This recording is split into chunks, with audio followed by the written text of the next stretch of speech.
Hi everyone, in this lecture we are going to talk about how do you compute prime numbers efficiently using prime sieve. And the reason why you should definitely watch this lecture is because it's very important topic when it comes to competitive programming, and this concept can be used in a lot of problems that are directly related with finding prime numbers or a range of prime numbers. Okay, so it's very important you learn about various optimizations that we are going to discuss in this video, so that you can also submit those questions without getting a TLE. Okay, so let us talk about prime numbers. So prime number is a number that has only two divisors, one and the number itself. Okay, and the brute way of checking if a number is prime or not, you try to divide it by all numbers in the range 2 to n minus 1. If a number has any one of the divisor in this range, then it is not prime. Okay, for example, if we talk about the number 6, it has a divisor 2, so 6 is not prime. And if I talk about the number 7, so number 7 has only two divisors, 1 and 7 itself, so this number is prime. And the complexity of this brute force way would be order of n for one number. Okay, and if you have n number of numbers to be checked, then this complexity would be order of n into n, that is O of n square. Let's talk about a slightly better way. Okay, so a slightly better way is to see if we can iterate from, let's in this case we are iterating from I equals to 2 to n minus 1. We can also start by iteration from 2 up to square root of n. Okay, so in order to check if a number is n is prime or not, we can say, okay, we will only iterate up to root n and see if that number has any one of the divisor in this range. Why? So let me give you one example. If you have a number, let's say 36, okay, you will have various divisors.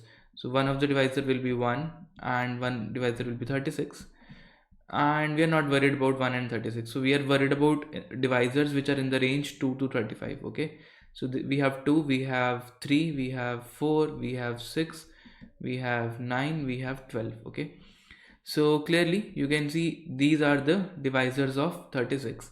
So if you have at least one divisor, then this number is not prime.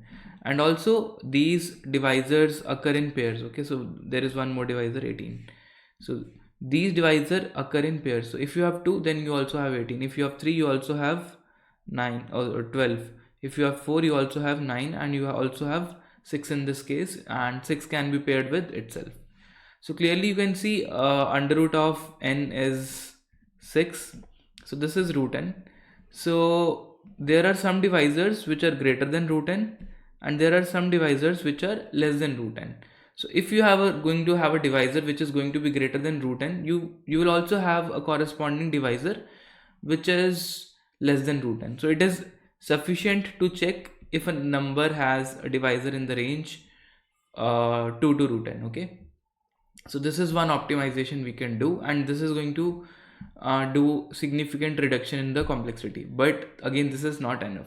So if you want to check if you have let's say you want to find all prime numbers in the range 1 to n. Okay, and in that case, for each number you will be doing root n time, and for n numbers the complexity will be order of n into root of n. Okay, so this will be the complexity, and let's say if n is 10 raised to the power 6, then root of 10 raised to the power 6 will be 10 power 3, and this would amount to 10 raised to the power 9 computations. Again, you can get a TLE. Okay, so this may again lead to time limit exceeded in this case. So we definitely need a better method, and this is where prime sieve comes into picture. So this is where we will talk about prime sieve. So if you want to see the implementation of first two methods, so you need to actually make a function called is prime. For a given number, you will check from int I equals 2, I less than n, I plus plus, if n modulus I is 0, which means this is not a prime number because we found at least one divisor. So the complexity of this brute force approach is order of n, and we can also do some modification. We can say, okay, we will check I square should be less than n. Okay, in this case this would be square root of n for one number, and for n numbers you can just call this function inside a loop, and you can see if a given number is prime or not. Okay, so the more optimized approach is a sieve based approach, where we will directly generate a range, we will directly generate an array containing prime numbers. Okay,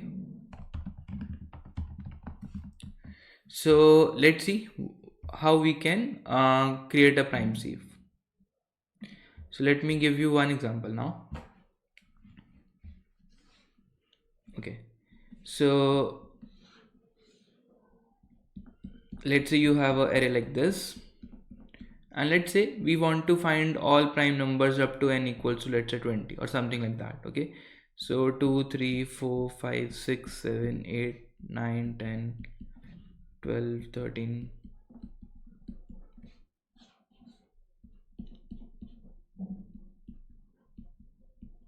Okay, so let's say you have an array like this, and what we will do initially, you will say, okay, all the numbers are prime. Let us assume all numbers are prime, and let's ignore one is not prime. Okay, and what we will do, we will go to 2 and we will mark all the multiples of 2 as not prime. Okay, so we will mark multiples of 2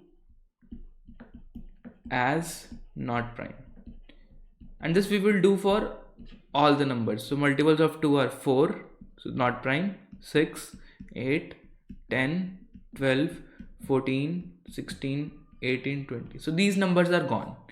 Next we will move to the next position, and we will see if the given number is marked or not.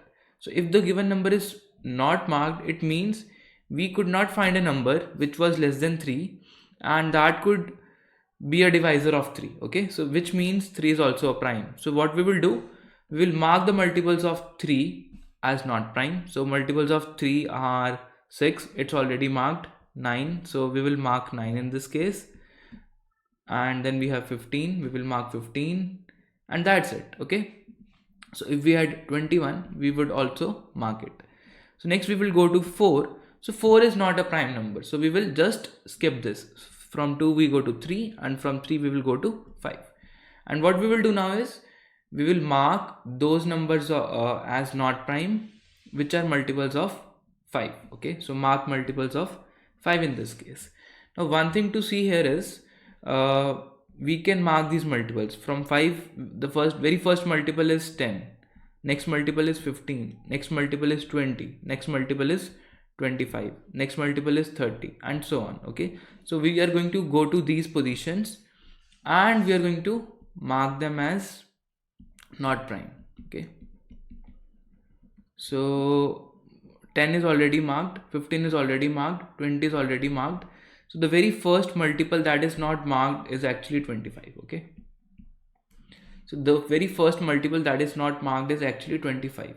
So now there is a chance for another optimization. So let's discuss a chance for another kind of an optimization. Okay, so one way is, suppose you are at a number 5, okay, and you want to mark all the multiples of 5 as not prime. So you can say, okay, for let's say j equals to 2 into, let's say this number is number 2 into number, j less than equals to whatever is the max range,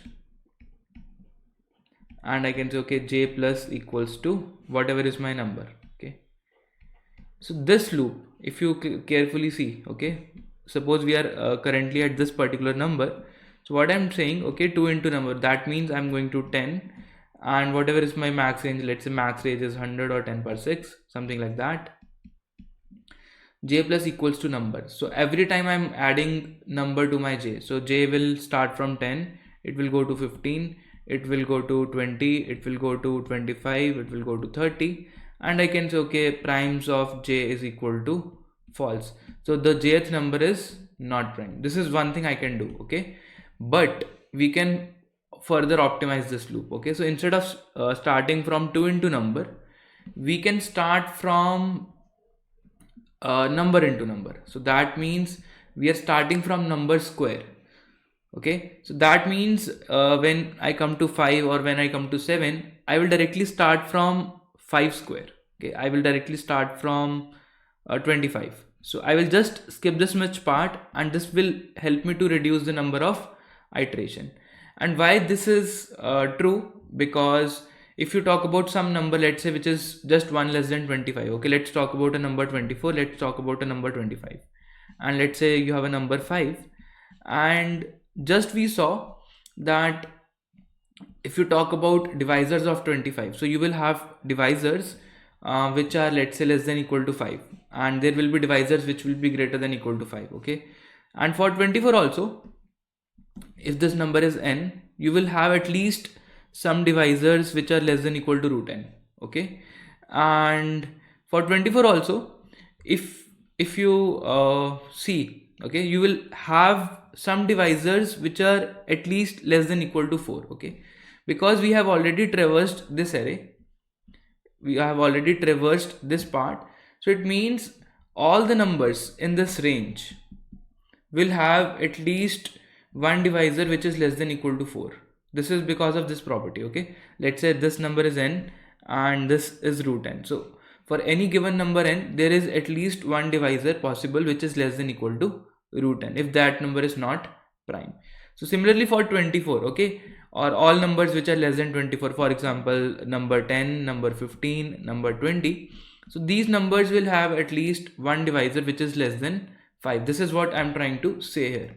So you do not need to mark these numbers as not prime, because they are also multiples of some other number which is less than 5. So we can just avoid this computation. Okay, so when we come to a prime number p, we will directly start by marking numbers from p square. Okay, and so we will, the first number that we will mark is p square. Okay, let's say this number is p, then this is p square. Next will be p square plus p, then it will be p square plus 2p, then it will be p square plus 3p, and so on. Okay, so if we do this, it will actually help us to optimize the loop. So this is one change that we are going to make here. Okay, what other optimization we can do? So far we have seen this was the first way, this was the second way, this was prime sieve is the third way, and this is the fourth optimization. Okay, and another optimization, fifth optimization that we can add in this video is, you can say all even numbers are not prime. Okay, you just go and mark the odd numbers. So we can say all even numbers can be skipped. Okay, we are not going to count any even number as prime, so it's not needed to mark even numbers. So you go and check only odd numbers and you skip all the even numbers. Okay, this is another thing that you can do. So I hope if you keep on doing this, okay, so if you keep on doing this for the entire array, what you will do, what you will see is, once this loop is complete, okay, once you go to every number and mark the multiples of that number as not prime, you will be only left with the prime numbers in the array. So let me show you. You are left with 2, 3, 5, 7, and for 7 you will just directly go to 49 and mark that number as not prime.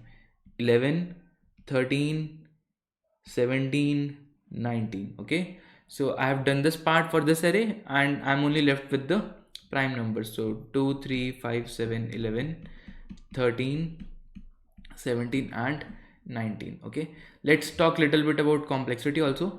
Okay, so effectively what we are doing is, we are marking all multiples of 2 as not prime, so that will going to take n by 2 time. All multiples of 3, so n by 3 multiples, and we are going to iterate over them, and we are marking them as non-prime. Similarly n by 5, n by 7, n by 11, and so on. Okay, and this is n followed by 1 by 2 plus 1 by 3 and so on. So you can see these are prime numbers. Okay, so I'm not going to prove this, but the summation of this series is log of n.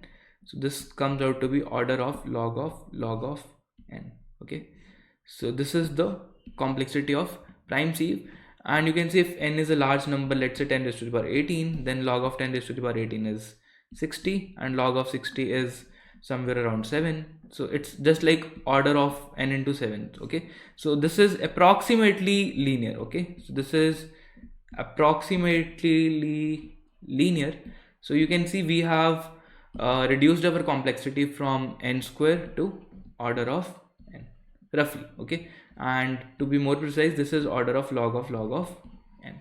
So this is the concept of prime sieve, and now we will implement this prime sieve and the optimized version. Okay, so let's see how we can implement the prime sieve. All right, so let me go here. Okay, so we will generate an array which contains prime numbers. So in the main I have created an array. So initially all the numbers are 0. Then I call this function prime sieve. The goal of this function is to fill this array with zeros and ones, and we will have 1 at those positions where the number is prime. So let's see how we can write the code for the prime sieve. Okay, so what I'm going to do, I'm going to first,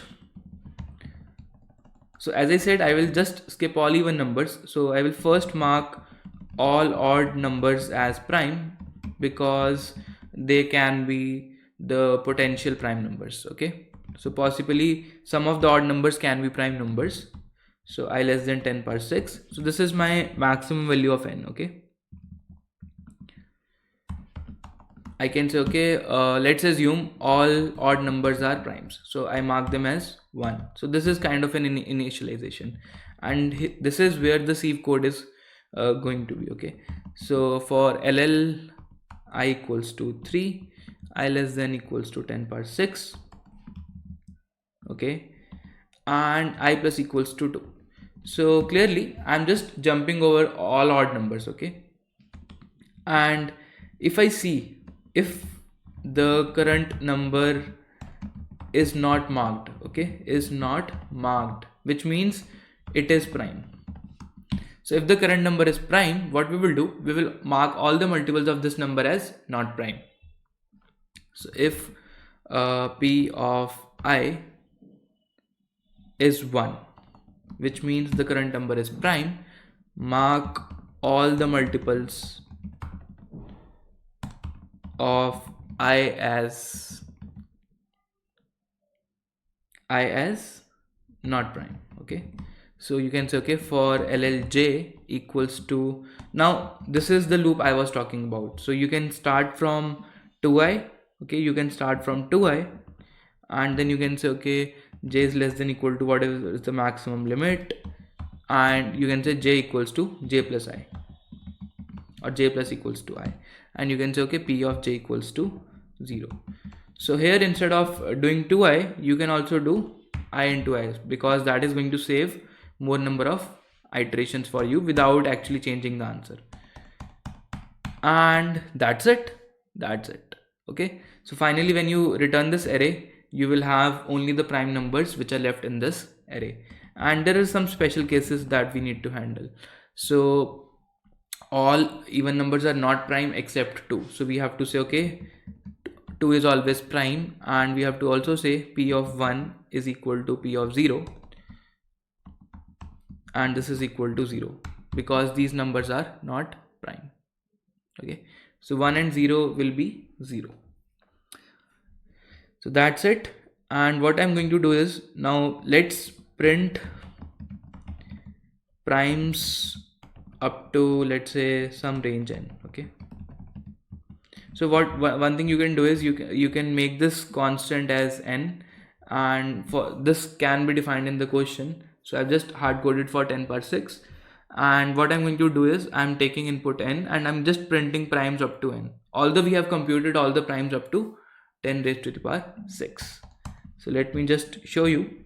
So if the ith number is prime, we will print it. Let me run the code. So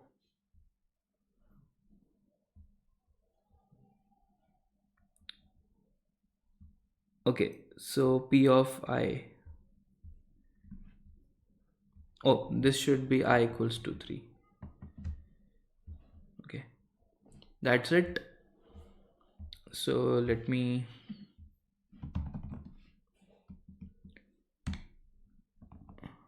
okay, So if I print all the primes up to up to the range 100, I actually get this. Okay, and you can see, okay, we are not getting, oh okay, so one mistake is there.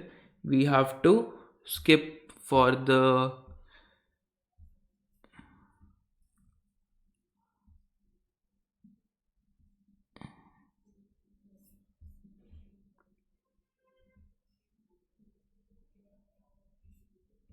okay, we skip for the multiples of 2. Sorry, this should be here. Okay, this is one mistake here. So from 3 we just go to all the odd places. Okay, let me clear this and show you.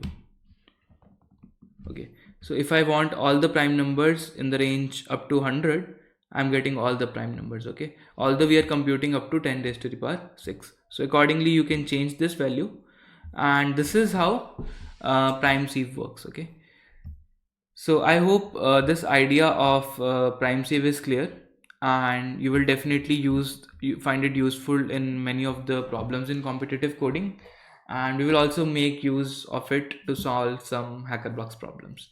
Thanks a lot. See you guys in the next video.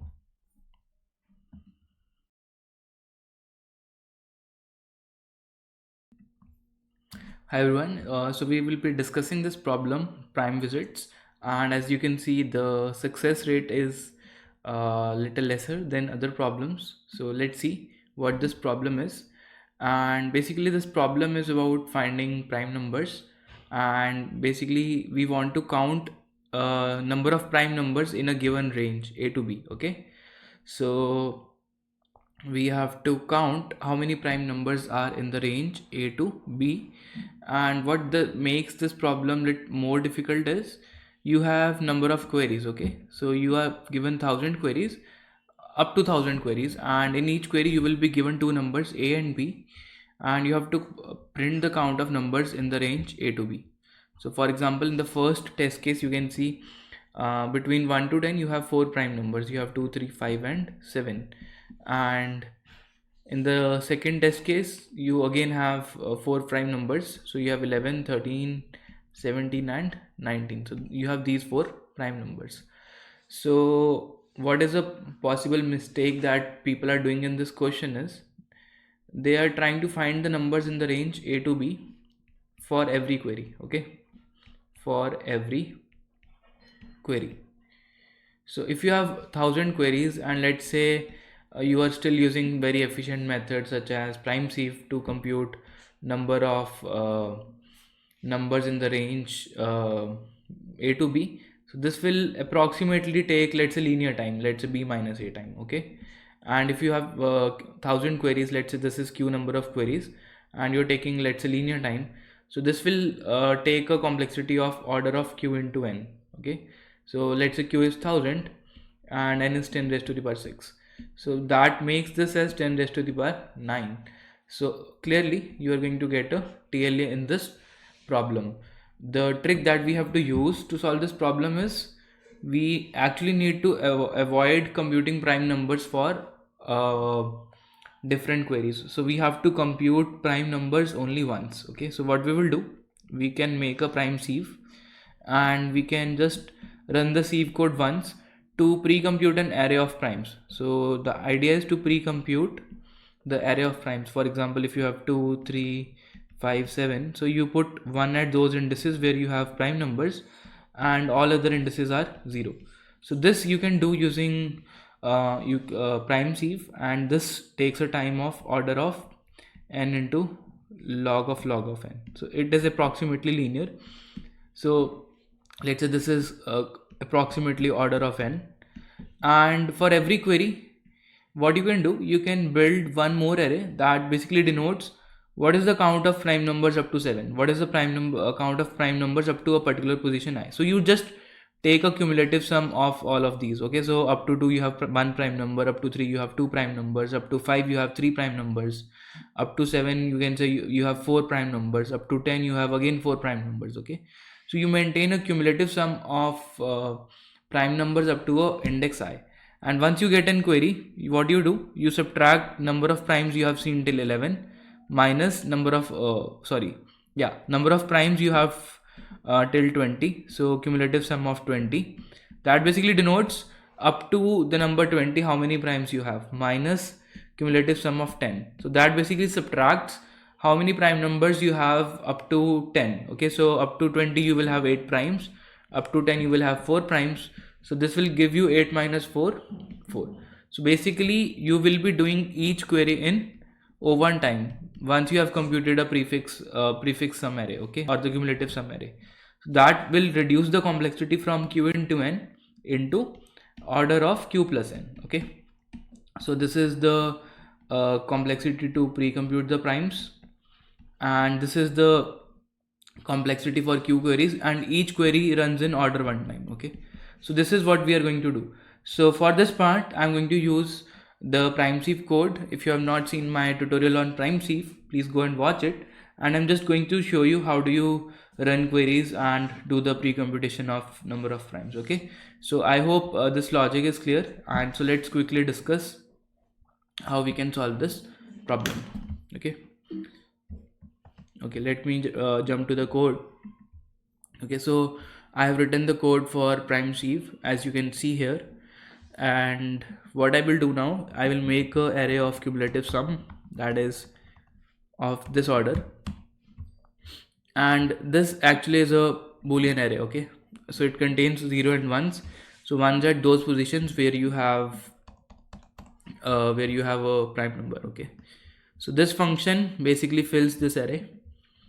So let's initialize a cumulative sum array and let's make it 0, and let us pre-compute the primes up to an index I.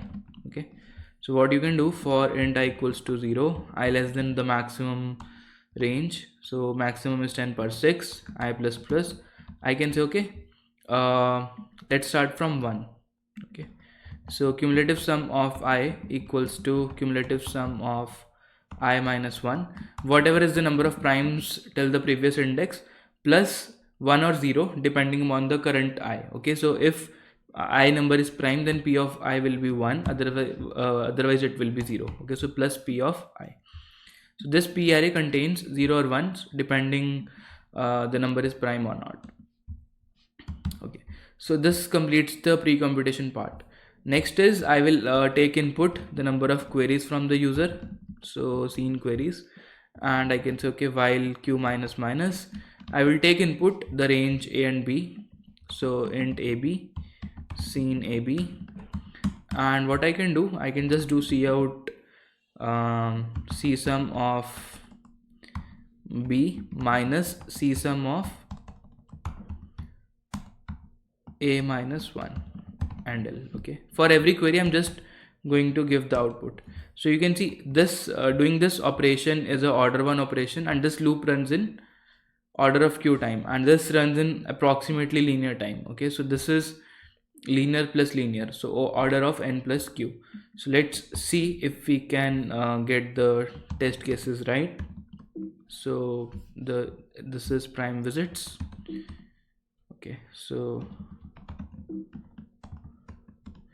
let's say 2 test cases, 1 to 10, 4 primes, 11 to 20, 4 primes. So this looks correct, and now let's try to submit this code on ID also. Okay, so let's make the submission. Okay, so in the meanwhile it's getting submitted. I'll just give you a quick recap of what we are doing here. So basically this p array is an array like this. Okay, so it's like 1 is not prime, so you have a 0 here, 2 is prime, 3 is prime, 4 is not prime, 5 is prime, 6 is not prime, 7 is prime, not prime, not prime, not prime, prime. Okay, 8, 9, 10, 11. Okay, and this cumulative sum array I'm making from this array. Okay, so up to here the sum is 0, up to here the sum is 1, up to here the sum is 2, up to here the sum is 2, up to here the sum is 3, and so on. Okay, so if you want to find out how many prime numbers are in this particular range, so you find out how many numbers are up to this point and you subtract how many numbers are up to this point. So this is what I am doing here. Okay, So this is the important part, and the main thing that you had to apply in this question is pre-computing primes. Okay, so if you do the computation of primes for every query, then you are going to get TLE. Okay, but in our case we should not get a TLE. So let's see if we passed all test cases. Okay, so you can see we have passed all test cases and our code is correct. So thanks a lot. I hope you would solve this problem now.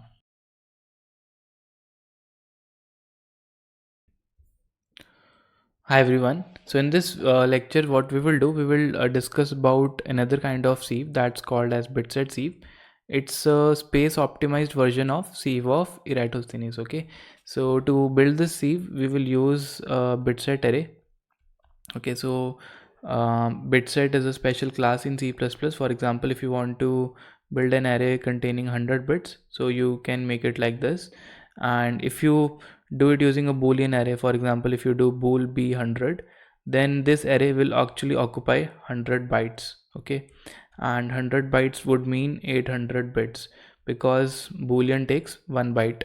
But in bitset you can store each element of the array, each bit of the array, by just using 1 bit. So we can do it in just 100 bits, and here we are doing it using 800 bits. So that means it will give you a speed up of 8 times. Okay, so not in terms of speed, but in terms of memory. Okay, you will you can actually make a larger array, 8 times big array, and then you can store primes up to that particular range. Okay, so we'll make a very large array, let's say of the order 10 raised to the power 7. So I'm not going bigger because the complexity of the sieve is n log of n, and as you make it 10 per 10 or something, that won't be possible from both the space and the time complexity point of view. Okay, so let's assume the largest array that we can make here is 10 per 7, and I will show you quickly how we can implement sieve using bitset. Okay, so you can see I'm in this file. I have already included a header file called hash include bitset, that is for this particular class. And let's say we will generate up to a range 10 power 7. Okay, so I'm just defining a constant that's 10 power 7, and what I will do, I will make a bitset of size this much, 10 power 7 only, and let's call this as b. Okay, so you can just see if this is same. Yes, so this array will actually be the replacement of the array that we used in creating the sieve. So what I will do, I will also create a vector of primes to store all the primes that we have computed. Okay, so here we will write our sieve function, and that's going to be pretty easy now. So initially I want to set all the bits. Okay, so that can be used that can be done using b.set function. So that will set all the bits of the array as 1 1 1 1 and so on. So we will say okay, all numbers are prime, and we can say okay, 0 and 1 are not prime. And then what we will do, we will iterate over the range to less than equal to n, and we will mark all the multiples of prime numbers as not prime. Okay, so the first prime number that we have is now 2. So we can say okay, if b of I. So you can see we are able to use bitset object just like an array. We can check if b of I is marked as 1, that means it is prime. So we can put that number in our primes array. I can say primes dot pushback I, and I can mark all the numbers that are multiples of I as not prime. So one thing to note here is int j equals to I into I, and j less than equals to n, j equals to j plus I. So one thing that you must note here is that when you're doing I into I, that means you are multiplying 10 per 7 into 10 per 7, so that exceeds the range of int. Okay, so that means you need to typecast it into long int. So what I will do, I will make sure both I and j are long, so that I do not get any wrong answers or segmentation fault in this case. So it should be long int j, and This is my update as we do in the sieve. And what I will do, I will mark them as not prime. So b of j is equal to 0. So that's it. So this is my code for the sieve. And what I can do now is I can create a main function and test my sieve. So int main, and let us try to print first 100 primes of the sieve. So we can call the sieve function. It will build up all the primes up to this range. So I'm just going to print the first 100 primes. For int I equals to 0, I less than equal to 100, I plus plus, and I can see out primes of I. And let's say that's it. Okay, so code is finished, and let's try to run it. So it's prime underscore bit set sieve. So you can see it took a while to compute the array, and then we are getting all the prime numbers, which are the first 100 primes that we have. So this is all, and see you guys in the next video.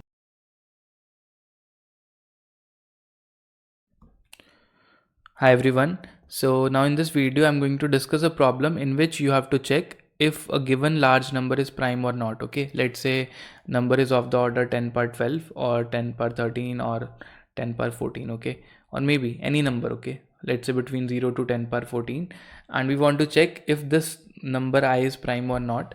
So if you have lot of queries, then it is always better you make a sieve. Okay, but sieve has a limitation. Okay, so sieve that we can make is only up to 10 power 7. That's the limitation of sieve. But now suppose you get a number that is 10 power 10, and you want to check if this number is prime or not. Then what we can do is, we know we have already computed all the prime numbers up to this range 10 power 7. So what we can do, we can just check if the number is less than n. Okay, so this is the range. Okay, so this is n. So if the number is less than n, we can just check in the bitset array in order 1 time if b of that number, let's say number, is 1, then that number is prime. So that can be done in order 1 time if you have done the pre-computation. But suppose that number is greater than the sieve size, then what you can do, you can, in that case, let's say this number is capital N, you can just iterate over all the divisors of n that lie in the range 0 to root of n. Okay, and you can see, okay, if there is a divisor I, if there is a prime number I that lies in the range 0 to I, and we can check if this number divides this number, then it is not prime. Okay, so that's what we are going to do. So we can make another function that will do both the things. So we will have two cases, if the number is less than our range or not. So we can make bool is prime and long number, and here we can say if number is less than equal to this value of n. Okay, so in that case we can check if this lies in the bitset array. So I can say return true if, or I can say something like this, if bitset of that particular number is 1, I can say return true, otherwise return false. So that's it.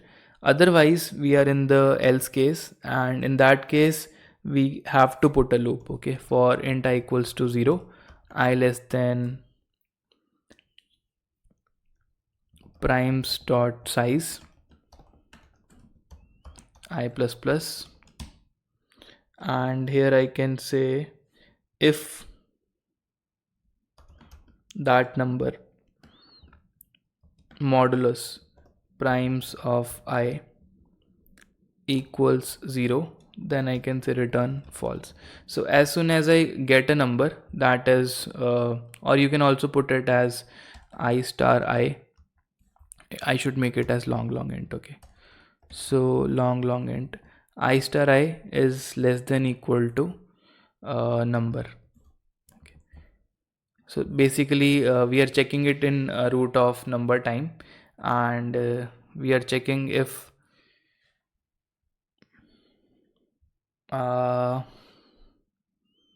So we are checking for the ith prime number, we are not actually checking for I. So I think this condition we should think carefully now. Okay, so actually here the condition that we want to have is it should be primes of I multiplied by primes of I, that is the square of that prime number should be less than equal to the number that we are getting. Okay, so that's the basic square root condition here. And here ith prime number is not I but it's primes of I, so that's why we need to write it like this. And here we can just typecast it into long so that it does not overflow. So now we have written this code, and we will return true if it is not divisible by any of the numbers in the range 0 to root n. Okay, so that's what we do. So this basically this part executes in order 1 if the number lies in the range of a sieve array, but if it goes beyond that we can just put a loop in root n time to check that. So okay, so let's basically it will take less than root n time because we are actually checking primes of I. Okay, so that's going to be pretty much less than root n. So let's see. So I have called this function with a large prime number. Okay, so we have first pre-computed the sieve, then you may get a large number of queries, so you can put a while loop to accept all queries. And you can see this is actually a 10-digit prime number. So we can try to run the code for it and see what it returns. So it's prime bits at sieve,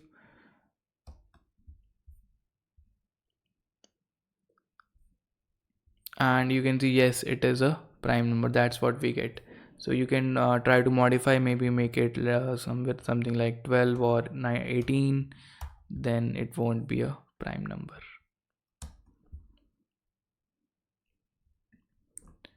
So it's taking a while to compute, and my laptop is also getting slow.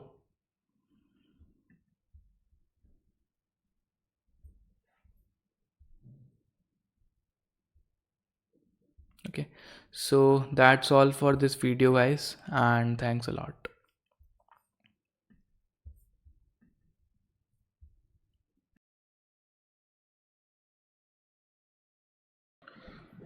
Hi everyone, so now we will discuss a very simple problem from Code Forces. You can see the problem difficulty level is A, that means it is a easy problem and it's almost prime.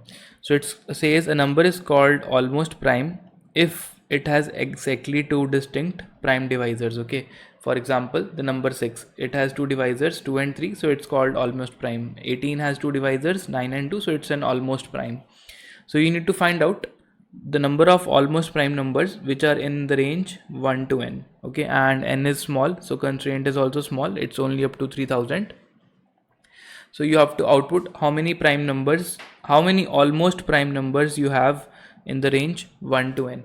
Okay, so the efficient way to do this problem is you can actually build a sieve, and you can use that sieve, you have to use that sieve to store the number of distinct prime factors for every number. Okay, so to store the number of distinct prime factors for every number, so I'm going to show you how you can do that for every number. So once you know that okay 6 has two factors or 8 has one distinct prime factor, you can just iterate over all the numbers in the range 1 to n, and you can check okay how many prime factors it has. Okay, so basically the concept is using sieve you can also find out how many prime factors each number has. So let me show you through code. So in the code we have this sieve logic, and here we have a vector of primes, and we have a primes array. So that primes array is initially 0, so all elements are initially 0, and it's of the size n plus 1. So what happens is I go from 2 to n, and if I see if this number is prime, I push it back in the primes array, primes vector that we have, and instead of making a boolean array, I'm making an integer array here. Okay, so boolean array stores whether this number is ai is prime or not, but this primes array will store how many divisors this particular number I has. Okay, so if the number of divisors is 0, okay, that means it is a prime number. So I check, if not of 0, then it means it's a prime number. Then I iterate over all the multiples of it, and I say, okay, primes of j plus plus. So that means at 2 I'm going to iterate over 4, 6, 8, 10, 12 and so on, and I say, okay, primes of 4 plus plus. So the primes of 4 becomes 1, primes of 6 becomes 1, primes of 8 becomes 1, primes of 10 becomes 1, and so on. So next time I go to the next prime number, that is 3, because that's having a count of 0. So primes of 3 is actually 0. So initially everything was 0 in this array. Okay, so I go to 2 and I update the count of 1 2 3 4 5 6. So 4 is 1, 6 is 1, and so on. Then from 3 I can go to 6. Okay, and I can go to 9 and so on. So I will update the count of 6 as 2. I will update the count of 9 as 1 because of 3, and so on. So that I do for all numbers. So finally what will happen is, in this particular PR array, I will have how many divisors each number has. So that's what I do. So I go from I equals to 2, I less than equals to n. If a number I has exactly 2 prime divisors, I increment my answer. Okay, so because we have to count how many numbers are in this range that have exactly 2 divisors, and I return my answer. So that's how easy it is to solve this problem, and I hope you will be able to solve.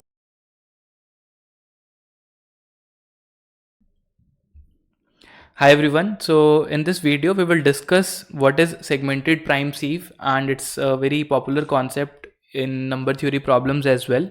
So to understand this problem, so let's first go through a question that's on Spot.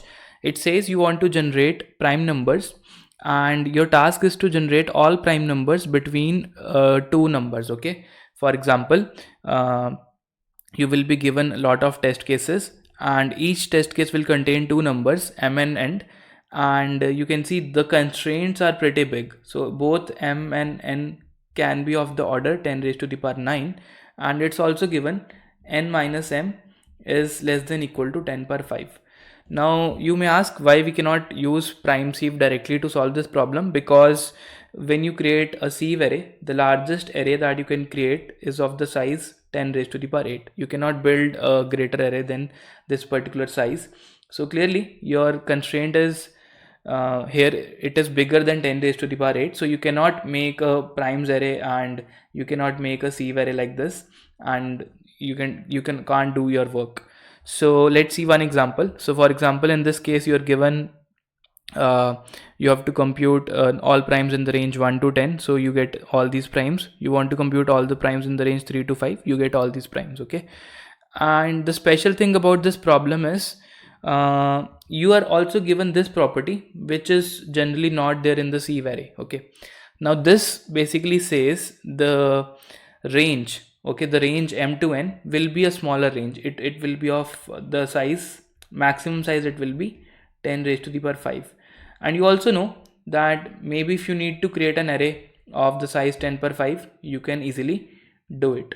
Okay, so let us assume we want to create an array. Let's say m is let's say 50, and let's say n is 100. So suppose you want to create an array from 50 to 100. So clearly you can do some kind of shifting. You can say, okay, we can shift this array in the range, let's say 0 to 50. Okay, so 0 will store the number 50, and the 50th index will store the number 100. So we are basically doing shifting such that m is mapped with the index m minus m, that is 0, and n is mapped with the index n minus m, that is also 0, and any ith element of this array is mapped with an index I minus m. Okay, so we are basically shifting all elements by m positions towards left. So if you just want to store all the numbers from the range m to n, okay, you can just make a shifted version of that array, and that is actually possible. So we will call this shifted version as a segment, and from here we will discuss the concept of segmented sieve. So let's come back to our editor and let me start. Okay, so firstly let me give you a quick recap. How do you compute prime numbers using a sieve method? So in sieve method you generally create an array, and that array basically contains all the numbers in the beginning.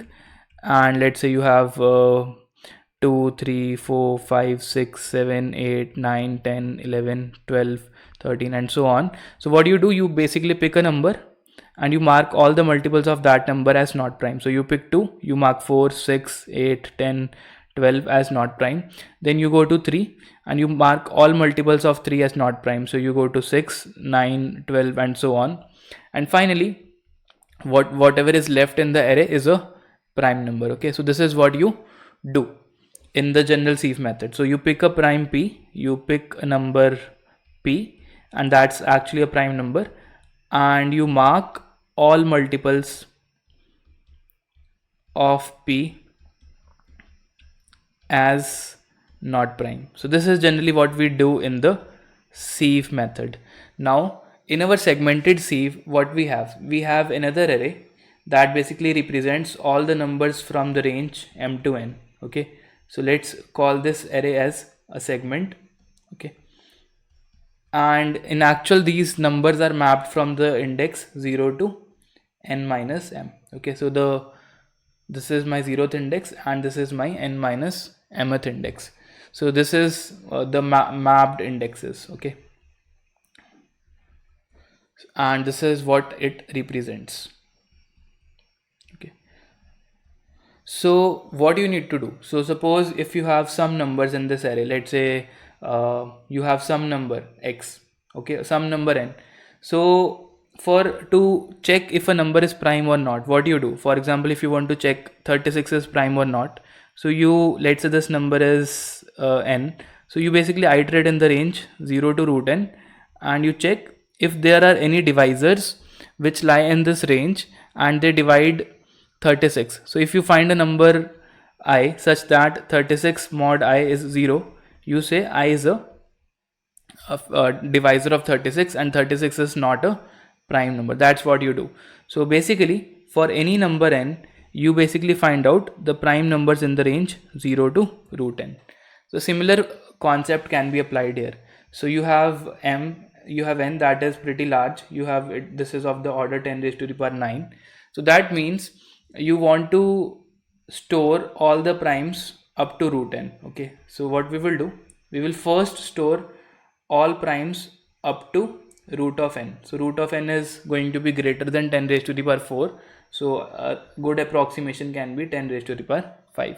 So what we will do, we will make an array and that array will store all the prime numbers in the range 0 to root n. So that means you are basically computing all the primes up to 10 raised to the power 5 and you can just store it in a vector. Okay, and so on. So what is the benefit of doing this? So the benefit of doing this is you can pick a prime number from here, okay, and you can mark all the numbers which are multiples of 2 in this array as not prime. Okay, so you pick 2 and you mark all the multiples in this array which are not prime. For example, let me give you a small example. Let's say m is 99 and let's say n is 144. Okay, let's say this is the range.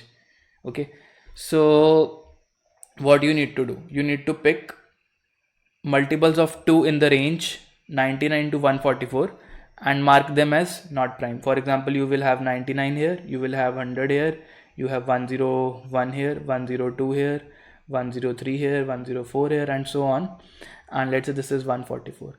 So you say okay, 100 is not prime, 102 is not prime, 104 is not prime and so on. Similarly, you go to 3 and you mark multiples of 3 as not prime. So some of the numbers will get crossed. You go to 5, you mark all the multiples of 5 as not prime. You go to 7 and you keep on doing this work until root n. Okay, so this array will be of the size under root of n. And that's the whole idea of making a prime sieve. And since this value is small, you can always construct this array. And also the range m minus n, that is also small, that is also of the order 10 raised to the power 5. You can also construct this array. So since we are able to make both the arrays and we are able to mark all the numbers which are multiples of these primes in this array, we will finally left with the numbers which are prime. Okay, so finally if you traverse this array from m to n, and if you find some numbers which are not marked, those will be your prime numbers. So this is the whole concept of prime sieve. Now let us look at the implementation of prime sieve, and also I will discuss few hacks that you can use to make your implementation more efficient. Okay, so let's start by writing the code.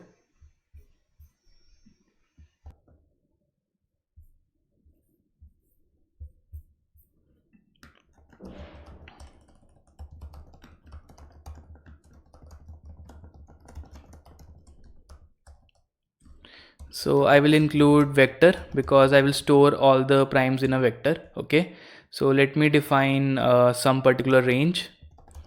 So define range as, let's say, 10 raised to the power 5.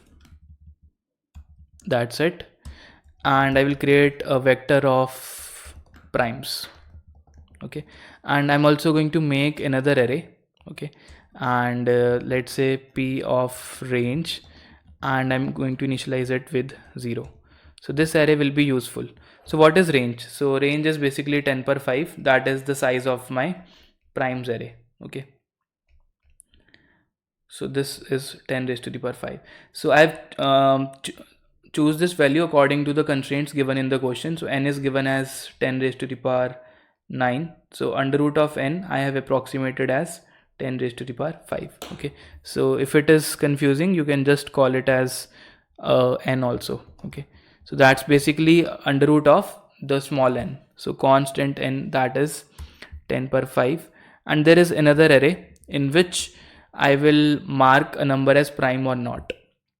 So let me explain you the difference between the vector and the primes array. Okay, so primes is actually an array. You will have all the indices 2, 3, 4, 5, 6, 7, 8, 9.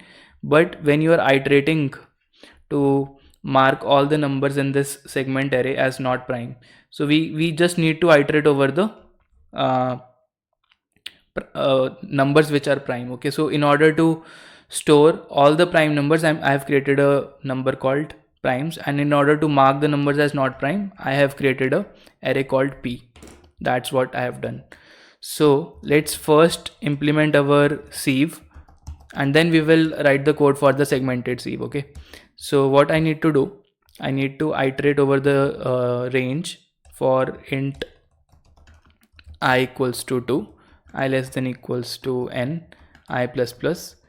I can see if p of I is 0, that means if this number is a prime number, I will mark all the multiples as not prime. So mark all multiples of I as not prime.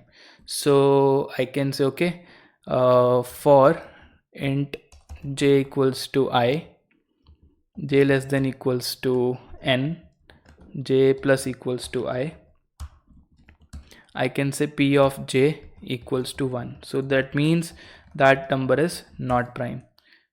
So we are basically constructing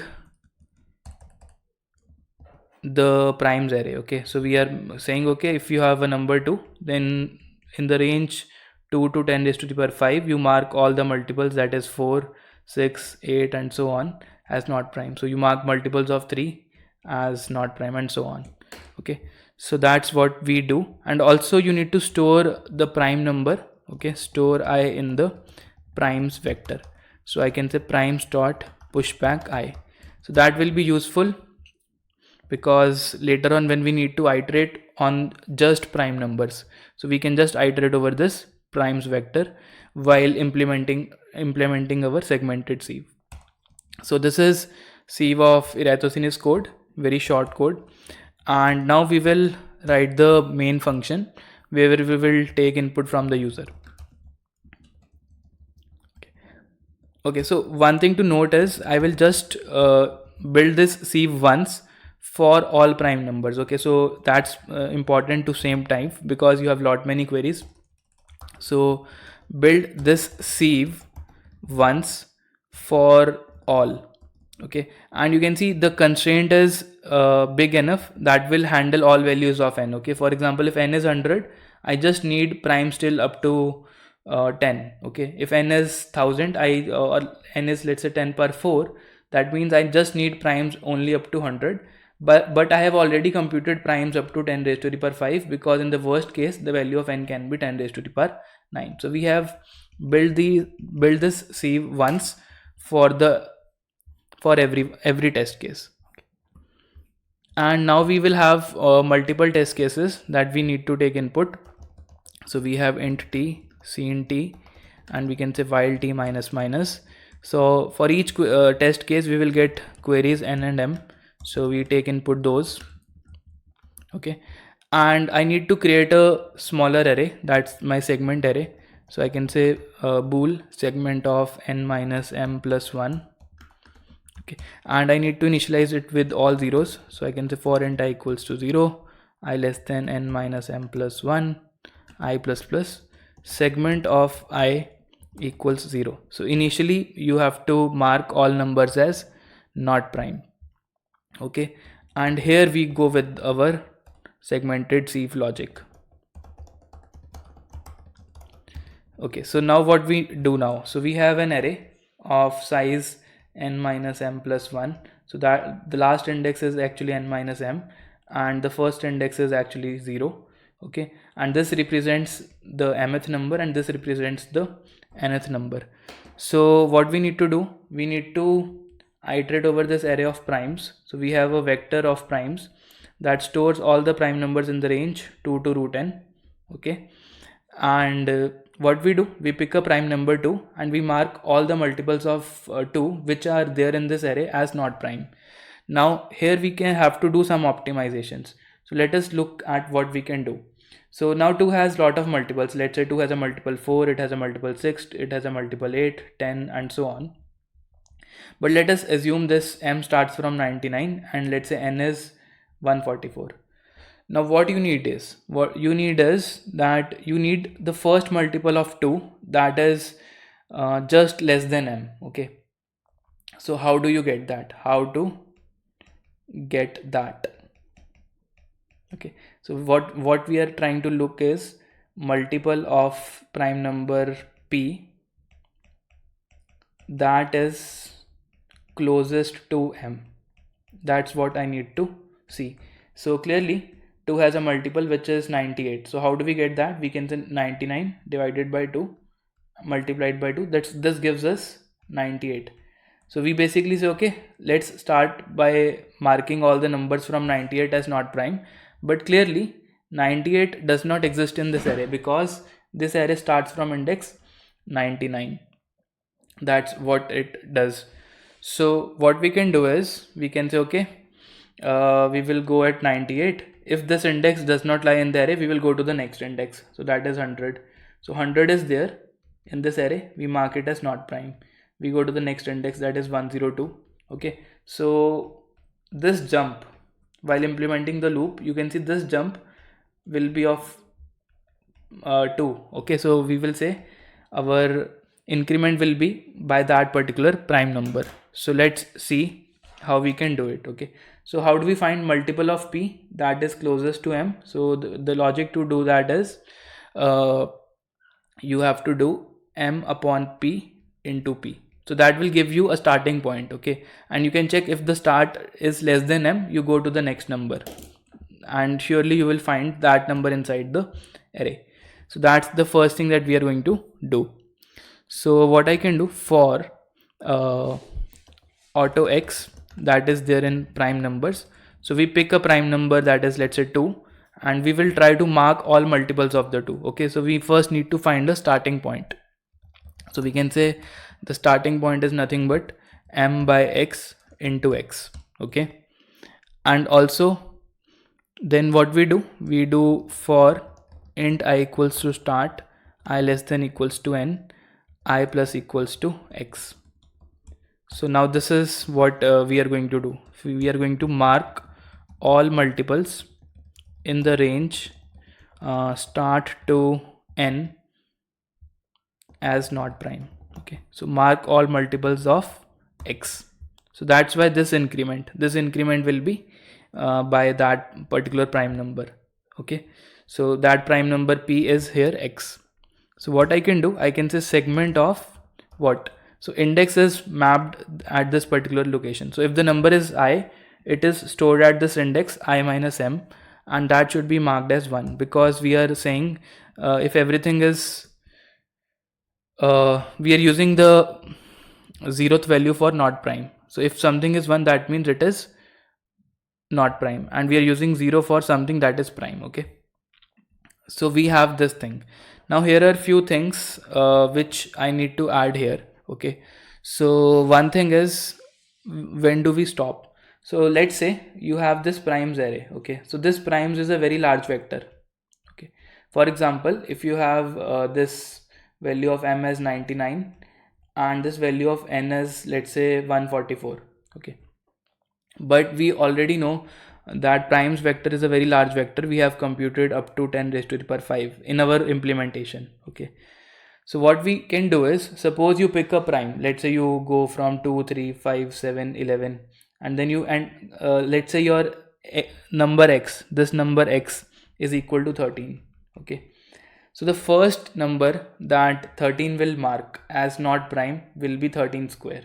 This is according to the prime sieve logic, and you can see this number does not lie in this range. Okay, that's 169. So it actually goes beyond n. So that means we have to stop. We do not need to iterate over the remaining prime numbers. Okay, so that's an optimization we have to add at this particular point. Or you can say if you have n equal to 144, you just need to iterate till under root of n. Okay, so that means under root of n will be somewhere around 12. So you basically need to iterate over the prime numbers in the range 0 to 12. That's what you can do. So let's implement this. So what I will do is, I will use the first logic, and I can check if the square of prime number x into x is greater than the value n, then I can just stop at this point and I can break my for loop.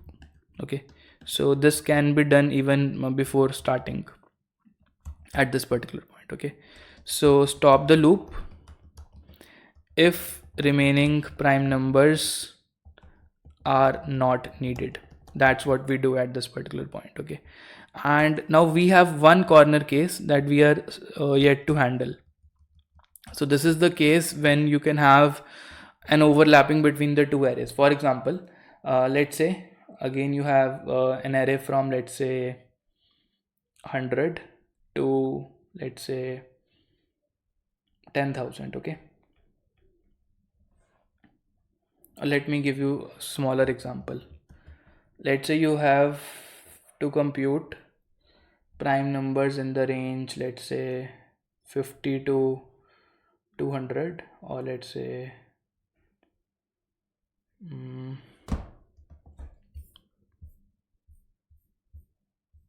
let me think of a case. Okay, consider this case in which you have the value of m and n as, let's say, 5 and n equals to 100. Suppose you want to find all the prime numbers in the range 5 to 100. Okay, and for that you need to compute primes up to root n, that is, you need to compute primes up to a root of 10. So here you will have primes as 2, 3, 5, 7, and that's it. So what can happen in this case is, when you are iterating over this array, so you will have numbers 5, 6, 7, 8 and so on up to 100 in this array. Now you can see some of the numbers are common. Okay, so this part is common. So you have 5 and 7, which are part of segmented sieve array also, and it is a part of primes vector also. Okay, so let's say you pick a number 5. Okay, and then you try to compute the starting point for 5. Okay, so starting point for 5 will be given by m upon x. So m is here 5. Okay, and into 5. Okay, so this starting point will be nothing but, it will be actually 5 itself. So that is fine, but let's consider the case of 7. So what will be the starting point for 7? Okay, so firstly let me clear you the what is the starting point of 3. So starting point of 3 should be 6, uh, or let's say, yes, so it can be 3 itself also. Okay, so starting point for 3 will be 5 upon 3 into 3. So 5 upon 3 is 1, into 3 is 3, and from 3 you can find out the next prime by adding 3 in it, that is 6, and next prime, that is 9. So you can actually mark multiples of 6 very easily in this array. But the problem will come when you have a number 7 that is also a part of the segmented sieve array. Okay, so what will happen in case of 7? So you will do m upon x. So m is 5, the starting point of segmented sieve array, upon 7 into 7. So 5 upon 7 will give you 0, and multiplied by 7 it will also give you 0. So for 7 it is saying you start marking the numbers from 0, you go to 7, and then you go to 14. So that is actually not true. So if you have some number 7 that is prime in this array, so the first number that you will mark in the segmented sieve array will be a multiple of 7. Okay, so the first multiple of 7 is 14, the next multiple of 7 is 21, the next multiple is 28. So you actually need to start from, let's say if this number is x, you need to start from 2 into x. That's what I'm saying. Okay, so that's the optimization, or that's the correction we need to add at this particular point. So we can see, if x is a number which is greater than or equal to m, and it is less than equal to n, that means your prime number lies in the segmented sieve range. Okay, in that case your starting point should be modified. So the first number that should be marked as not prime should be at least 2 into x. That's what I'm saying. So that's the correction we have done, and now we have handled all possible cases here. So what we will do is, we will just iterate over all the elements of the array, and we will find out what all numbers are prime. So we are in this loop. So after the for loop is over, so loop over the range m to n and print the primes. For int I equals to m, I less than equals to n, I plus plus, I can say if segment of I minus m is 0 and I is not equal to 1. Okay, so we can just check for this case as well. We can just see out I handle, that's the output format in the question, and we can just see out handle.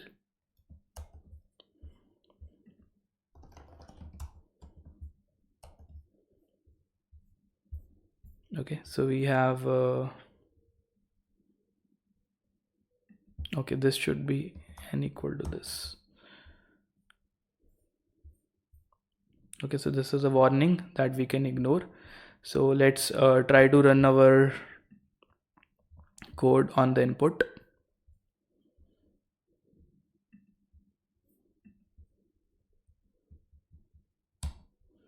So we have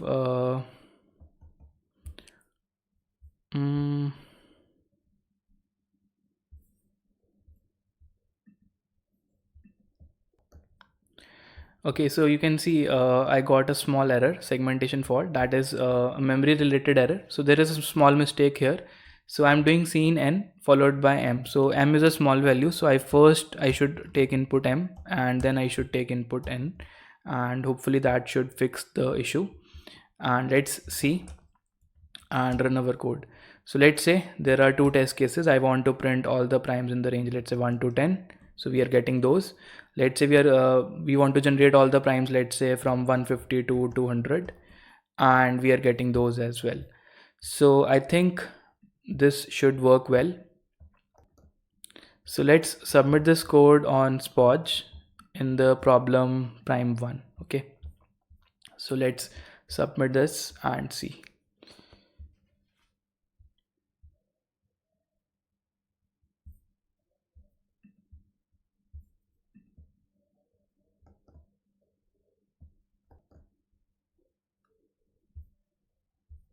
And you can see we got correct answer this time. Okay, so that's how we can solve this problem.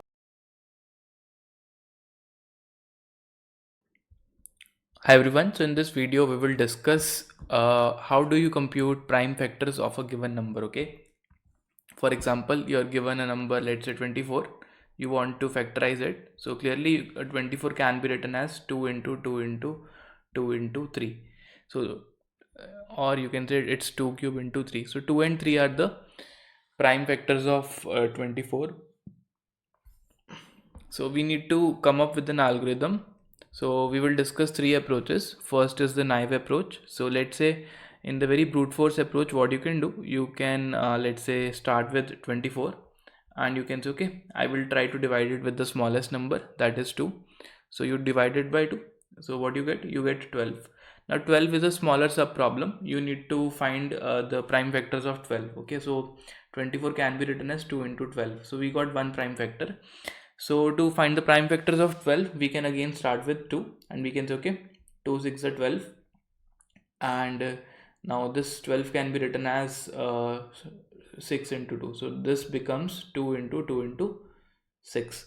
So 6 is another composite number, so we can further reduce it. So we can say, okay, 2 3s are 6, and now this prime factorization becomes 2 into 2 into 2 into 3, and we need to find prime factors of 3 now. Okay, so that can be written as, okay, 3 is not divisible by 2, so we can go to the next number, so that is 3, and we say, okay, 3 1s are 3, so this can be written as 2 into 2 into 2 into 3 into 1.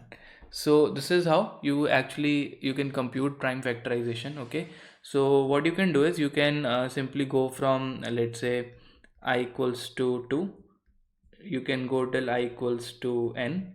Okay, I less than equal to n, I plus plus, and you can see if the number n is divisible by 2, okay, or divisible by I, you can divide it. So while this number is divisible by I, you can simply say, okay, n equals to n by I.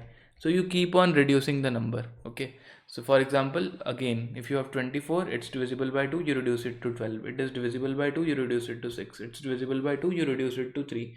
It's not divisible by 2, you go to the next time, that's 3, and you reduce it to 1. So finally you will be able to reduce most of the numbers to 1, but in some cases it might not be possible. Okay, but if you run this loop till equal to n, then it is possible. You will be able to reduce a number to 1, and during this process you will get all the prime factors of n. So this is a naive approach, and it will take order of n time. Okay, now let's discuss a optimized approach. So in optimized approach, what we are going to do, we are going to exploit a property. Okay, so what this property is, for any number n, okay, if you have a number n, you will have at least one prime factor in the range 2 to root n. So if there is a number that's not a prime number, then you will have at least one prime factor in the range 2 to root n. And this is a very simple property that we also use in checking a number is prime or not. Okay, and the proof is, if you have a number, if you have a factor, let's say, that is greater than root n, okay, let's say this factor is b, then we know that b into something is going to be equal to n. Okay, so if this number is greater than root n, then this number must be less than root n. Okay, for example, if you take the example of 36, then 36 has a divisor that is 18, but it also has a divisor that is 2. Okay, so 36 has root of 36 as 6, so you have divisors like 2 3 4 6, then you have uh, 9, and you have 12, and you have 18. Okay, so if these numbers are divisors, then these numbers are also divisors, because they always occur in pairs. So we can actually exploit this property and make our work easier. So what we can do is, instead of running this loop till n, we can actually run this loop till root n. Okay, so let's see the optimized approach also. So instead of putting this like this, we can say, okay, I should be less than equal to under root of n, And another check that we have to make is, after this loop is over, after the for loop is over, if I is not equal to 1, then we have to consider that number. Okay, so that will be a prime number. So I will be a prime vector of that number n. So let me explain you with the help of one example. Suppose the number is, let's say,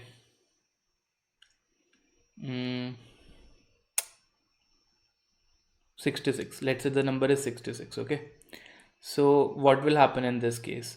You start from the value of I, that is 2. Okay, and this is the value, that is n. So in the first step you can reduce it to 33. Okay, and we will just try to go till root of n. So we are actually modifying the value of n. So n is now, the updated value of n is 33. So 33 is not divisible by 2, so we go to the next number, that is 3, and we can reduce it to 11. Okay, and this is what it is. Now you can see, now you want to find prime factors of 11. So this is now your problem. So you know that it's not divisible by 2 and 3, because if it had been divisible by 2 and 3, we would have already cancelled out all those terms earlier in these two steps. So now you have this number 11. Okay, and what do you need to do? You can go to 4, you can go to 5, you can go to 6, you can go to 7, you can go to 8, you can go to 9, and you can go to 10. So what I'm trying to say is, you actually do not need to go to all these numbers to check if 11 is divisible by these numbers or not. Reason? Okay, let me tell you the reason. So I'm saying, now your loop will the loop that you're going to use will only run till the value of root n. Okay, so at this particular point the value of root n was under root of 66. At this point it was under root of 33. At this point, so as your loop is moving, the value of root n is also changing. So at this point it's under root of 11. So that is 3 point something. Okay, so that means you will stop the loop at this particular point, because the value of I has exceeded 3. So as you reach I equals to 4, you can stop the loop. And the reason, okay, now let's discuss why we can stop this loop at this particular point. So that basically means you are not able to find a prime factor,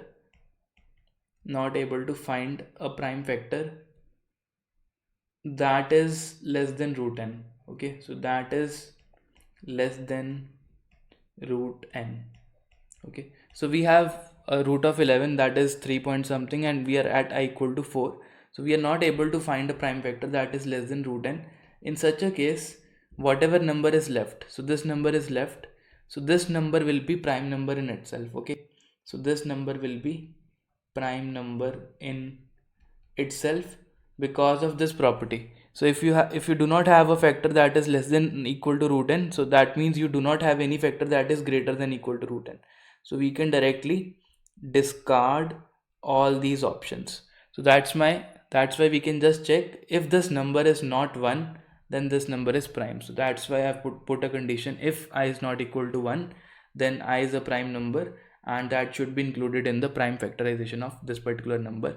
So doing this, you will get the factors of 66 as 2 and 3. So these factors will come from the loop, and the final factor, that is 11, that will come from this if condition that you are putting outside the for loop. So this is the whole idea of finding prime factors, and this will take a complexity of order of square root of n. Okay, so in some problems it may be possible that you have a lot of queries for prime factorization. In that case, we can also use a pre-computed sieve based approach that we will discuss in the next video. Okay, so let's quickly write the code for it, and yeah.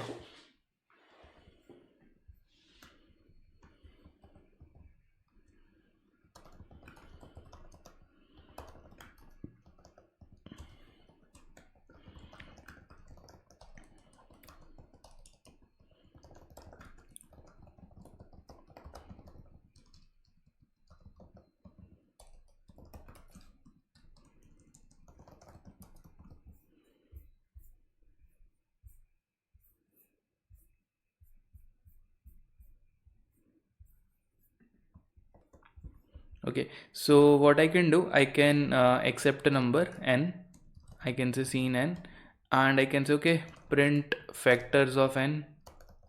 I can make a function.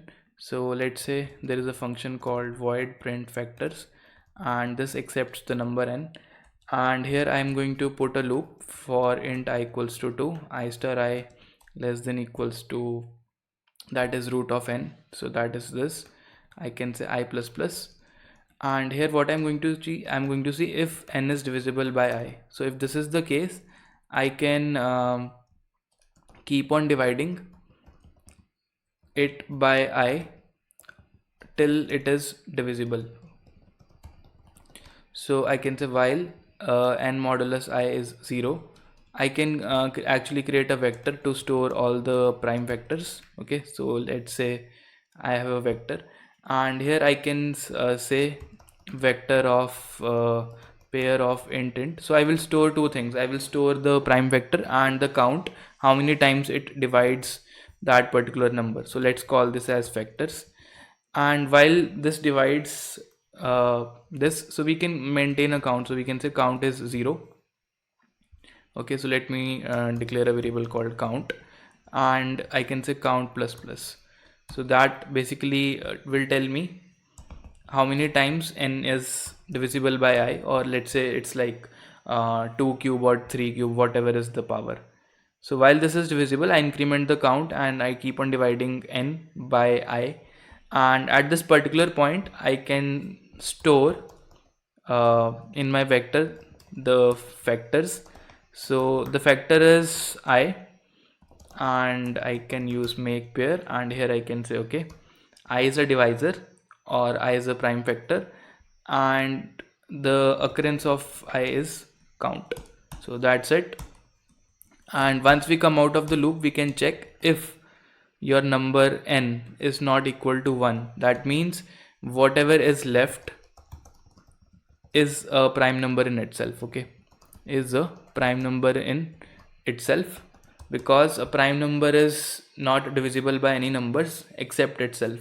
So we can just push that in our factors array, and here we say the number is n and the occurrence is 1. That's it. And from here we can actually return the function, return the factors, and you can say okay, it's vector of pair. Or instead, if you do not want to return, you can just print the prime factors. Okay, print the factors. So for auto a pair in factors, we can say okay, cout p dot first, that is the prime number, followed by the count, that is p dot second, and endl, and from here you can say return. Okay, so I will just dry run this if you are having some doubts. So let's say the number is 66, or let's say the number is let's say 132. Okay, so what do? You say okay, it's divisible by 2, so you reduce the value of n to 66, and you say okay, count of 2 is 0. While this is divisible, you say okay, count of 2 is now becomes 1, and 66 is still divisible by 2, so you keep on dividing, you say count of 2 becomes 2, and you reduce this number to 33. Now it is not divisible, you go to the next number, so that is 3, because 3 is less than equal to under root of 33. So you divide 33 with 3 and you get 11, and in your vectors you put 3, and 11 is not divisible by 3, so the power of 3 that you put is 1, and now you are at 11. And you can see that if you go to 4, so at 4 you can see this 4 is not less than under root of 11. Okay, so that's why you stop at this particular point, so your loop stops and you come out of the loop. So if you come out of the loop and you see the value of n, that is 11, that's not equal to 1, so we have a factor that's 11 and its occurrence will be 1. So that is your prime factorization. Okay, so let's run our code. Okay, So this is a warning, let's ignore that. So if I have this code, prime factorization in root n, so if I give the number 132, you can see we get 2 square into 3 into 11. Or maybe if I get the number 24, it's 2 cube into 3. Or maybe let's say the number is 17, that's a prime number, and you can see it's 17 raised to the power 1. So I hope this is clear, guys.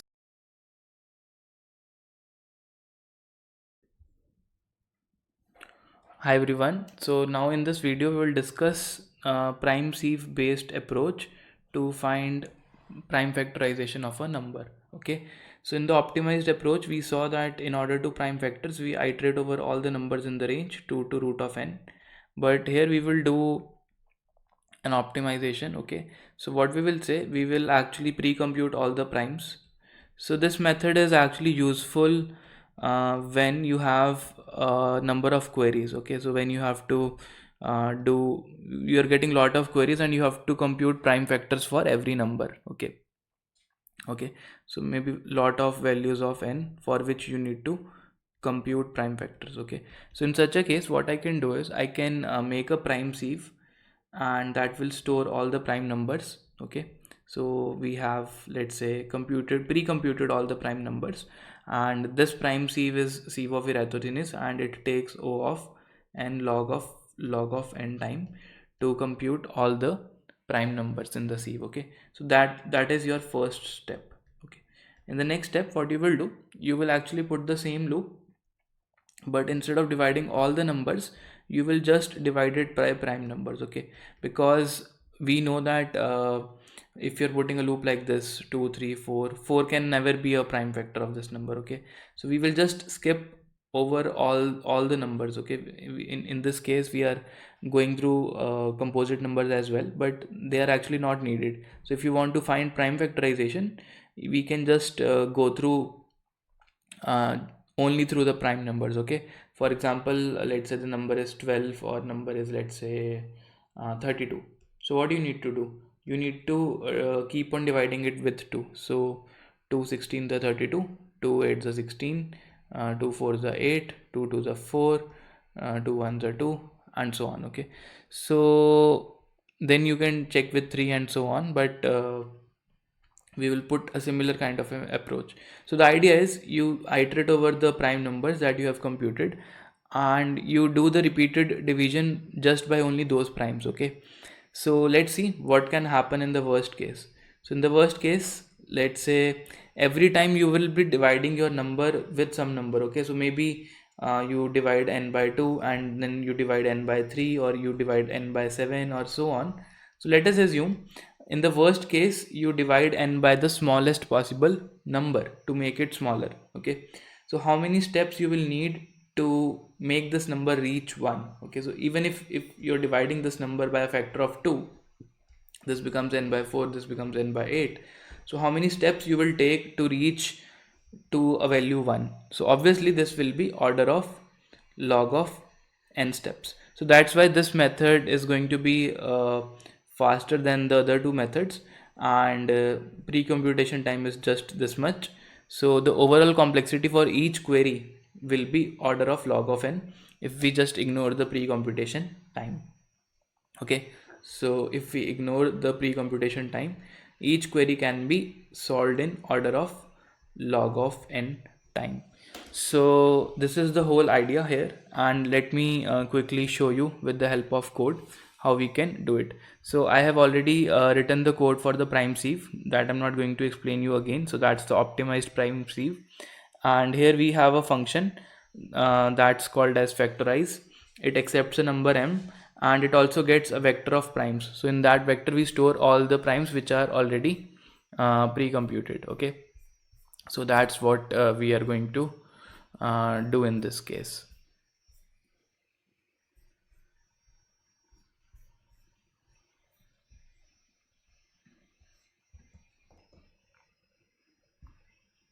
Okay, so let's quickly write the code for it.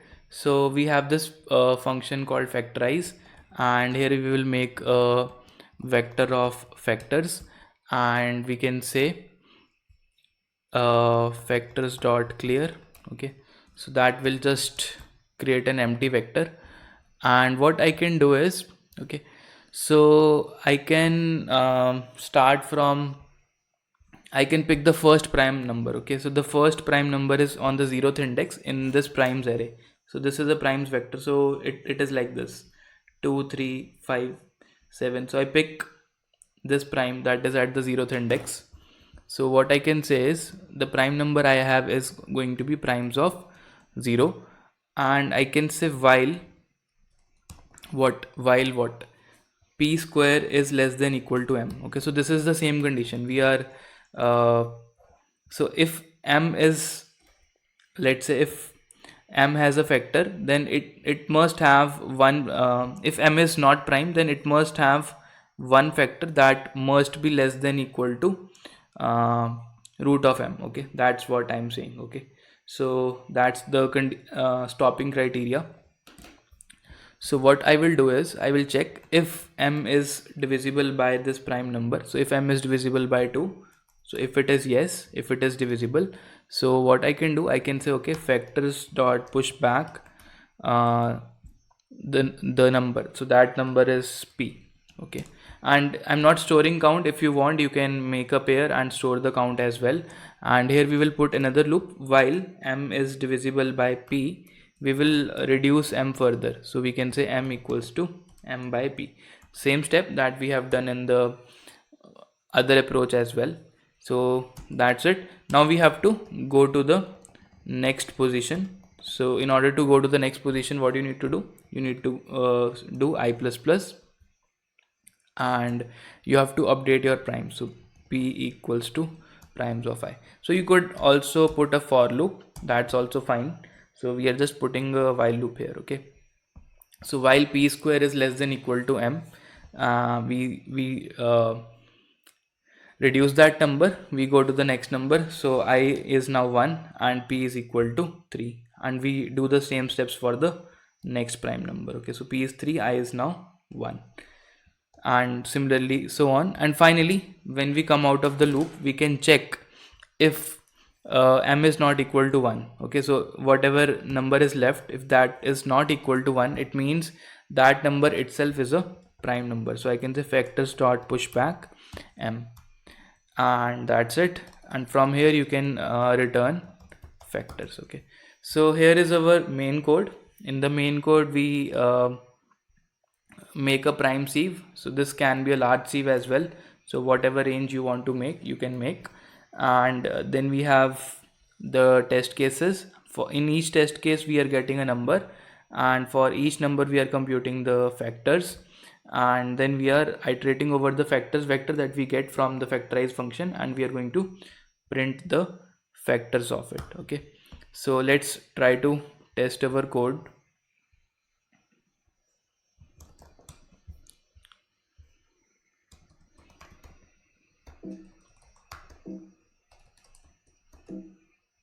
Okay, let me build it.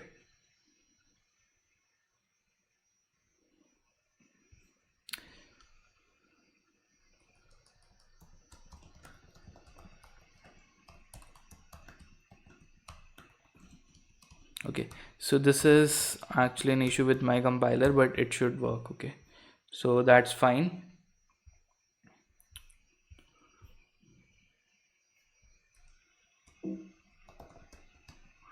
So let's say I'm giving 5 queries. I want to get the factors of 10, so I get 2 and 5. Let me get the factors of 24. I get 2 and 3. Let me get factors of 66, 2, 3 and 11, and let's say 30, and let's say 100.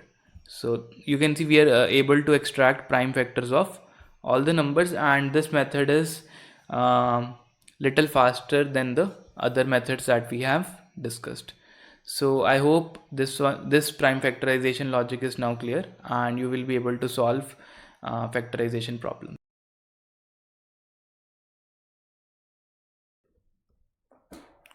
Hi everyone, so now we will discuss a problem in which we have to compute the number of divisors of n. Okay, so for example, let's say n is 60, and we want to find the number of divisors of 60. Okay, so question is to find number of divisors. So as you know, 60 has lot of divisors. It has 1 2 3 4 5 6 10 12 and so on. Okay, so there can be a lot of divisors of 60. Okay, so if I write them, so we have 12, then we have 15, then we have 20, then we have 30, and then we have 60. So we have uh, 12 divisors. Okay, so now you're interested in finding what is the number of divisors. So this is what you actually want. So naive approach, you can actually check, you can do it in order of n time just by iterating and checking. So one better way would be you compute the prime factorization of 60. So 60 can be written as uh, 2 square into 3 raised to the power 1 into 5 raised to the power 1. Okay, so that's 4 into 3 12 into 5 60. So this is prime factorization of 60. And what you can do is if you want to find any number. Okay, so if you see 6, so how it is written, it's 2 raised to the power 1 into 3 raised to the power 1. Okay, if you check this number 30, so how it is written, it's nothing but 2 into 1, 2 raised to the power 1 into 3 raised to the power 1 into 5 raised to the power 1. So basically from every prime divisor, you can either pick the 0th power, or you can pick the first power, or you can pick the second power. So in these many ways you can basically select. Okay, comma. Okay, and from here also you can either select 3 raised to the power 0, or you can select 3 raised to the power 1, and from here also you can select 5 raised to the power 0, or you can select 5 raised to the power 1. So if you want to make 1, what you will select, you will select 2 raised to the power 0, 3 raised to the power 0, and 5 raised to the power 0, and you will multiply them and you will get 1. If you want to make 10, what you will select, you will select 2 raised to the power 1, and you will select 3 raised to the power 0, and you will select 5 raised to the power 1. Okay, so that means from each prime factor we have let's say the prime factor has a power p1, p2, p3. Okay, so factor 1 has power p1, factor 2 has power p2, factor 3 has power 3. So the total number of numbers that we can form is, we can select any power out of p1 powers. Okay, so we have to select one power. Okay, so that we have three options including 0. So if this power is 2, so we have three options, 0 1 or 2. So that is, we have p1 plus 1 options, and from another we have p2 plus 2 options. From here we have p3 plus 1 options. Sorry, this is also 1. From power 2 we also can select like 0 or 1. Okay, so this is 1, so that means we can select 0 or 1. So this gives us 2 plus 1 into 1 plus 1 into 1 plus 1. So this is 3 into 2 into 2. So that is, we can have 12 factors. Okay, so this is actually a PNC formula that you might have studied in school as well. So basic permutation and combination. And similarly you can also find sum of divisors. Okay, you can form this as GP, and you can say, okay, sum of this into sum of this into sum of this, something like that you can do using GP. So that will actually give you sum of all divisors as well. So let us modify our code in to calculate the number of divisors. So here we will have this function called let's say int number of divisors. So I'm just modifying the old code, and we do not need to create a vector called factors because we do not need to store these factors now. Okay, so we start with the first prime number and we compute what is the power of that number. So this statement is not needed. So what we can do is, we can check if this is there. So we can say, okay, int count is 0.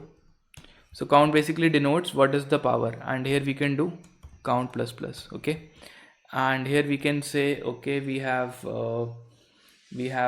an answer that is as 1, and we can multiply our answer with whatever count we have. I can add 1 to it. So count is basically the power, and here I can say answer multiplied by count plus 1. So that is this, And finally, if m is not 1, that means we have a prime number left whose power is 1. So we need to multiply our answer with 1 plus 1, that is 2. So we multiply our answer with 2, and from here we can say we will return answer. So that's it. And here we just go to the next prime number using these two statements.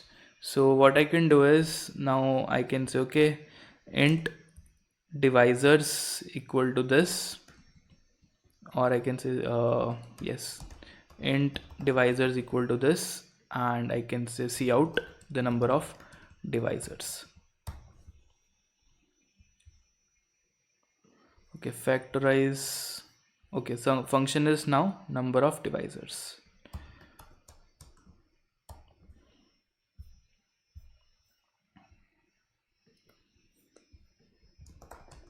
So we have this divisors.cpp.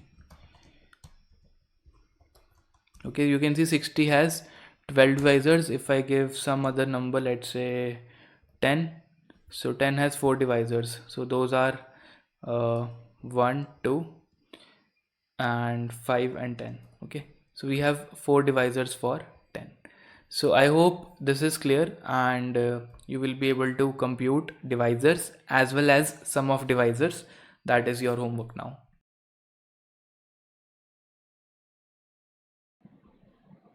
Hi everyone. So now we will look at a problem from HackerBlocks that's called a factorial problem.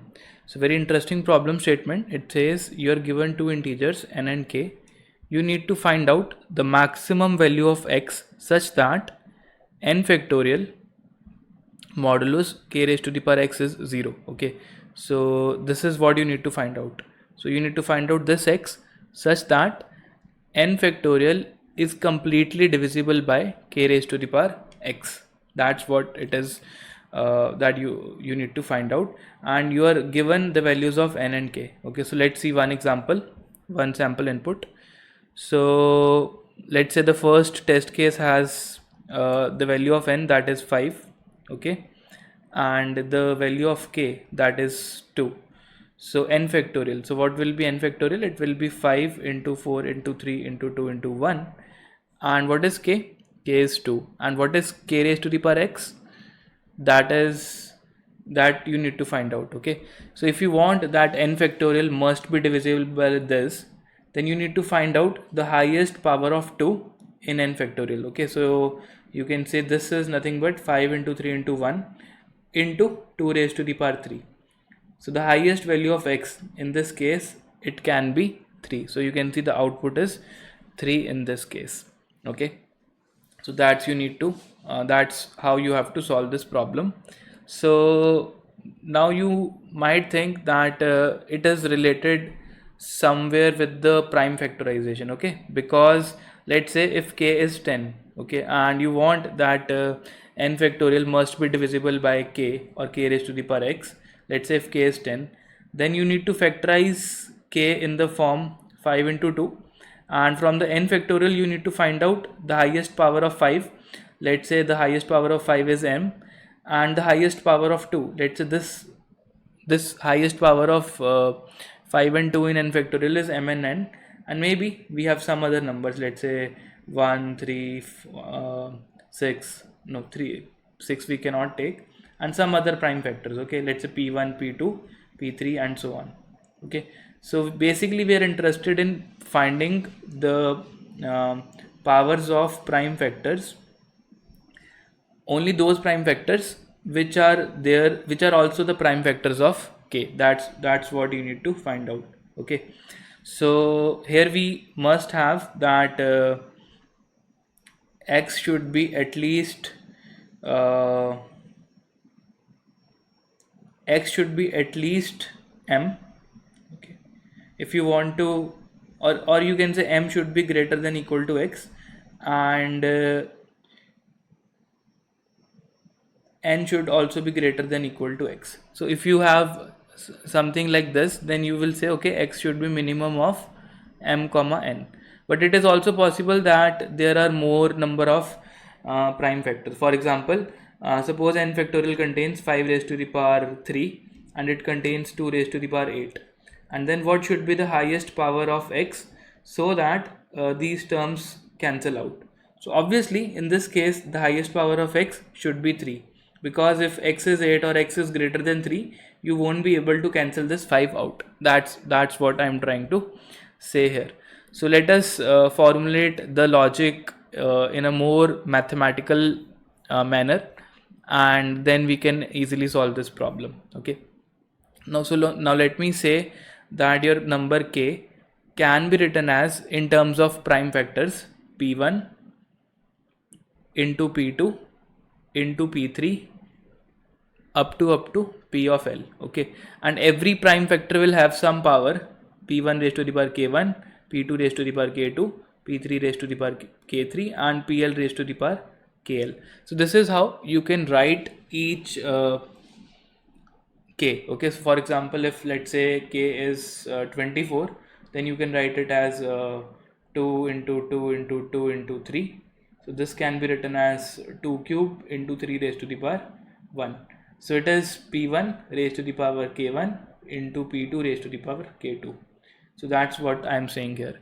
Now what you want, you need to count the occurrences of these prime factors p1, p2, p3, pl in n factorial. Okay, so let's say n factorial is nothing but it's 1 into 3 into 4 into 5 into 6 into 7 into 8 up to n. So that's what n factorial is. Now suppose you want to count the occurrences of, let's say, 5 in this n factorial. So how do you compute that? So clearly the number of occurrences of 5 in n factorial is given as n divided by 5 plus n divided by 5 square plus n divided by 5 cube, and so on. For example, if let's say n is 100 and you want to count the number of occurrences of 5 in 100 factorial, or the powers of 5 in 100 factorial.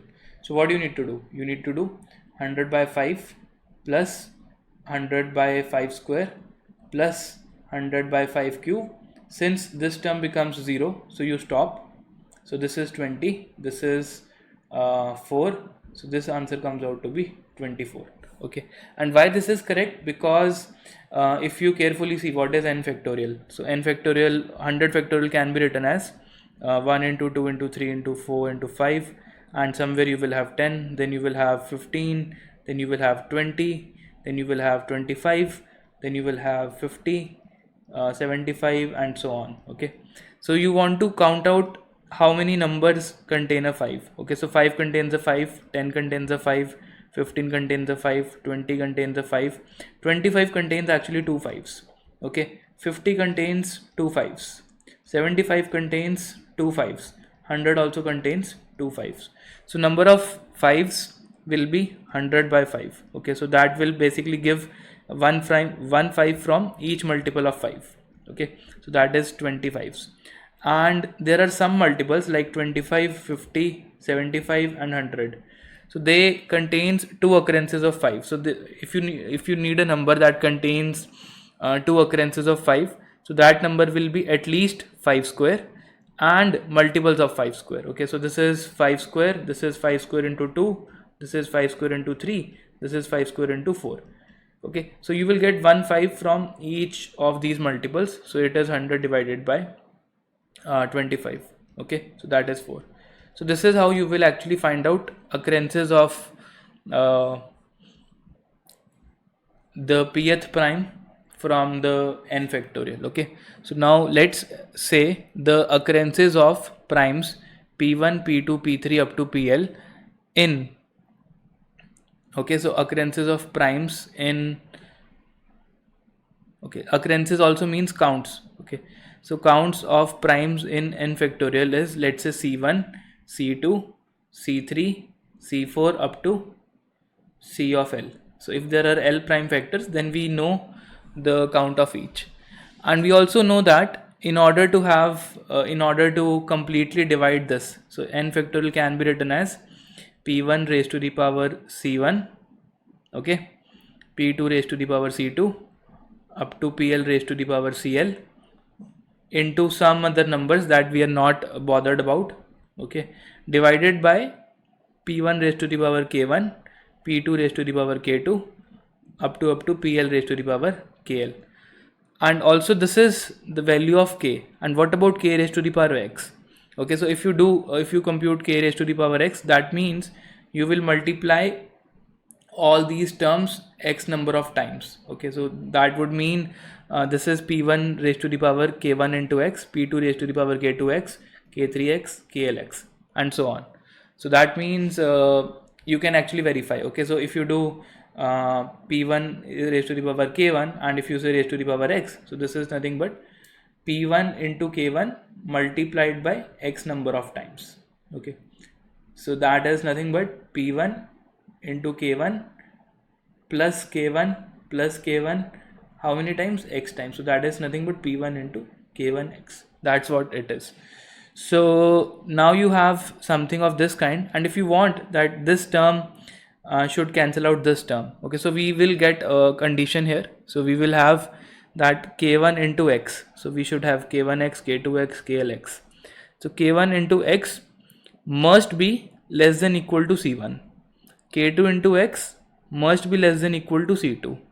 Similarly, this is one condition. Another condition, k3 into x must be less than equal to c3, and k4 into x must be less than equal to c4, and so on. Kl into x must be less than equal to cl. So now what can I conclude from all of these conditions? So that means if you want to satisfy all these conditions, so from the first condition you get x should be less than equal to c1 upon k1. From the second condition it says x should be less than equal to c2 upon k2, and another condition says x should be less than equal to cl upon kl. So that means x should be minimum of all these. So x should be minimum of c1 upon k1, c2 upon k2, up to cl upon kl. So that's it. So k1, k2, k3 you will find out from the prime factorization of k, and c1, c2, c3, c4 you will find from using this formula on n factorial. So once you know all these values, you can just find out the minimum, or you can just find one c and one k, and then you can compute a minimum of all these terms. Okay, so this is how you can approach this problem, and now we can see the implementation as well. Okay,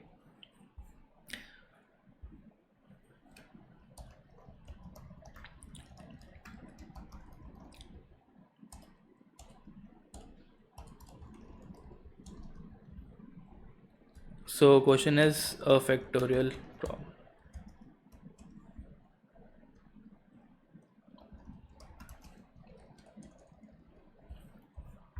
So I need to input the number of test cases first, and then for each test case I need to scan two values of n and k. So let's say int n and k, and let's say scene n and k. Okay, so let's see what we can do. Let's assume our current answer is let's say int max, or it's a very large value we can define. So let's say hash define int max as a very large value,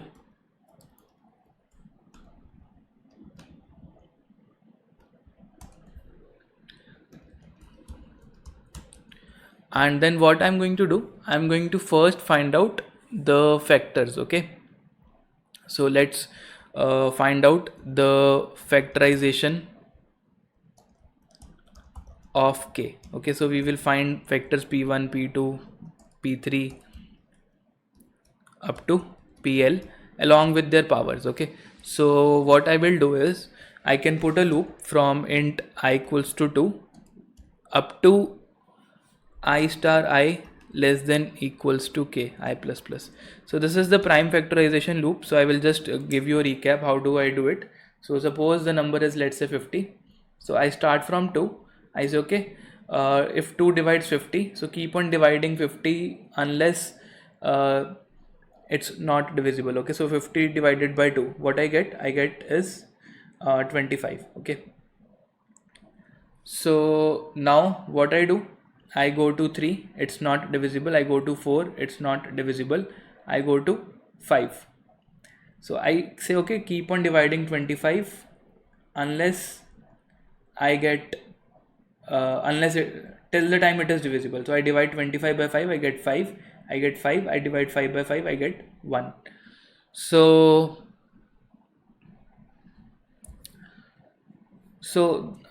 this is how I will get the prime factorization of any number. So let's see what I need to do here. Okay, so let's okay, so there are two types of prime factors. Okay, so most of the prime factors are going to be less than square root of that number. There can be one factor that can be greater than square root. For example, let's take an example of 10. Okay, so for 10 I will run the loop from, let's say I go from 2 to 3 only. So I do 10 by 2, so I get 5. So this loop will be over. Okay, so once I get out of this loop, I can see if this number is not 1, that means it still has one prime factor, and I will take that prime factor. Okay, so in case of 10 we have to check. Okay, so all your prime factors will be less than square root of n. There can be one factor that is greater than square root of n. Okay, so let's see how to do it. So if k modulo I is 0, that means I divides k. So I is a prime factor of k. So I need to count the number of occurrences. Okay, so let me just take a variable, let's say occurrences. Okay, so occurrences equals to 0 in the beginning. Here I can say occurrences is 0, and I can say, okay, while k is divisible by I can increment the count of occurrences. Okay, so I can say, okay, occurrences plus plus and k equals to k divided by I. So you can see we are actually updating the value of k here. That will reduce the number. And if you see the case of 50 now, so if I divide, let me give you example of 24. Okay, so if you divide 24 by 2, so it becomes 12, and this condition will also we will check. Okay, we will check this condition later on, but it is again divisible by 2, so we make it as 6. It is still divisible by 2, so we make it as 3. So now the value of k is actually 3. Okay, so k is now reduced to 3, and we will say our loop will run such that I square is less than equal to k. So in this case the value of I will be 3, and that is less than equal to 3. So what we will do, we will divide 3 by 3 in the next step, and we will get another prime factor, that is 3. And the occurrences of 3 is 0, since it is divisible once, so the occurrences of 3 will become 1, and 3 by 3 it will become 1, and our loop will stop. Our loop will stop because k becomes 1 and I star I is actually greater than this particular value of 1. Okay, so that's what I do here. So that this gives me the occurrences here. Okay, so what I need to do is I can find out the powers of I in n factorial side by side. Okay, so that I can I can also compute the minimum in the same step. So that's what I'm going to do now. Okay, so let's do one thing. Let's create a variable called temp that's initially 0. I will tell you why it is needed. And let us say we have let me take long also. Okay, so let's say long p equals to I. So we have a number I, or I think int should be fine as well. So int p equals to I, and what I can do is I can say while this p is less than equal to n. Okay, I can do temp plus equals to n by p. So temp is nothing but the count, that is c1, c2, c3. Okay, so I'm generating one count every time. So this is basically counting the powers of I in n factorial. Okay, and this number p starts from I, and in order to update this number I can say p will be multiplied with I. P equals to p into I. So p stands for powers of I. So now let me tell you what happens here. So suppose you find a prime factor of k. Let's say that prime factor is, let's say, 3. Okay, and then you find out, okay, what is the occurrences of 3 in n factorial. So that is given by n by p plus what, n by p square. Okay, so I am updating p every time by multiplying it with I. So I is nothing but I starts from p, or p starts from I, plus n by p cube, and so on, while p is less than equal to n. Okay, so in the worst case, if p becomes greater than n, then n by p will become 0. That's the whole logic here. Okay, and I can also compute answer. So answer is int max. So now I know what is the value of count. Okay, I also know what is the value of occurrences. Okay, so I can say this is nothing but count upon occurrences. So x should be minimum of, or let's say x should be minimum of my old answer, and count upon occurrences for the ith prime factor that I have computed. Okay, so here I can update the answer as well. So answer is going to be minimum of answer and my new answer. So that is count upon occurrences. Okay, so this is the case when all your divisors are less than square root of k, and we may have a case when still a prime factor is left. Okay, prime factor is left. So that is the case when the value of k is 1. So for example, the case when n is equal to 10. So we have to do the same work for this case as well. So in that case we can say, okay, we have a variable called count, or we have this variable occurrences, that is 0, and we say, okay, int p equals to k, and we can say while this power is less than equal to n. Okay, what we can do, we can say count plus equals to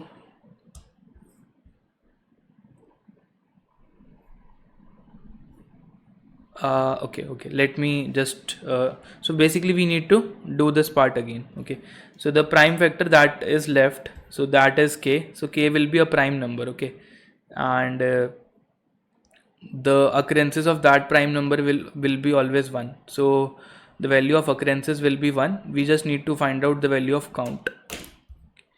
So you can actually verify it on your own. So occurrences is not needed. What we need is actually count. So let's say count is 0, and here we can say count plus equals to n by p, and p star equals to k. Okay, and here we can update our answer. So answer is minimum of answer and temp, or temp is nothing but count. That's what we have.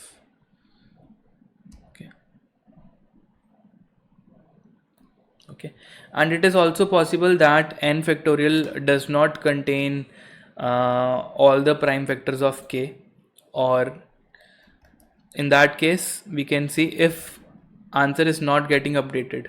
If answer is int max, then we can say our final answer should be 0, because k raised to the power x, so in that case it should be 0, otherwise it should be answer.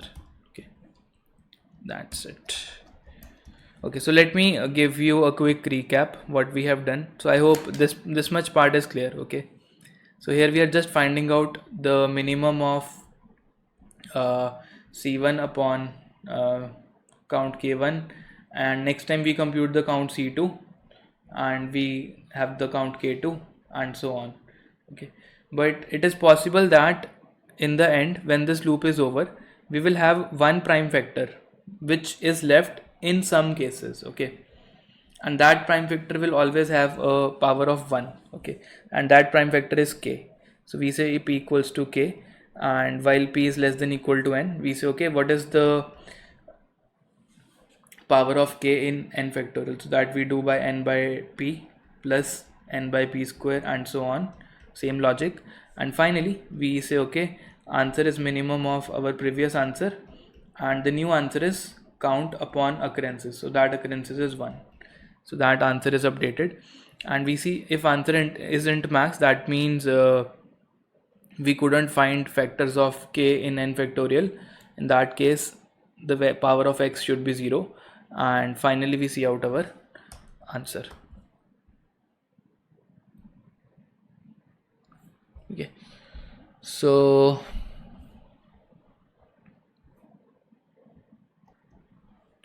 Okay, so let me just explain you this case. For example, the value of n is, let's say, 5 and k is 7, okay. So you want 5 any occurrences of 7 in 5 factorial. So in that case your answer will be int max, but we have to print in the answer as 0. So 7 raised to the power 0, that's what is the value of x, and we can say C out answer.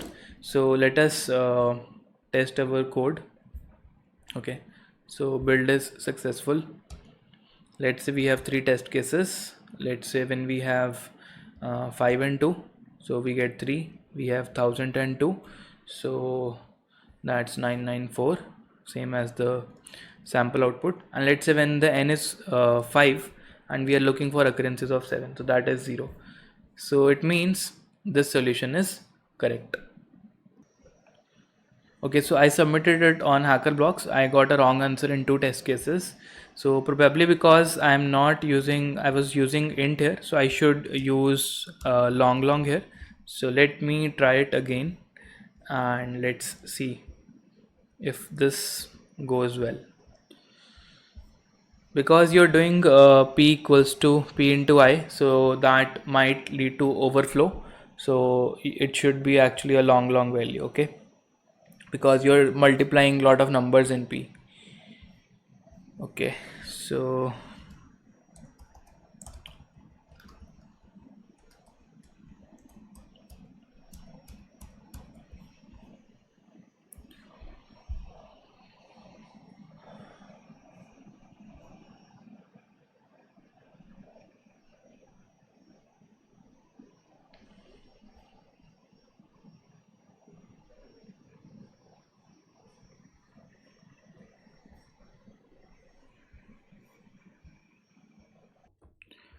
you can see all our test cases have been passed, and we have successfully submitted this problem.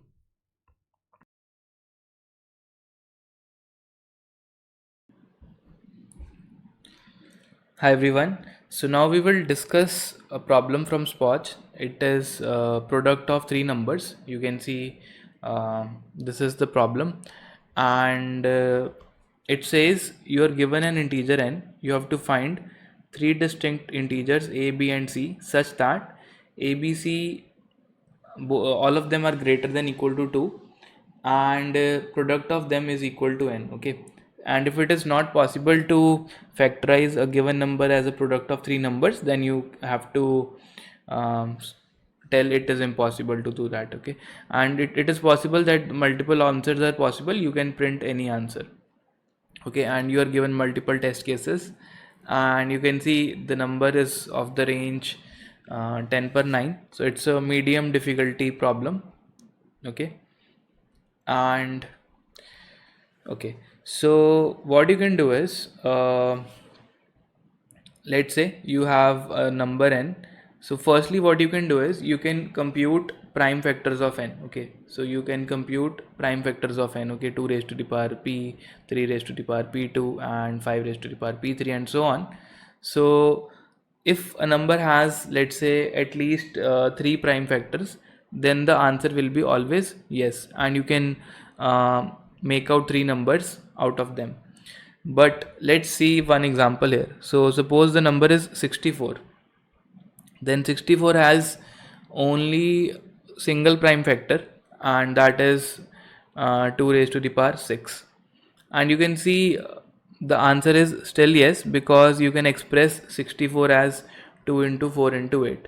So you are able to get three numbers a, b and c, and you can see the answer is yes. But suppose the number is 32, that is 2 raised to the power 5, then it is not possible to make three numbers. So let's say one number is 2, the other number is, let's say, 2 square, the third number cannot be same. Okay, so a, b, c must be distinct, so third number cannot be 2 square. Okay, so that's why you cannot factorize 32 as a product of three distinct numbers. So the answer in this case is no. So for 32 you have an answer of no. So firstly what you need to do is, so I'm giving you a hint. So firstly you can compute prime factorization of a given number n. Okay, so you compute prime factors of a given number, and if you have more than three prime factors, okay, let's say p1, p2, p3, then the answer is going to be always yes. So no issues in that, and you can easily combine any terms to get three numbers a, b and c. Okay, so that's perfectly fine.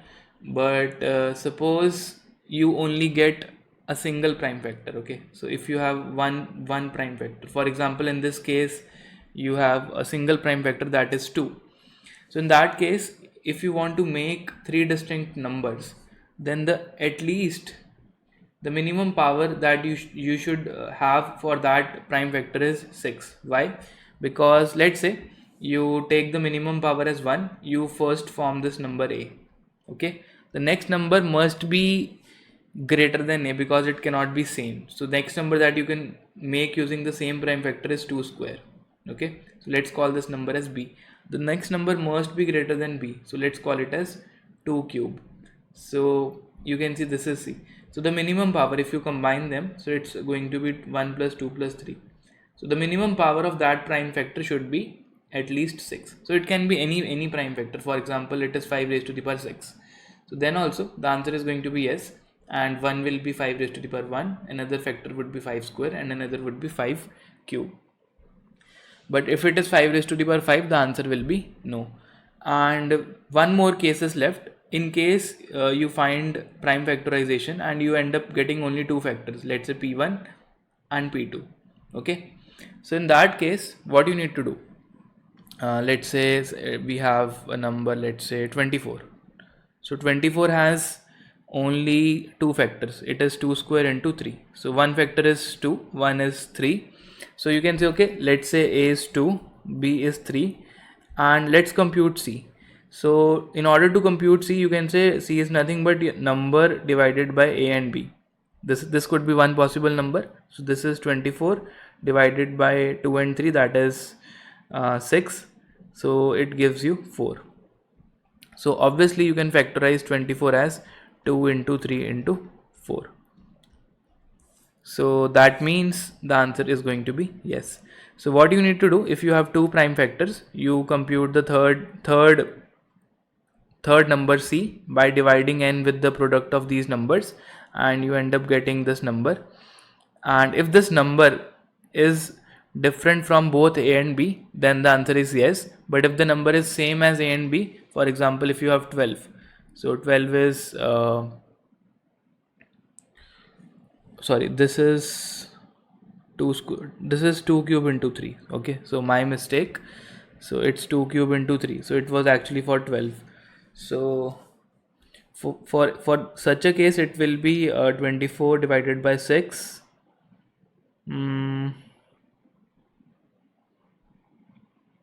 Yeah, still it is fine. Okay, so it's 2 into 3 into 6. Okay, that's fine. Sorry, this should be 2 into 3 into 4. Okay, so you can see you are able to factorize 24. So this is fine. For example, if the number is 12, then one factor is 2, another is 3, and if you do divide 12 by 2 into 3, so it will give you 2. So the third number is same as a. In that case the answer should be no. Okay, so I will suggest you try this problem yourself, and you should be able to submit it on Codeforces now. And thanks a lot.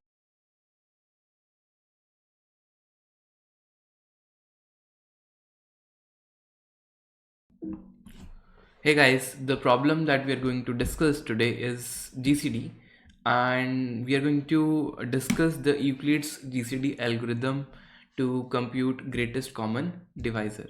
So let me give you a quick recap of what is a GCD. So GCD stands for greatest common divisor, and GCD of two numbers is nothing but the largest number that divides both the numbers. Okay, so for example, if I give you a number a, that is, let's say 12, a number b, let's say it's 20, then GCD of a and b will be the largest number that divides both 12 and 20. Okay, so this is nothing but 4. Okay, so you cannot have a number which is greater than 4 and it divides both 12 and 20.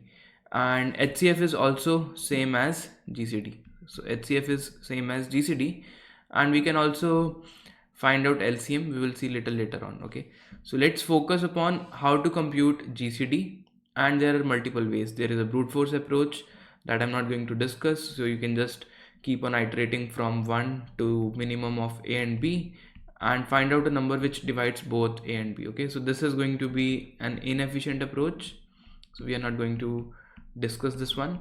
So we are going to discuss something more efficient. Okay, so this algorithm, although it's a very intuitive algorithm, it's called Euclid's algorithm. And let me first tell you what it is, and then we will go behind the intuition of the algorithm, why this is correct. Okay, so Euclid's algorithm for GCD. Even if you don't know the name, it's very likely you can derive this algorithm on your own. Okay, because it's very similar.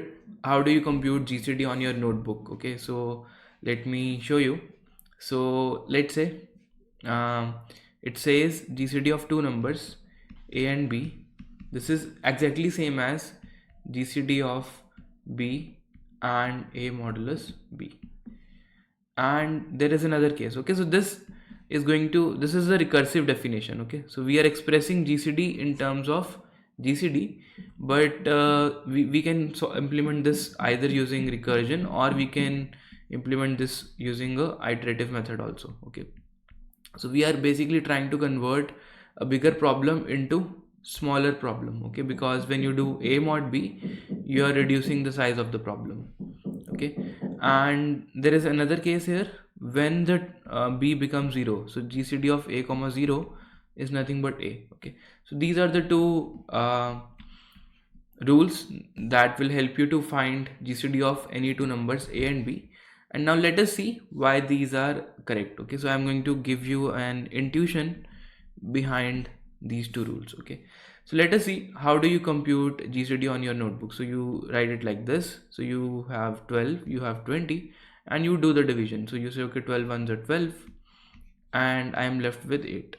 So here you say, okay, this number 12 will come to this place. So this is 12, and then you again keep on dividing unless you get a 0. So you do 8 ones are 8, and you are left with 4.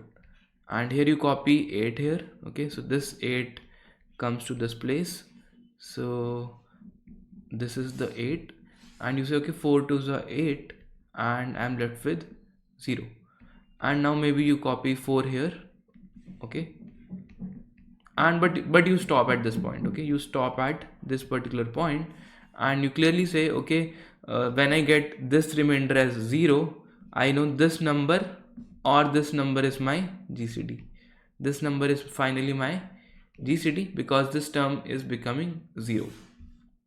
So let us try to see from the formula if we can get the correct GCD using these two rules. So okay, let me call this number as b. Okay, so let me call this number as b, and let me call this number as a. So when you're going from this state to this state, you can see the problem still remains same. So here you are finding the GCD, and here also you are finding GCD, and these two numbers are a and b. And what about these two numbers? So let's say these two numbers are a dash and this number is b dash. So let me call this as GCD of a comma b is same as GCD of a dash and b dash.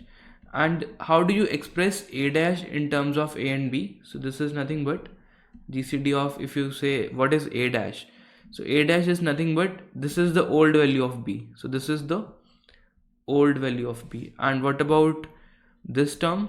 This term is nothing but this is the value of a modulus b. Okay, so if you talk about what is b dash now, so b dash is nothing but a modulus b. So you can say this is nothing but a modulus b.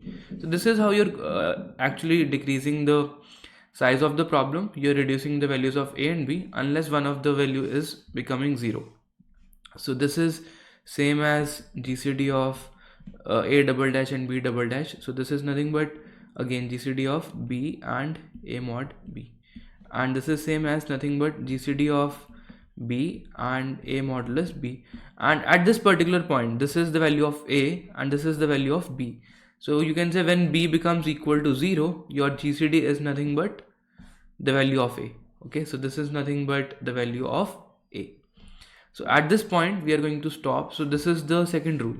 So this is the stopping criteria. The value of b is 0, and whatever is the new value of a you have got, that is actually your GCD. So we are saying the value of a that is left when becomes 0 is our GCD. Okay, so this is how you actually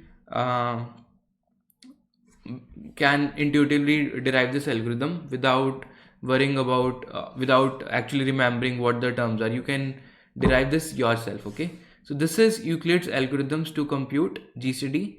And maybe if you want to see how we can do it using recursion, so we will have a call stack which will store the values of a and b. So let's say the values of a and b in the beginning are 12 and 20. Okay, so you make a recursive call which reduces this problem, and the new values of a and b will be now 8 and 12. Okay, so this will be 8 and this will be 12. Okay, and the new values will be now 4 and 8. Okay, because this goes like this, because you're making these updates like this. Okay, and the new values will be now 0 and 4. Okay, because this goes like this. Okay, so you can see when this term a becomes equal to 0, when this term b becomes equal to 0, your GCD is nothing but a. So you return the value of a here, you give 4, you return a here 4, you return a here 4, and finally from this method you also return a.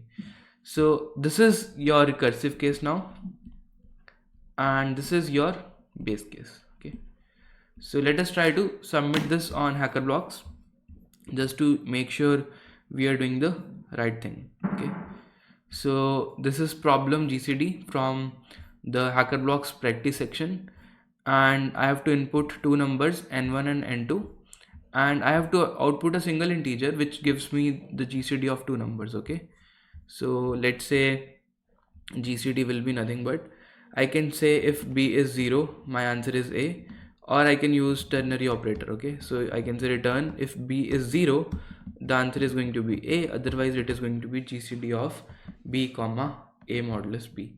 So just one line of code and we are done. Okay, so this handles both your recursive case and the base case in recursion.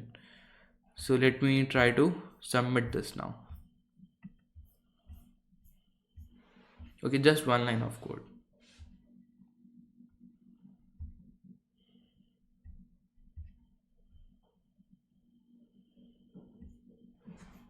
Okay, so in the meanwhile, if you are interested in finding out the LCM also, okay, so we have got a correct answer here. Okay, so this is correct. And if you want to find out the LCM also, so LCM stands for least common multiple. Okay, LCM. So this is the common multiple of both the numbers, and that is having the lowest value, least common multiple. So this is nothing but, so there is a relation between GCD, LCM and the numbers. So the relation is like this: GCD into LCM is equal to product of the numbers a into b. So GCD in our case is 4, LCM we want to compute, a into b is nothing but 12 into 20. So LCM will be nothing but 12 into 20 divided by 4. So this goes like this. So the LCM of two numbers is 20. So that number, that is a common multiple and having a lowest value. So this is how you can compute LCM. So GCD comes from the Euclid's algorithm and LCM comes from this formula. Okay. So that's all for this video, guys. Hope you learned how to compute GCD.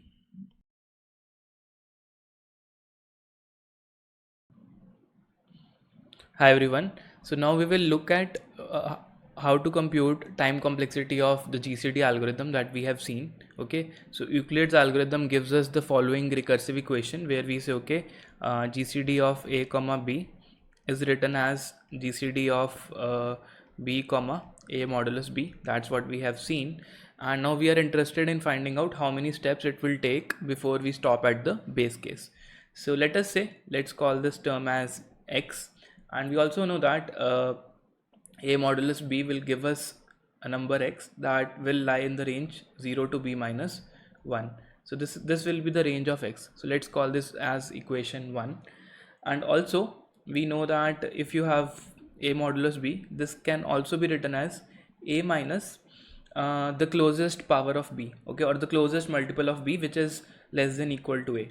Okay, so this can be written as, you take the floor value of a by b and you multiply it with b. Okay, so if I give you an example, for example, let's say a is 39 and let's say b is 14, so then you can write 39 mod 14 as 39 minus 39 by 14, the floor of this value, into 14. Okay, so this is 39 minus 2 into 14, that's 28, and this gives you 11. And you can see this is same as this, so this is also 11. Okay, so now what we can do is, this is my second equation. So let us try to simplify this equation. So a by b, let's assume the minimum power of a and a by b will be at least, let's say 1 if b is greater than a. Okay, so let's say, so that means the minimum value of a by b will be 1. So that means we can say a modulus b will be less than or equal to a minus b. If I say the minimum value of a by b is 1 and assuming a is greater than b. Okay, so here we are saying a is greater than b. So now you have two equations. So you have this equation and this equation, and what is a modulus b? This is nothing but x. So from here you can see x is going to be less than equal to a minus b, and from the first equation you can say x is going to be less than b. Okay, so we can say x is going to be less than b. So let's add these two equations. So adding these two equations gives us 2x is less than a minus b plus b. Okay, b goes off. This implies x is less than a by 2. So this is one very important result that we have derived. So now we will use this result to substitute it here. So that means GCD of, so let me give you a final result here. So that means GCD of a comma b can be written as GCD of b comma a by 2. Okay, so, or a number less than a by 2, and this can be written as GCD of a by 2 comma something else. Okay, so that would be your let's say that would be a by 2 modulo b, something like that. Okay, so now you can see in two steps you have converted a problem into a sub problem, and that problem is now a sub problem in size a by 2. Okay, so in the first step you get here, in the second step you reach this particular step. So that means for a given problem of size n, let's say a is of the order n, so in order to reduce this a to 1, you can say the total time that it will take is will be the total time that it will take to solve a sub problem of size n by 2 plus some constant time. So that means t of n by 2 equals to t of n by 4 plus some k. And if you just simplify this, so what you will get this thing. Okay, so you will get T of n equals to summation of k, and this will be the number of equations will be equal to log of n. So you can say, so this time complexity will be order of log of n. Okay, and this is actually the time complexity of GCD algorithm. Hope you got it.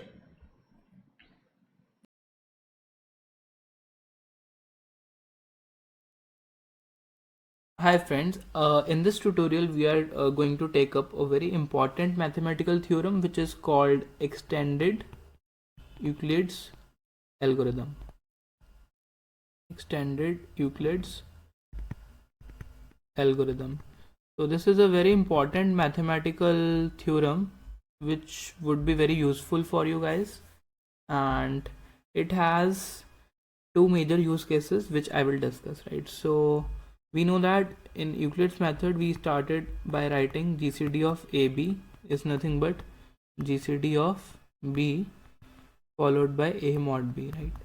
And but this method will help us to solve equation of this form, right?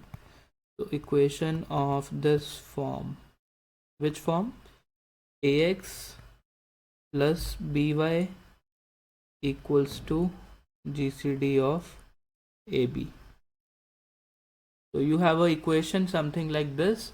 So this method will help you to find out the values of x and y, right? So x and y हम क्या रखें? So in the problem you are given a and b, right? And this is in the input, and in the output you have to find out the values of x and y which satisfy this equation. So this can be done by doing some modifications in the Euclid's method. That's the name, extended Euclid algorithm, right? So this method has, why we are learning about this method, because it has two major applications, right? So which we will do in the next tutorials. So the one application is finding the multiplicative modulo inverse, and the second application is solving a linear Diophantine equation. So we will learn about these two in the next videos, linear Diophantine equation.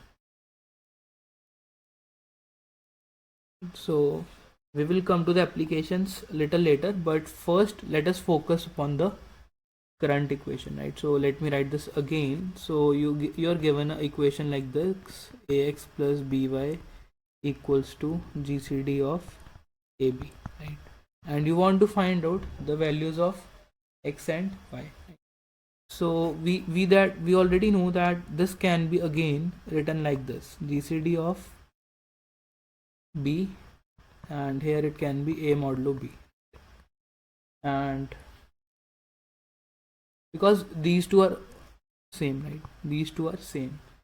So I can also write that now this equation is again converted to, since I have replaced A with, A को हमने replace कर दिया B से, and B को हमने replace कर दिया A modulo B से.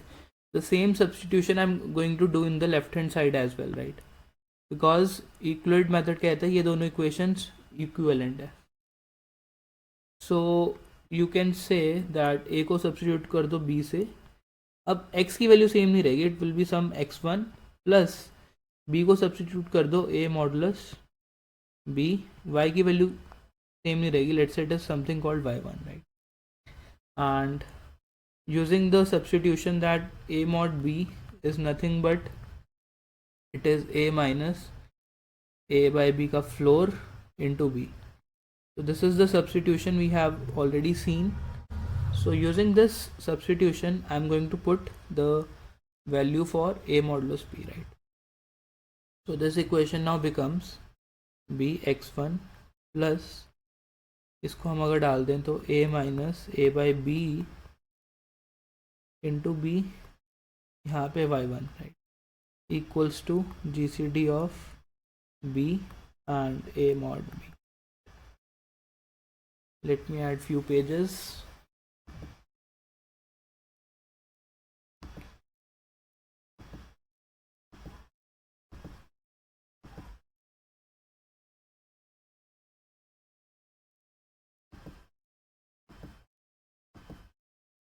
All right.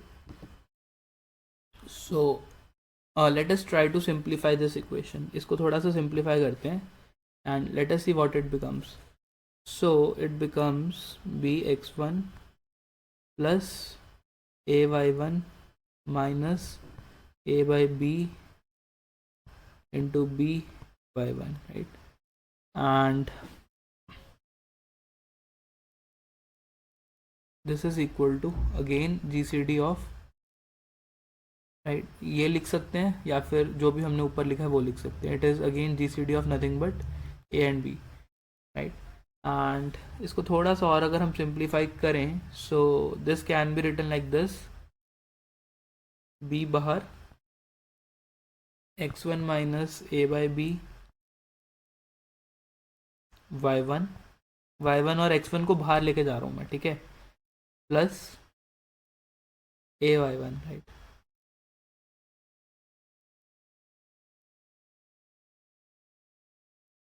Sorry, this should be like this. This is again GCD of A and B.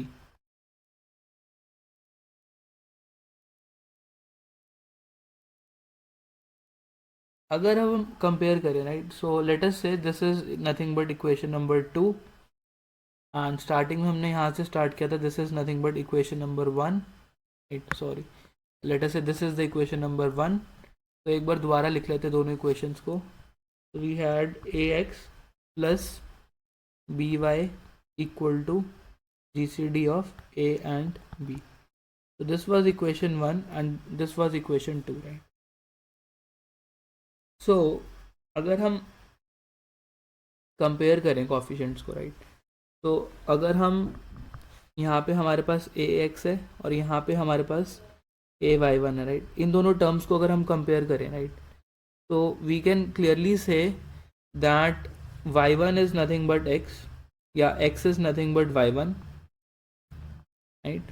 And अगर हम इन दोनों को कंपेयर करते हैं, दीज टू टर्म्स को, राइट, बिकॉज बी और बी तो सेम है, कॉफिशिएंट सेम है, तो हम बेसिकली रिलेशन फाइंड आउट कर रहे हैं कि जो नया y1 आया और पुराना जो x था उसमें क्या रिलेशन है, राइट. एंड अगर हम इनको कंपेयर करें, we can say that y is nothing but x1 minus a by b y1, right. So this is a very important result. This result is very important. यही हमारा result है extended Euclid method का, right. तो basically क्या कह रहा है, ये कह रहा है कि हम अपनी इक्वेशन को रिड्यूस करें, राइट. हमने क्या किया, a x plus b y equals to ji C D of a b को एक छोटी इक्वेशन में हमने रिड्यूस किया है, राइट. मतलब some other equation which is in terms of x1 and y1, right. मतलब ax1 plus by1 equals to gcd of ab, right. and नहीं, gcd of हमने यहाँ पे लिखा है b and a modulus b, right. so अगर हम ऐसा कर रहे हैं तो x और x1 में क्या रिलेशन होगा, मतलब x1 और y1 पे कैसे डिपेंडेंट है और y x1 और y1 पे कैसे डिपेंडेंट है, ये हमें इस इक्वेशन से पता चल रहा है, right. So this result is very important. ऐसा हम क्यों कर रहे हैं, राइट, ऐसा हम क्यों कर रहे हैं उसका इंट्यूशन समझते हैं, ठीक है. So this is a result which we will use to do some work, right. ऐसा हम क्यों कर रहे हैं, ठीक है. तो एक एग्जाम्पल के साथ इसको अंडरस्टैंड करने का हम ट्राई करने जा रहे हैं अभी. So let me take one example. Suppose you have equation like this. Suppose you are given that A is 18 and B is 30, and you have an equation like this: AX plus BY equals to GCD of A and B, right. सो एक equation given है और हमें solution निकालना है इसका। Basically x और Y की हमें वैल्यूज़ फाइंड आउट करनी है। सो ए को 18 डालते हैं, so 18x plus 30y equals to ji C D क्या होगा इसका 6। ठीक है, तो इस इक्वेशन का हमें सोल्यूशन फाइंड आउट करना है। सो हम इसको ऐसे लिख सकते हैं, हम इसको लिख सकते हैं ना, तो यहाँ पे हमने लिख देते हैं g C D of 18 and 30। ठीक है, जी सी डी ऑफ 18 एंड 30। तो जी सी डी को हम कैसे रिड्यूस करें? जी सी डी को हम लिख सकते हैं 30 एंड 18, राइट, क्योंकि b इधर आ जाता है and this term becomes 18 mod 30 which is again 18। तो ये जो इक्वेशन है इस फॉर्म में कन्वर्ट होगी 30x plus 18y equals to ji C D of this, right. Again इसको फर्दर रिड्यूस करना है। ठीक है, तो जी सी डी इसको हम कैसे लिख सकते हैं? इट इज़ नथिंग बट 18 यहाँ पे आ जाएगा and it will B 30 mod 18 which is 12, that is fine. तो दिस इक्वेशन, लेट्स से ये जो पैरामीटर्स हैं वो x1 और y1 है, राइट। एंड यहाँ पे अब क्या होगा, इसको फर्दर रिड्यूस कर रहे हैं, so this becomes 18x1 plus 12y1 equals to ji C D of this, right. Again further reduce करना है, तो this becomes G C D of 12 and 18 क्या हो जाएगा, 6 बन जाएगा इसका, राइट। सो दिस बिकम्स, इसको x2 और y2 बोल देते हैं। ठीक है, तो ये हमारा फर्स्ट स्टेप था। तो यहाँ पे मैं लिख सकता हूँ 12 times x3 plus 6 times y2 is equal to ji C D of this, right. तो इक्वेशन सेम ही चल रही है बट जो पैरामीटर्स की वैल्यूज़ है वो चेंज होती रहेगी, राइट। तो जैसे a और b यहाँ पे चेंज हो रहे हैं तो कॉरस्पॉन्डिंगली x और y भी चेंज हमारे होंगे, राइट। तो इसको हम ऐसे लिख सकते हैं g C D of 6 and 12 mod 6 is nothing but 0, right. And यहाँ पे इक्वेशन क्या बनेगी, 6 times x4 plus 0 times y2 equals to this, right. तो अब हमारे लिए सॉल्व करना बहुत ईजी हो गया है। तो carefully look at this case, G C D of a and b when b is 0 is nothing but a, so this gives me 6, right, and 6x4 is now 6, and what is the value of x4? It is nothing but 6 upon 6 which is 1, right. So जो आपका last x निकला है that will always have a value 1, and अगर हम x को 1 रखते हैं तो हमारा y4 क्या आएगा, राइट। सो सॉरी, यहाँ पे y3 होगा और यहाँ पे y4 होगा, तो y4 की वैल्यू निकल के आएगी 0। This is a very important thing again, right? So in the base case, the final values of x and y will be these, x हमारा 1 होगा and y हमारा 0 होगा। तो you can clearly say that इसका जो solution है, यहाँ पे हमें तो 6 बनाना है, तो x में हम 1 डाल सकते हैं और y में हम 0 डाल सकते हैं, ये हमारा solution होगा। इस इक्वेशन का solution क्या होगा, ये कैसे निकालें हम, राइट। तो इसको निकालने का हमें तरीका पता है, x3 जो हमने ऊपर रिजल्ट लिखा है उसको हम अब यूज़ करेंगे। ठीक है, सो ऊपर हमने रिजल्ट क्या लिखा था, हमने लिखा है कि दैट जो अब हमारा करंट x है, करंट वैल्यू ऑफ x, वो क्या होगा, नीचे से जो x आ रहा है, नीचे से जो y आ रहा है वो होगा। ठीक है, ये करंट x है और जो करंट y होगा, ठीक है, वो होगा आपका x minus a by b into y, right. यही रिजल्ट हमने ऊपर लिखा था। ठीक है, तो स्टार्टिंग में हमने ये रिजल्ट डिराइव किया था। तो नीचे y1 और x1 क्या है, नीचे वाली इक्वेशन की जो आंसर निकले हैं उसको यूज़ करके हमने करंट इक्वेशन का आंसर निकाल रहे हैं, राइट। सो हम इसको बॉटम अप वे में बिल्डअप कर रहे हैं अपने सोल्यूशन को, राइट। सो ये हमारा बेस केस था। अब यहाँ पे x3 मेरे को निकालना है, सो x3 मेरे को पता है क्या होगा, y। ठीक है, सो ये जो y है ये है आपका x और y, और इसको यूज़ करके हम x3 और y3 निकाल रहे हैं। सो x3 is nothing but y4 और x4 क्या होगा आपका, it is nothing but, sorry y4 की बात हो रही है, it is x minus x क्या है 1 माइनस a बाई बी। यहाँ पे a और b क्या है, देखते हैं। तो ए और बी इस इक्वेशन में 12 और 6, ठीक है, into y. What is the value of y? Y is 0, तो ये होगा 1, राइट। तो एक्स आ रहा है आपका 0 और वाई आ रहा है आपका 1। तो ये जो सोल्यूशन है ये आपका सोल्यूशन बन गया 0, 1। इसमें डाल के देखते हैं। यस, सेटिस्फाई कर रहा है, बिल्कुल कर रहा है। तो ये हमारा सोल्यूशन सेटिस्फाई कर रहा है। तो इसको यूज़ करके हमने ये बिल्डअप किया, इसको यूज़ करके हम इस इक्वेशन का सोल्यूशन बिल्डअप करने जा रहे हैं, राइट। सो x2 कैसे निकलेगा? x2 तो हमें पता है। सो करंट जो x आएगा वो नीचे वाली इक्वेशन का y होगा। सो x2 इज़ 1 एंड y कैसे निकलेगा? It is x minus x है 0, नीचे वाली इक्वेशन का minus a by b. a आपका 18 है, b आपका 12 है, और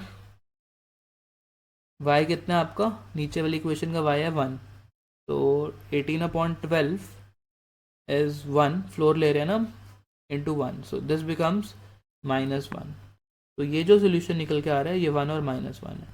तो अगर हम ये लिख रहे हैं 18 into 1 minus plus 12 into -1 equals to 6, yes, बिल्कुल सेटिस्फाई कर रहा है इक्वेशन को। सो इस इक्वेशन का सोल्यूशन हमें मिल गया है।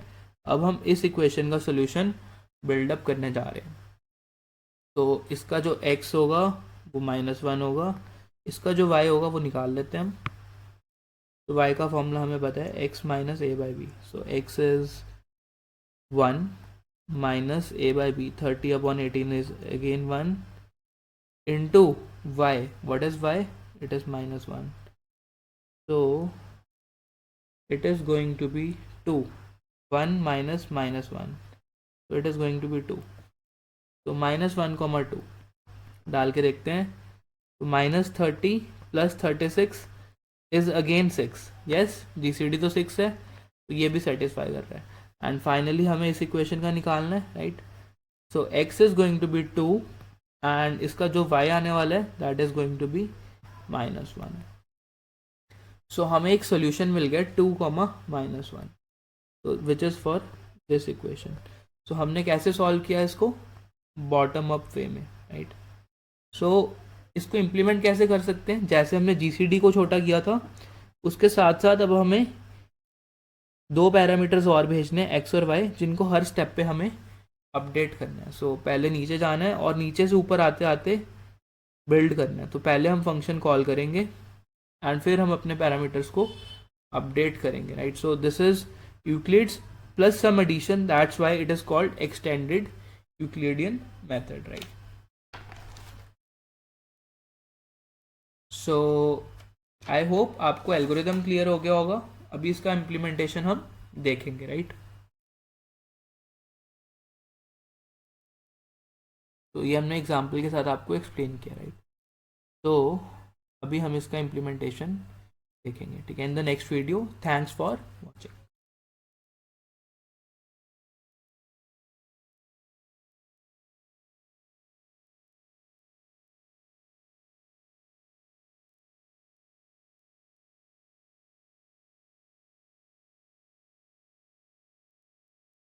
Hi friends, in the last video we saw how Euclid's extended Euclidean algorithm works and what we can do with it, right? So we used it to find a solution of this equation ax plus by equals to gcd of a and b, right? So how we did it, we used the Euclid's method। हमने gcd को छोटा किया जैसे Euclid's method में होता है, but साथ में हमें एक काम और करना है, हमें x और y को भी अपडेट करते रहना है, राइट। सो x और y को हमें उसी रिकर्सिव कॉल या उसी आइट्रेशन में हमें अपडेट करना है एंड बॉटम ऑफ वे में करना है, राइट। सो बॉटम ऑफ वे में मतलब हम सबसे पहले बेस केस पे जाएंगे एंड बेस केस में हमें पता है the value of x is always going to be 1 and the value of y is always going to be 0, right. So this is the base case जो हमें पता है। एंड जीसीडी क्या होगा बेस केस के अंदर?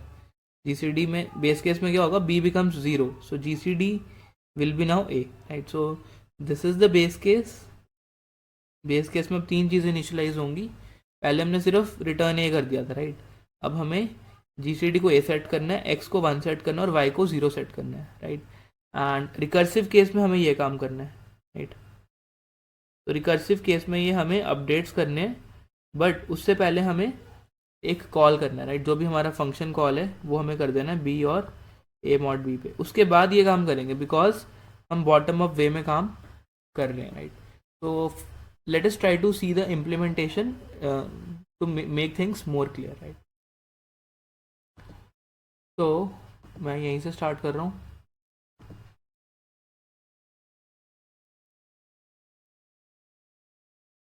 तो ये जो हमारा कोड था यहाँ पे, एंड यहाँ पे मैं एक फंक्शन लिख रहा हूँ which is let's say void extended Euclid method and it accepts two integers a and b जो इसको मिल रहे हैं, ठीक है। एंड वी नो कि बेस केस में कुछ काम करना है। तो in the base case we have to check, अगर b हमारा 0 है तो पहले हम क्या कर रहे थे, सिर्फ रिटर्न ए लिख रहे थे, ठीक है। बट अब हम रिटर्न ए की बजाय कुछ काम कर लेते हैं, right. So let me take 2-3 global variables x y and एक ले लिया मैंने GCD, राइट। तो GCD को मैं अपडेट कर दूंगा a, x को मैं अपडेट कर दूंगा 1 एंड y को मैं अपडेट कर दूंगा 0। ऐसे ही होगा, राइट, बिकॉज ये रिजल्ट हमने ऑलरेडी निकाल लिया है, राइट। एंड कुछ काम हम रिकर्सिव केस में करेंगे। तो पहला काम क्या है कि हम अपने फंक्शन को कॉल करें, तभी हम बॉटम अप वे में काम कर पाएंगे। तो ए और बी को हमने छोटा कर दिया है, तो बी ए की जगह बी एंड बी की जगह ए मॉड बी, राइट। तो फंक्शन कॉल हो चुका है। इसका मतलब क्या है कि अगर हम ये बोल रहे हैं a x plus b y equals to GCD of a b है, अब हमने नीचे कॉल कर दिया। नीचे कॉल करने का मतलब GCD of b and a mod b पे कॉल कर दिया, राइट। और इसके कॉरेस्पॉन्डिंगली जो इक्वेशन बनी होगी वो यहाँ पे बी होगा bx1 plus a mod b y1, right.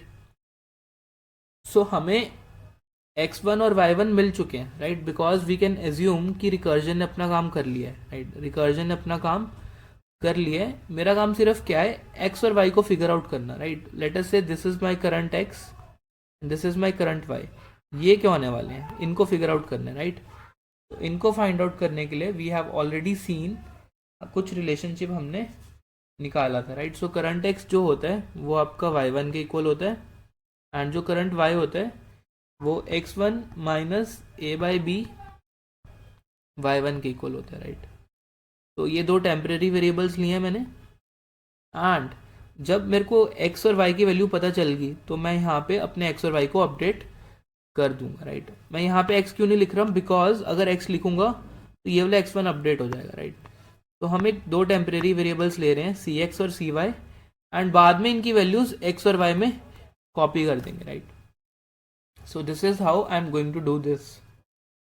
So let us write that there is a variable current x, Cx लिख देते हैं इसको, which is equal to y, and एक वेरिएबल है Cy which is equal to x minus floor, ऐसे ले सकते हैं a by b into y, right. And क्योंकि अब x और y निकल चुके हैं तो x is nothing but current x and y is nothing but current y, ठीक है। सो अब देखते हैं, एंड सपोज करो मैं एक ऐसी क्वेश्चन सॉल्व करना चाह रहा हूँ जो हमने एग्जाम्पल में देखी थी। सो एग्जाम्पल में वी सॉ दैट जो हमारी इक्वेशन थी that was 18x plus 30y equals to 6, right. तो 18x plus 30y equals to 6, इस इक्वेशन को हम सॉल्व कर रहे थे। इसी का एग्जाम्पल ले लेते हैं, 18x plus 30y equal to 6 का हमें सॉल्यूशन फाइंड आउट करना है, राइट। तो we can call this function extended Euclidean method, and we can give the values of a and b which are 18 and 30, and I can say मेरे को solution बताओ। So cout x, तो x जो है वो final value contain करेगा, and y comma y, ठीक है। So let us run this one.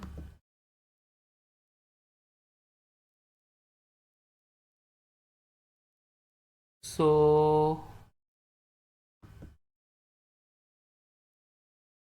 Extended Euclidean method, right. तो हमने कॉल किया एंड रन भी किया। तो अच्छा, रन टाइम एरर बिकॉज हमने रिटर्न स्टेटमेंट नहीं लगाया। So we must write the return statement here and let us run it. सो जो वैल्यूज़ आ रही हैं वो 2 एंड -1 आ रही हैं, ठीक है। तो लेट अस सी क्या ये इस इक्वेशन को सेटिस्फाई कर रही हैं।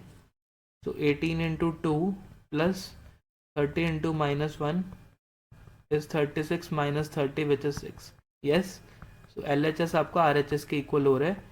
इसका मतलब एक्सटेंडेड यूक्लिडियन बिल्कुल सही काम कर रहा है, राइट।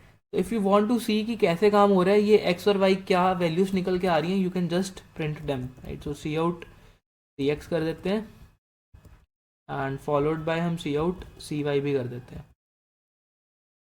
तो देखते हैं कैसे ये काम हो रहा है, राइट। एंड बेस केस में हमें पता है 1 और 0 वैल्यूज बनी होंगी। तो इसको रन करते हैं। तो सबसे पहले जो वैल्यू बनी वो 0 और 1 बनी। उसके बाद आपकी जो वैल्यू बनी वो 1 और -1, -1 और 2, 2 और -1। तो यहाँ पे देखते हैं, दोनों को कंपेयर करते हैं क्या सही आ रहा है, ठीक है। तो सबसे पहले जो वैल्यू बननी चाहिए थी वो 0 और 1 बन रही है, बिल्कुल बन रही है।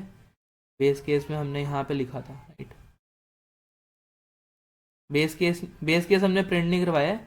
सो आपका कोड यहाँ से स्टार्ट हो रहा है, हमने बेस केस को छोड़ दिया है। तो if we ignore the base case, क्योंकि बेस केस को हमने प्रिंट नहीं किया है and rest of the values are exactly same, ठीक है। तो अगर आप ध्यान से देखो, ये जो नीचे जाने की डायरेक्शन है, तो ये यही ऊपर आने की डायरेक्शन है, राइट। तो 0 1 yes, 1 and -1 yes, -1 and 2 yes, 2 and -1 yes, and this is the final answer, yes.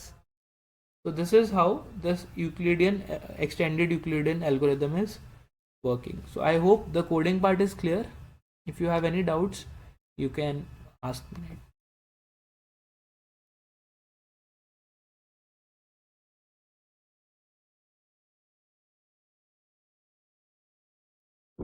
Hi guys, we are discussing about the properties of modulus function, right? It is also denoted like this. So a lot of problems involve modular computation. So let's see what are the properties. The first property is a plus b mod m can be written as a mod m plus b mod m and whole mod m. This is a very simple property, you can verify. Second is a minus b mod m is written like this: a mod m plus minus b mod m plus m whole mod m. So see this plus term, why we are using a plus here, because plus m क्यों कर रहे हैं.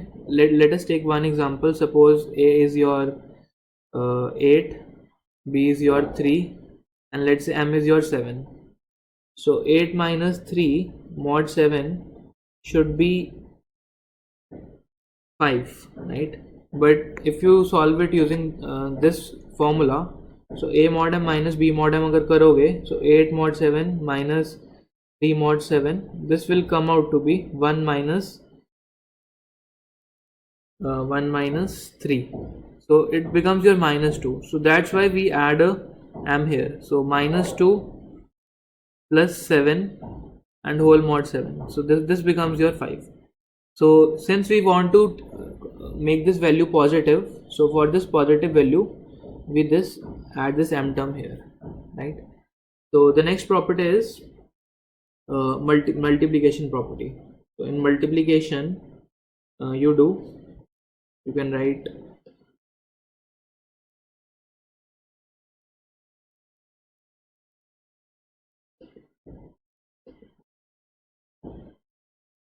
so a into b mod m can be written as a mod m into b mod m and into whole mod m, right?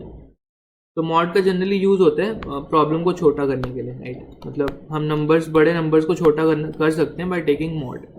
The fourth property is that कि a by b mod m. What is the value of a by b mod m? This is slightly different from others. यहाँ पे हम इसको ऐसे लिखते हैं a mod m multiplied by b inverse mod m, right, and whole mod m. So what is this b inverse? So b inverse is the multiplicative modular inverse.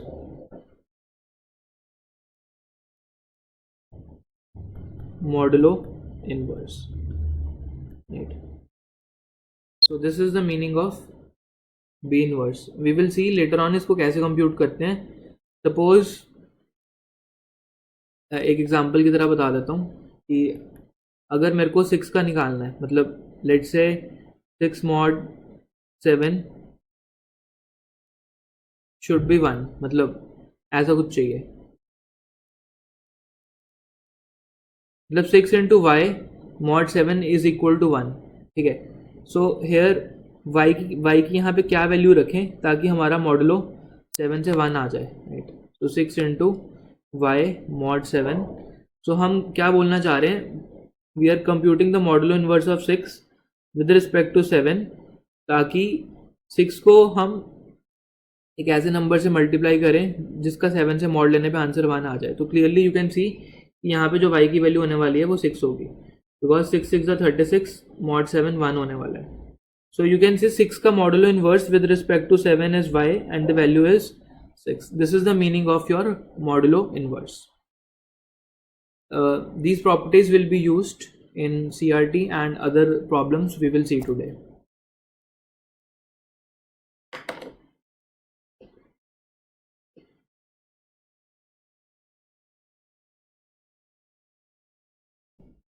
Hi guys, in this video we are going to talk about fast modulo exponentiation, right?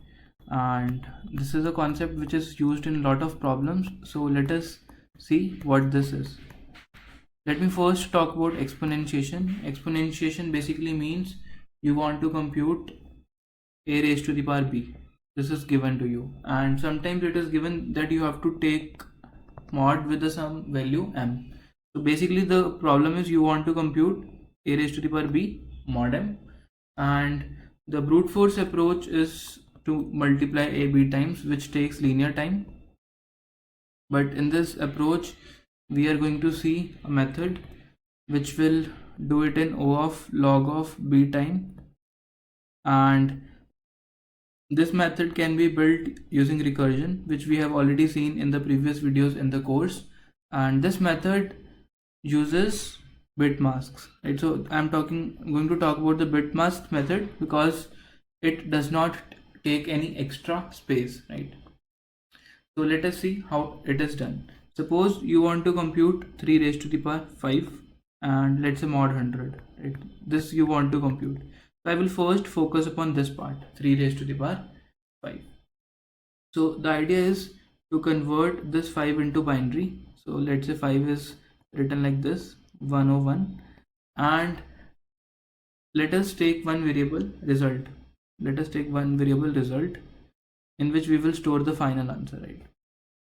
So what I will do is I will start from this point. I will extract this bit, and let us say the result is 1, and I will multiply this number with 3, right? So I will if this bit is 1, I will multiply my result with 3, and when I go to the next position I will square the 3, which becomes 3 square, and since this bit is 0, I will not multiply anything with the result, so this will remain as it is.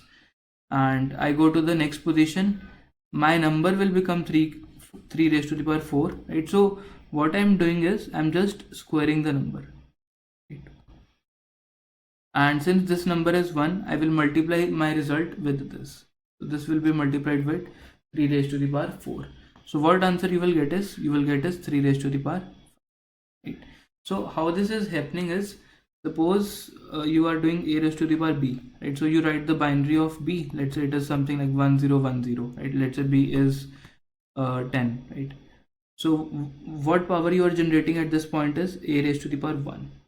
What you are generating here is a square, here it is a4, here it is a8. and at the places where you see the set bit is 1, you are going to multiply the value of a for those positions. So this becomes a raised to the power 8 into a raised to the power 2, which is a10, right? So if I talk about the code is very simple, and if I talk about the complexity would be O of log b, where b is the maximum number of bits. So you know that in any number n, you have at most log n bits, right? And what we are going to do here is we are going to iterate over b, we are going to extract bits, and we are going to see if a particular set bit is 1, we are going to multiply that value of a with our result. This is what we are going to do, and in the beginning the result is going to be 1. The result is going to be 1. And if you want to compute a mod a raised to the power b mod m, so what you need to do is you need to take a stepwise mod, right? So at every step where you are updating the result or you are updating the a, you are going to take a stepwise mod. So let us see the implementation of this method. So suppose I want to write this function.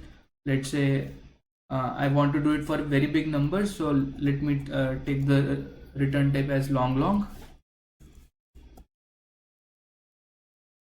and let's say fast modular exponentiation is the method which accepts 3 numbers ll a b. As of now I am taking only 2 numbers, but we will make 3 numbers, right?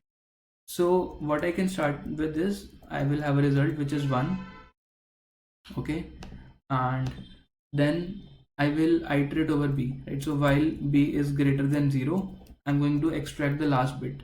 So if the last bit is odd, which means if the last bit is 1, so I'm going to multiply my result with a. Alright, and in the meanwhile I'm going to make a the square of a, and b is going to be b right shift 1, because we want to discard the rightmost set bit. That's it.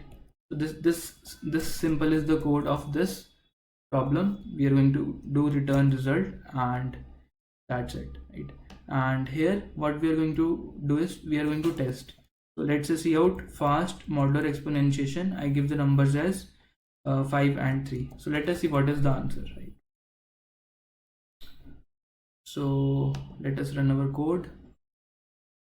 So you can see the answer is 125, right? And what more we want to do is we want to take mod, right? So taking mod is easy. So what we will do is we will do a mod here, mod m, and we are also going to pass a mod here which is going to be llm, and here also we are going to do a mod m, because modular property says that if you take mod of numbers, if you do a plus b mod m, it is equivalent to a mod m plus b mod m whole mod m, right? The same law also holds for the multiplication property, right? So it does not depend if you are taking a mod at the end or if you are taking a mod at every step. So this property holds true, right? So now let us say if I pass the value of m as 100, so it would be 125 mod 100, which is 25. So this is how we have implemented this method. So let us also see once here if you are not clear about the code. So suppose I wanted to do 5 raised to the power 3. So what I did is 5 raised to the power 3. So the binary of 3 is 1 1 0. At this point the result is 1. So in the beginning the result is 1. I extract the last bit. The last bit is 0. I do not do anything, right? So the number a is at this point 3. So it becomes a into a. It becomes 3 square. And b goes, this bit goes off, right? And when I come to this point, I see that this bit is 1. Alright. So what I do, I multiply my result with 3 square. So this result box becomes 3 square. Right? Sorry, this was 5 and this becomes 5 square. Oh, just give me a minute. So 3 is 1 1, right? So 3 is 0 1 1, right? So it is 0 1 1. So what I do is I see what is the last bit. It is 1. So result is in the beginning 1. So if this is 1, I multiply this result with 5, the value of a, right? So this value of a is 5. So a is 5, b is 3. So if this bit is 1, so I will multiply this result with the value of a. So this result becomes 5 raised to the power 1, right? And at this position the value of a is 5. At this position it becomes 5 square. What I do is I remove the last bit and I square the number. So we remove the last bit and we square the number, which becomes 5 square. I again extract the bit. I see this bit is now again set. So I multiply my result with the number a. So the 5 gets multiplied with 5 square, which becomes 5 cube. And this bit goes off and 5 square becomes 5 raised to the power 4. But as the next bit is now 0, sorry, the number b is now 0, the while loop will stop and this result is returned. So this result is nothing but 125. And if you take mod 100, it becomes 125 mod 100 becomes 25. So this is how the modular exponentiation works. So I'm saving this code at this URL 15387 and you can use it for future reference. I hope this concept is clear. So thanks guys for watching. I will see you in the next video.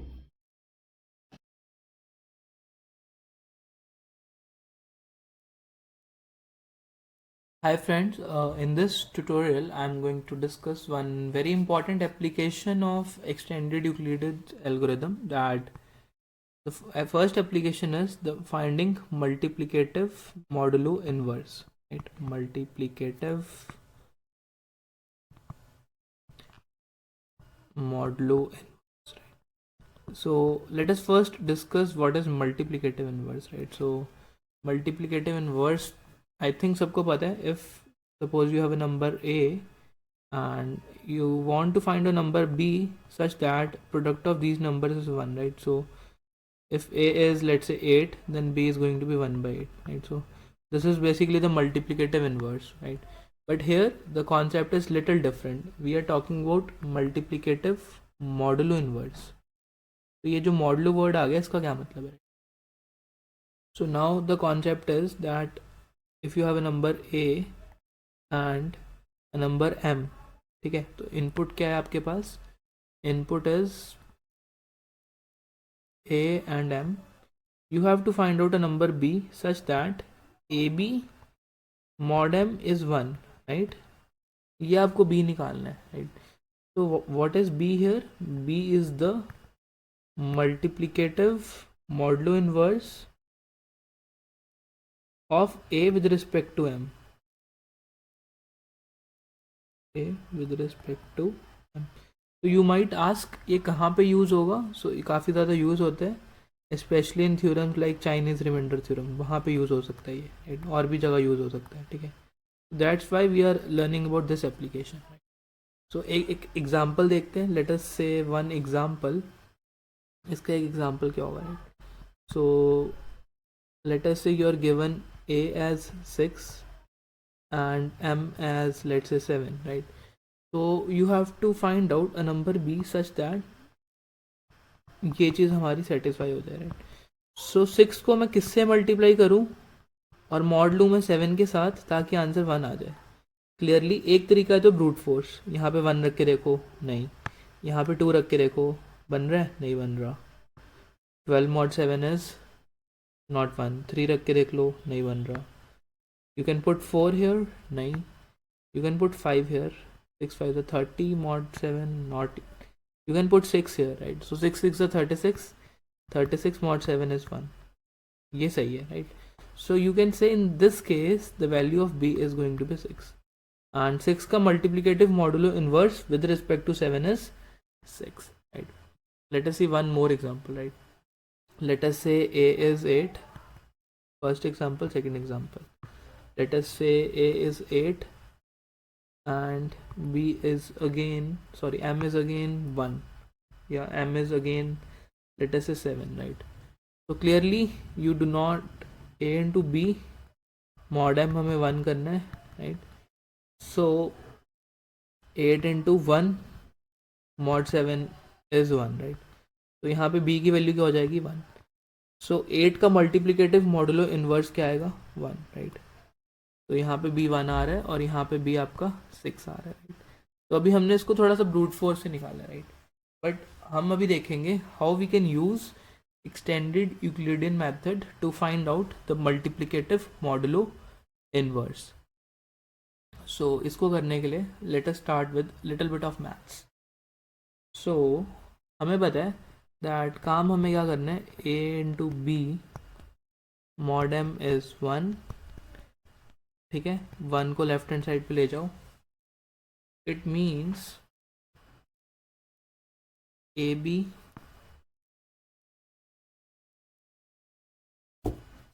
mod m minus 1 is 0, right. इसका मतलब क्या है, इसका मतलब ये है that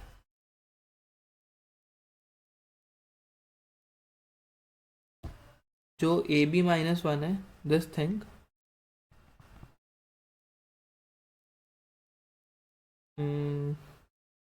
is a multiple of m, right. So some k into m, right. k into m मैंने इसको लिख दिया है. ऐसा क्यों?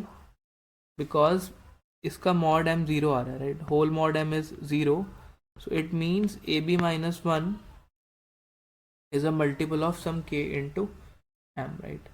And we can say that ab minus k into m is 1, ये भी लिख सकते हैं हम, राइट. एंड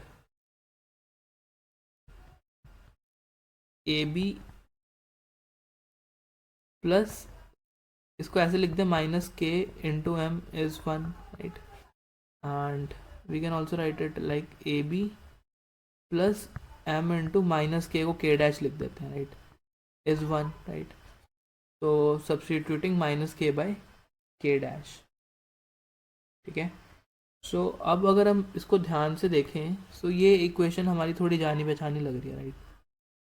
तो इस इक्वेशन में मैं बोल सकता हूँ it is of this form a x plus b y is 1, right. तो ये एक इक्वेशन बन गई है. एंड लेट अस से ये वैल्यू कुछ नहीं है, this is GCD of a and b, right. तो यहाँ पे ए किसके इक्वल है, ए तो ए के इक्वल है, बी किसके इक्वल है, एम के इक्वल है, राइट. सो मॉडुलो इन्वर्स तब एग्जिस्ट करेगा अगर GCD of a and m 1 होगा, हमेशा एग्जिस्ट नहीं करेगा. This is again a very important result, right. तो modulo inverse of a with respect to m will exist if GCD of a m is 1. तो अगर हम यहाँ पे देखें, यहाँ पे हमने 8 और 7 लिया था, इनका एग्जिस्ट कर रहा था बिकॉज जीसीडी 1 है. 6 और 7 का हमने निकाला था, एग्जिस्ट कर रहा है बिकॉज जीसीडी 1 है, राइट. सो जीसीडी अगर 1 है, राइट, तो हमें निकालना क्या है, हमें तो बी निकालना है, राइट. सो फाइंड आउट क्या करना है, हमें बी फाइंड आउट करना है. सो बी इज़ नथिंग बट, अगर हमने एक्सटेंडेड यूक्लिडियन मेथड पढ़ा है तो वो हमें क्या ला के देता है, वो हमें ला के देता है एक्स और हमें ला के देता है वाई. तो वाई आपका के डैश है और एक्स ही आपका बी है, राइट. सो बी निकल जाएगा, जो एक्स आएगा, और के डैश हमें चाहिए नहीं, right. So this is not needed, हमें तो सिर्फ बी चाहिए, राइट.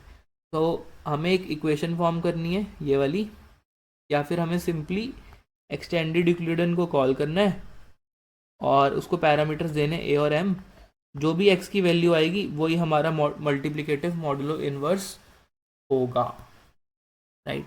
तो let us see in the code and implement it, right? So this is the code we had done, and now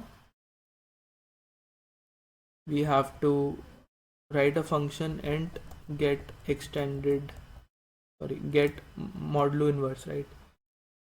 Yeah, inverse modulo एक function है which accepts two parameters, one a and other m, right. And we have to call extended Euclidean method and we send the values a and m, and first we can check if GCD is 1, right. So तभी हम बोल सकते हैं कि हाँ exist कर रहे हैं, राइट. एज्यूम कर लेता हूँ, let us assume the inverse exists, तभी हम फाइंड आउट कर रहे हैं, राइट. सो कॉल कर दिया और हमें क्या करना है, रिटर्न करना है एक्स की जो भी वैल्यू होगी वही तो हमारा होगा. तो अब इन सबको कमेंट आउट कर देते हैं and we have to find out the inverse.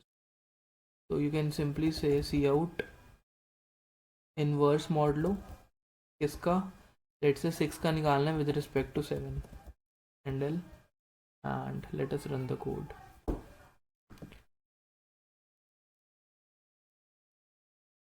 Sorry, so this statement is not needed now.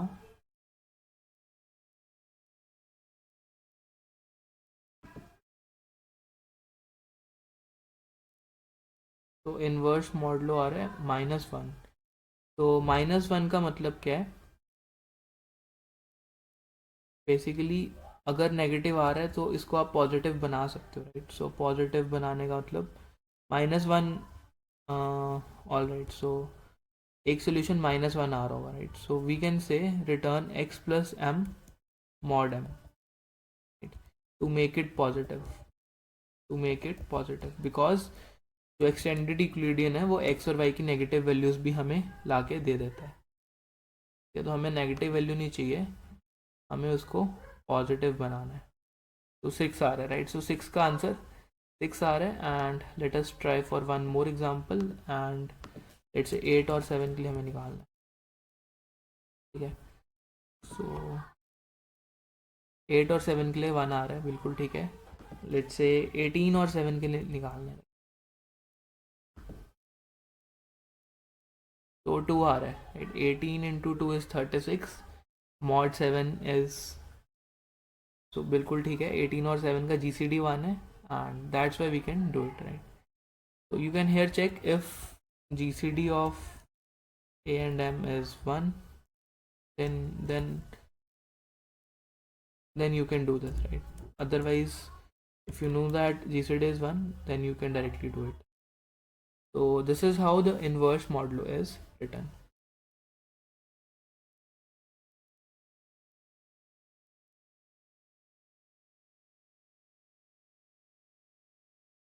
Hello guys, let's talk about the question big GCD.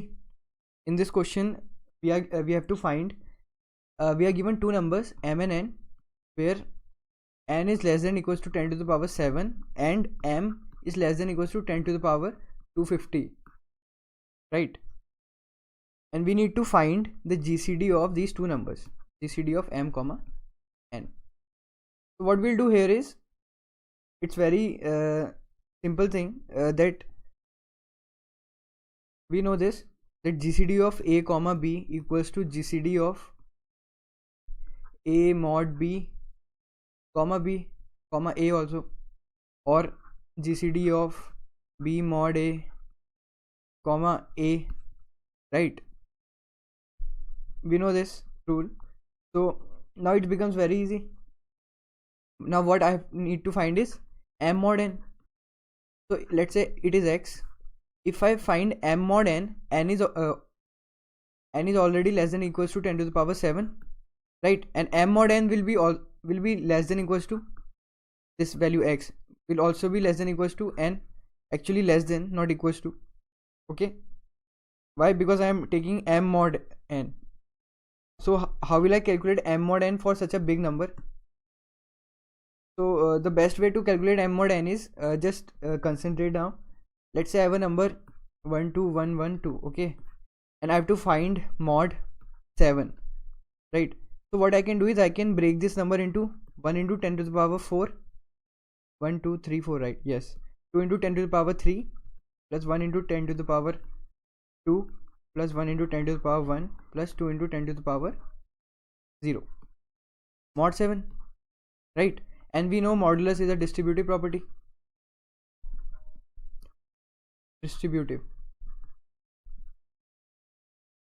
Now I will distribute mod inside, so this becomes 1 mod 7 into 10 to the power 4 mod 7, right, plus 2 mod 7 into 10 to the power 4 mod 7, right, and so on.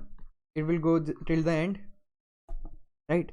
So this thing can be easily calculated. I'll store m as a string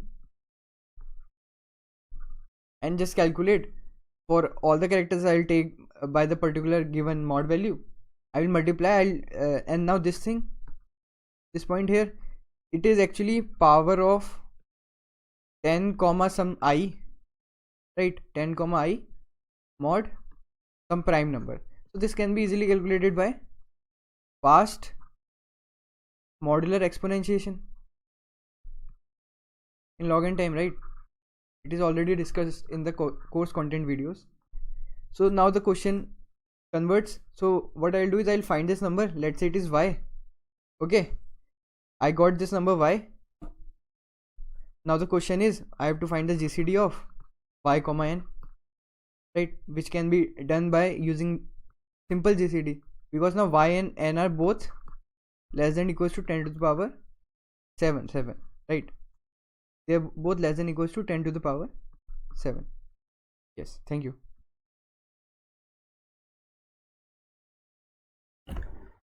Hello everyone, let us discuss this question from Code Forces called yet another counting problem. In this question you will understand the cycle property of mod in a better way, right? What does this property mean? That if I start from 0 and I'll start taking mod from a particular value x, let's say the value was 5, okay? I'm taking mod from these values, then again I'll get 0 and then this will start repeating, right? Basically these numbers are 1 2 3 4 5 6 7 8, right? And I'm taking mod by 5. So just to make this property more clear and understandable, and just see let us just see how we can use this property in the questions, right? So moving on to the question. So guys, this is the question. You can stop the video for a minute and look at the question. You can try this question yourself, then I'll move on to the solution, right? So I hope you have gone through the question once and understood the question, what the question says, right? So basically the question says that for Li to Ri I have to find the number of xi's such that x mod a mod b, this does not equal to x mod a x mod b mod a, right? I have to find the number of xi's in the range L to R, right? So let's see how to tackle this question. So first of all guys, this using that circular property of mod, I can easily see that if I take a into b, a number a into b, right? So a into b plus x mod a mod b, this will be equal to x mod a mod b, right? Why? Because when I'll take mod by a, this will give me 0, right? And again for the second equation, replacing the same thing, what I see is ab plus x mod b mod a equals again the same thing, 0 plus x mod b mod a, right? That means x mod b mod a, right? So we got the second equation and here we got the first equation. I hope this thing is clear to you. So what can I understand from this property? That after starting from 0 and till a b, right? Let's say this is ab minus 1 and this is ab, this is a number line, okay? Let me write it more clearly. So this is a number line, right? And let's say this is ab minus 1 and this is ab, this is 0, and these are the numbers between this, okay? So basically what I can say is that from 0 to a minus 1, the number of values that we get, it will start repeating from ab to how much? 2 into ab minus 1, right? That's the modulus property, the cycle property that we discussed, right? I mean that this array equals this array for the above given condition, right? All the numbers that, let's say we have a x here, so this x will have the same value as this x. Which x? X plus ab. This will also be equal to x plus 2 into ab, again x plus 3 into ab, right? And so on. Basically I just have to find this one array. I'll just have to calculate that how many x are here between 0 to ab minus 1 that satisfy the required property, right? So first of all, what we can do is we have to just check for all x from 0 to ab minus 1 that how many such x are there, right? So let's take prefix sums of such x. It can be easily done. As we can see in the question, a into b is 200, right? So a into b is 200, a comma b is 200, and a into b will be 400, 40,000, right? 4 into 10 to the power 4. So basically I can calculate this array in the given time limit.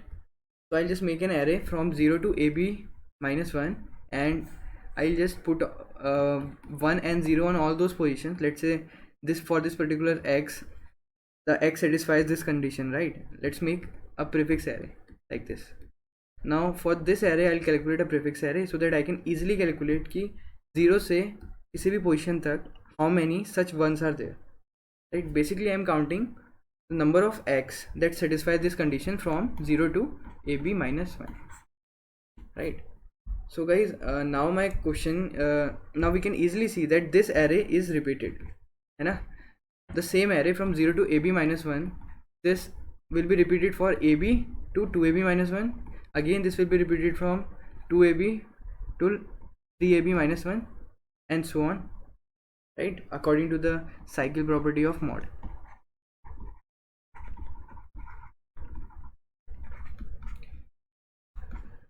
So let's move further. Now guys, my question is to find such values in the range li to ra. So what I can do is, if I try to find the values in the range 0 to ra, and then I'll subtract the values in the range 0 to li, right? 0 to li minus 1. So I'll get the total number of values that lie in the range from li to ra, right? This can be done by prefix sums, right? So basically my li to ra is of the range 10 to the power 18. Now let's make a function, and that function gives from let's say from 0 to a number r, okay? So that function, let's say count 0 to r. Let me write it a little small. Let's say we have this count 0 to r, okay? This function gives total number of such x that lie within 0 to r, right? So let's see how can I write this function 0 to r. So guys, it's a very simple thing, that I have an array from 0 to a minus b, 0 to ab minus 1, then I have this again repeating array from ab to ab minus 1, and so on, right? So basically let's say we have a r somewhere in the above time. So this whole array is repeated how many times? R divided by ab times, right? So r divided by ab times, these many times this whole array is coming, right? So my answer will be the total number of such x that satisfy the condition in this array into rab, right? That is actually sum of x from 0 to ab minus 1, because it's repeating again and again. So I have just calculated how many times the whole array will repeat from 0 to r, right? So this is my first thing. And the second thing is that now the whole array is repeated 2 times. I have a little leftover part, so what I need to do is I just have to find the answer to this part, right? How will I find the answer to this part? What is this length? This length will be equal to r mod ab, right? By taking r mod a into b, I'll get this particular length, the remaining length, right?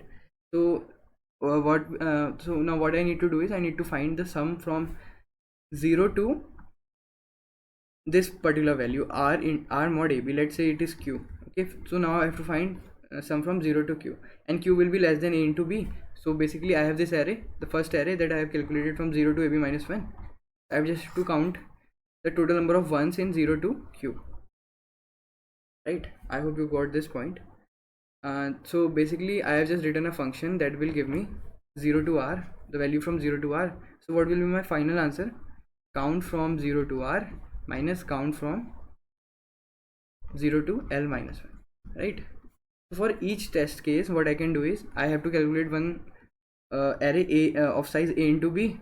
So a into b plus, for each query I can give my answer in O1, right? Why? Because this takes one operation, this takes one operation, no for loops, right?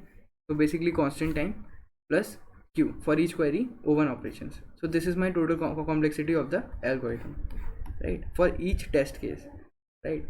So I hope you understood the property of modulus here. Thank you.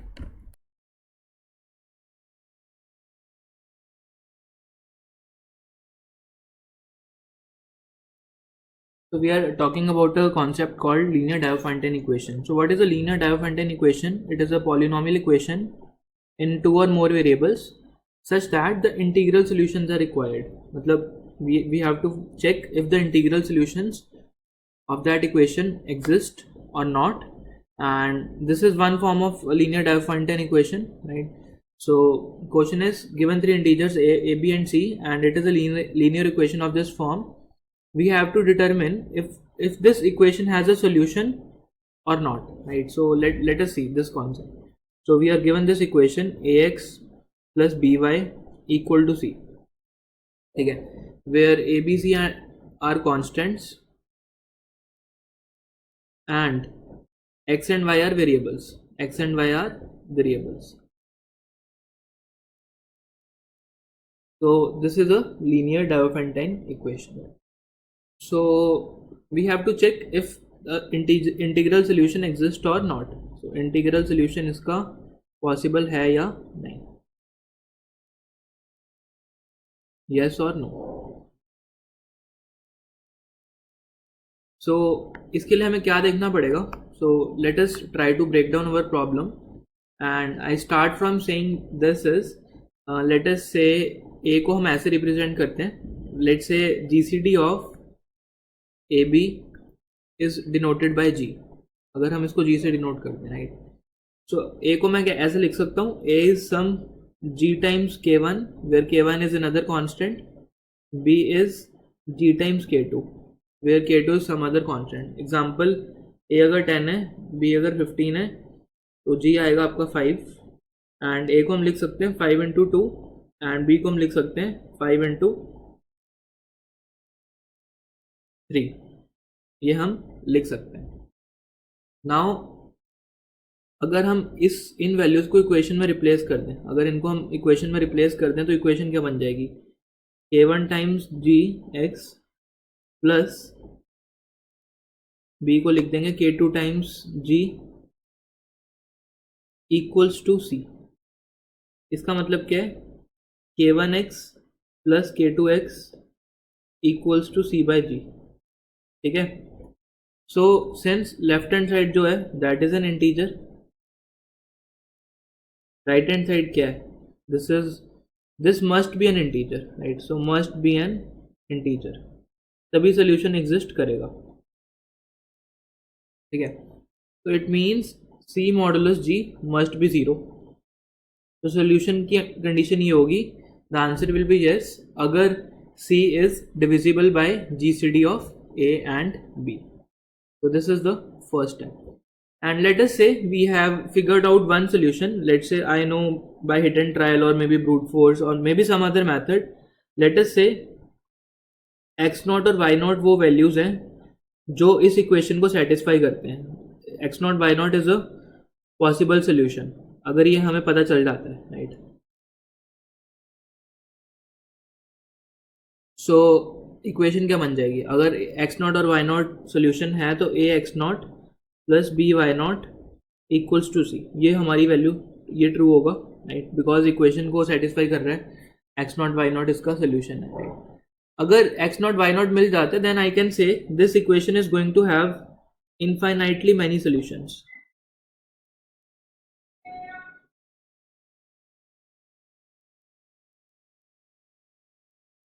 बहुत सारे solution जिसके होंगे. क्यों होंगे अभी देखते हैं. So this is the generalized solution. General solution इसका ये निकल के आता है.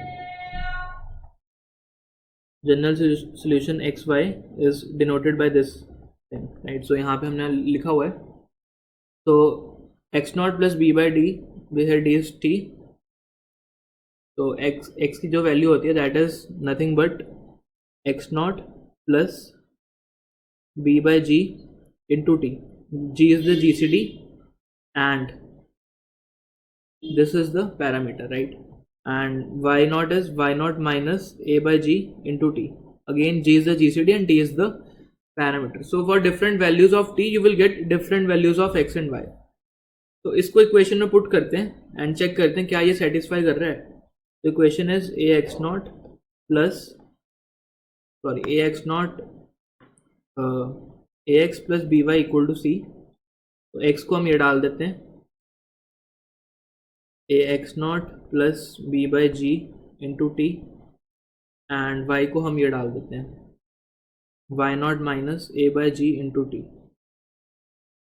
This comes out to be a x not plus b by g a b by g into t plus b y not minus a by b into b by g. So ये terms cancel हो जाती हैं and this comes out to be a x not plus b y not, जो हम already देख चुके हैं ये किसके इक्वल होता है, सी के equal. So it means this general solution is correct. So since T की कुछ भी वैल्यू तुम रख सकते हो, so this equation is going to have infinite many solutions. And ये सोल्यूशंस कैसे निकलते हैं, एक्स नॉट वाई नॉट कैसे निकलता है, इसके लिए अगेन एक another algorithm है which is the extended Euclidean algorithm which we will discuss later.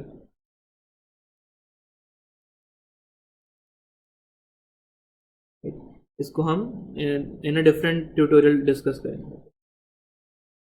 So I hope this is clear.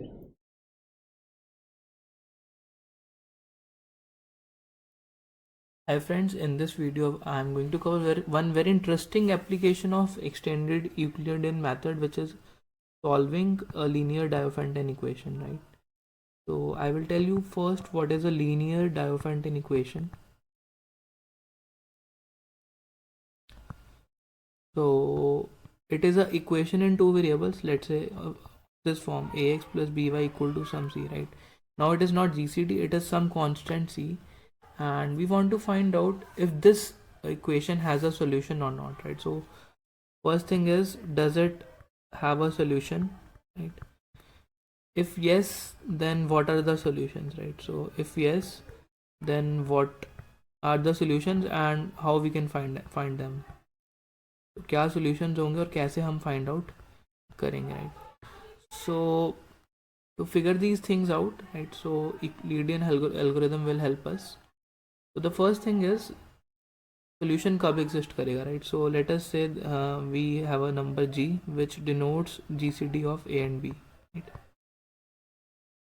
And before that, what kind of problems it can solve, right? So let me take one example before diving into it, right? So a motivational example, why do we need to solve this equation, right? The good thing is it has only one equation. We are not given two equations, right? And suppose equation is something like this: 25x plus 15y equals to 400, right? So maybe your mother went to the market and she bought apples, right, which were costing 25 rupees per kg, and she also bought some oranges which were costing around 15 rupees per kg, right? And you want to figure out what is the quantity x and y she bought, how many kg apples and how many kg oranges she bought, right? So if you want to solve such a kind of problem, then you can say that you are solving a linear Diophantine equation. It is a single equation, but you have two variables and value of those variable is not known, right? So let us come to the point. So I was saying that if you have an equation like this, ax plus by equals to c, and you want to check if the solution for this equation exists or not. So I will start by saying let us take a variable g which denotes the GCD of a and b, right? Then you can say that a can be written as some k constant k1 into g, and b can be written as some constant k2 into g, right? Suppose you have numbers 10x plus 4y equal to something something, right? So GCD is nothing but 2, then a can be written as 2 into 5 and b can be written as 2 into 2. This you can do, right? So this is what I'm saying, right? So let us substitute these values in our equation. So we get k1 times gx plus k2 times gy equals to c. This gives me k1x plus k2x equals to c upon g, right? So since k1 is an integer, x is an integer, k2 is an integer, x is an integer, this must be an integer, right? This should be a must be an integer, right? So if we want that this thing is an integer, then we have to say that c modulus g must be 0, right? It means c should be a multiple of GCD, right? C should be a multiple of GCD, right? So let us say c is some k times g, right? Some k times g, and let us reduce this equation now to k1x plus k2x equals to some k times g upon g, right? So c is also a multiple of GCD. Now we are left out with this equation, right? So but before that we also know that Euclidean in Euclidean method we solve this equation, some equation of this form, ax plus by equals to GCD, right? GCD of a and b, right? But in this case, instead of having a GCD here, we have some number c which is some k times g, right? So some k times g we already have, right? But you know that you can find out the solutions for this equation using extended Euclidean method. Let us say there is a solution x0 and y0 which satisfies the given equation. So I can clearly write ax0 plus by0 is equal to GCD of a and b. But in the current scenario, this value is nothing but some k times g, right? So the actual solution will be now kx0 and ky0, right? So you can find out x0 and y0, and for the given equation which is of this form, ax plus by equal to c, you can say x is nothing but k times x0 and y is nothing but k times y0, right? So this will give you x dash and y dash which are the solutions of the given equation. So you can write it as ax1 plus by1 equals to c. So you have got a first set of solution x1 and y1 which satisfies the given equation, right? But is it the only solution? क्या ये सिर्फ यही solution होगा? No, because you can also have many more solutions, right? So in this case, if one solution exists, it means there are infinitely many solutions. So what are those solutions? Let us see. So the family of solutions can be written as x equals to x naught plus b by d, right? या फिर इसको x1 बोल देते हैं, right? ये हमने एक solution निकाला है x1 और y1, b by g into some parameter t, right? And y is nothing but y1 minus a by g into some parameter t, right? So t is a parameter, right? you can put different values of t to get a different solutions, right?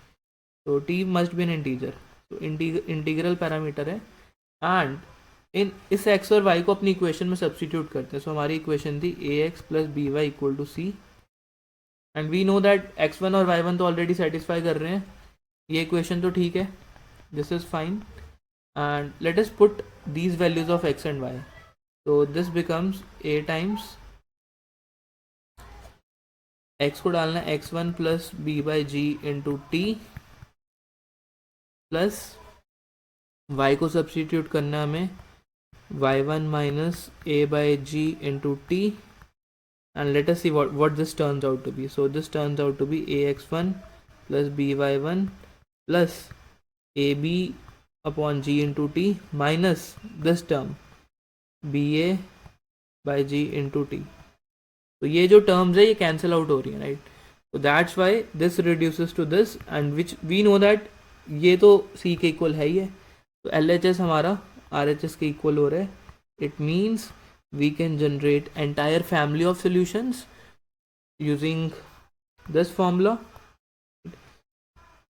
where t is a parameter. So हमें एक solution हमें निकालना है, पूरी family हमें यहाँ से मिल जाएगी, और वो एक solution कहाँ से आ रहा है, वो हमारा extended Euclidean method से निकल के आ रहा है. So I hope this thing is now clear to you and you can solve this equation. So thanks for watching. I will see you in the next tutorial.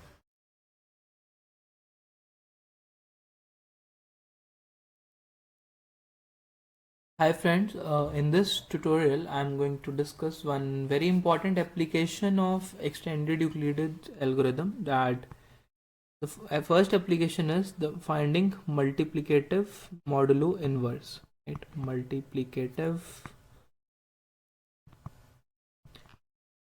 modulo inverse, right? So let us first discuss what is multiplicative inverse, right? So multiplicative inverse, I think सबको पता है. If suppose you have a number a and you want to find a number b such that product of these numbers is 1, right? So if a is, let's say, 8, then b is going to be 1 by 8, right? So this is basically the multiplicative inverse, right? But here the concept is little different. We are talking about multiplicative modulo inverse. तो ये जो modulo word आ गया, इसका क्या मतलब है? So now the concept is that if you have a number a and a number m, ठीक है, तो इनपुट क्या है आपके पास? Input is a and m. You have to find out a number b such that ab mod m is 1, right? ये आपको b निकालना है, right? So what is b here? b is the multiplicative modulo inverse of a with respect to m. a with respect to m. So you might ask ये कहाँ पे use होगा? So ये काफ़ी ज़्यादा यूज़ होता है, especially in theorems like Chinese remainder theorem. वहाँ पे यूज़ हो सकता है ये, और भी जगह यूज़ हो सकता है, ठीक है? That's why we are learning about this application. So एक एग्जाम्पल देखते हैं. Let us say one example. इसका एक एग्जाम्पल क्या होगा, right? So let us say you are given a as 6 and m as, let's say, 7, right? So you have to find out a number b such that ये चीज़ हमारी satisfy हो जाए, right? So 6 को मैं किससे multiply करूँ और mod लूँ मैं 7 के साथ, ताकि आंसर 1 आ जाए. क्लियरली एक तरीका है तो ब्रूट फोर्स. यहाँ पे 1 रख के देखो, नहीं. यहाँ पे 2 रख के देखो, बन रहा है? नहीं बन रहा. 12 mod 7 is not 1. 3 रख के देख लो, नहीं बन रहा. You can put 4 here, नहीं.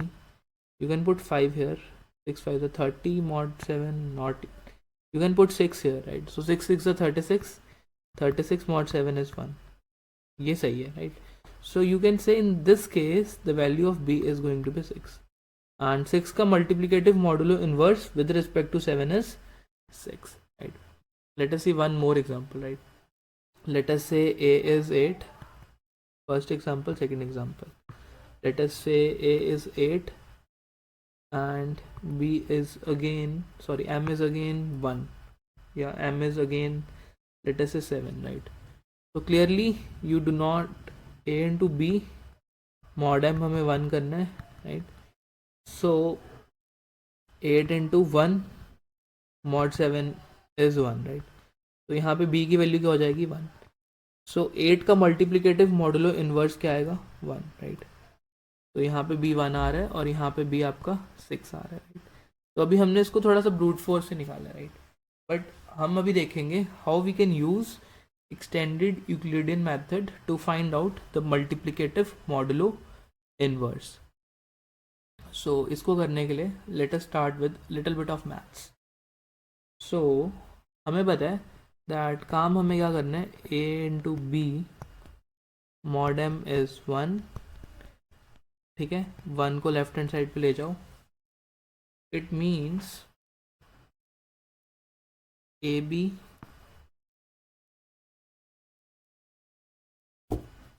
mod m minus 1 is 0, right. इसका मतलब क्या है, इसका मतलब ये है that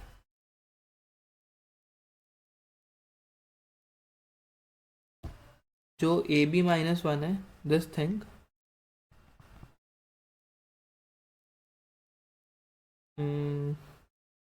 is a multiple of m, right. So some k into m, right.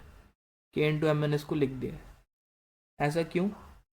Because इसका मॉड m 0 आ रहा है, right. Whole mod m is 0, so it means ab minus 1 is a multiple of some k into m, right. And we can say that ab minus k into m is 1, ये भी लिख सकते हैं हम, right. And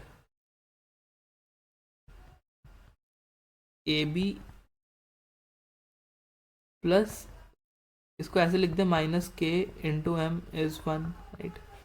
and we can also write it like a b plus m into minus k को k dash लिख देते हैं, राइट, इज़ 1, राइट.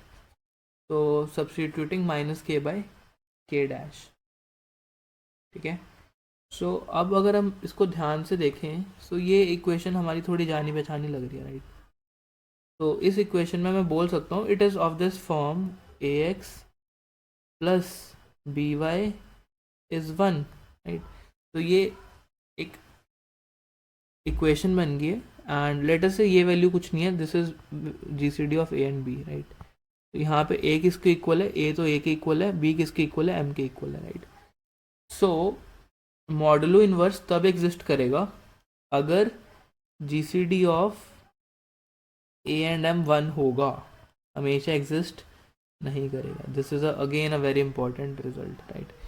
तो modulo inverse of a with respect to m will exist if G C D of a m is 1. तो अगर हम यहाँ पे देखें, यहाँ पे हमने 8 और 7 लिया था, इनका एग्जिस्ट कर रहा था बिकॉज जी सी डी 1 है.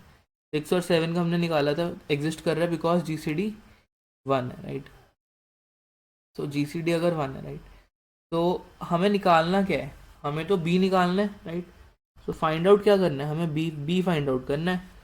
सो बी इज़ नथिंग बट, अगर हमने एक्सटेंडेड यूक्लिडियन मेथड पढ़ा है तो वो हमें क्या ला के देता है, वो हमें ला के देता है एक्स और हमें ला के देता है वाई. तो वाई आपका के डैश है और एक्स ही आपका बी है, राइट. सो बी निकल जाएगा, जो एक्स आएगा, और के डैश हमें चाहिए नहीं, right. So this is not needed, हमें तो सिर्फ बी चाहिए, राइट. तो हमें एक इक्वेशन फॉर्म करनी है ये वाली, या फिर हमें सिंपली एक्सटेंडेड यूक्लिडियन को कॉल करना है और उसको पैरामीटर्स देने ए और एम. जो भी एक्स की वैल्यू आएगी वही हमारा मल्टीप्लिकेटिव मॉडुलो इन्वर्स होगा, राइट. तो let us see in the code and implement it, right? So this is the code we had done, and now we have to write a function int get extended, get modulo inverse, right. Yeah, inverse modulo एक function है which accepts two parameters, one a and other m, right. And we have to call extended Euclidean method and we send the values a and m, and first we can check if GCD is 1, right. So तभी हम बोल सकते हैं कि हाँ exist कर रहे हैं, राइट. एज्यूम कर लेता हूँ, let us assume the inverse exists, तभी हम फाइंड आउट कर रहे हैं, राइट. सो कॉल कर दिया और हमें क्या करना है, रिटर्न करना है एक्स की जो भी वैल्यू होगी वही तो हमारा होगा. तो अब इन सबको कमेंट आउट कर देते हैं and we have to find out the inverse. तो you can simply say cout inverse modulo किसका, लेट से 6 का निकालना है with respect to 7 handle and let us run the code.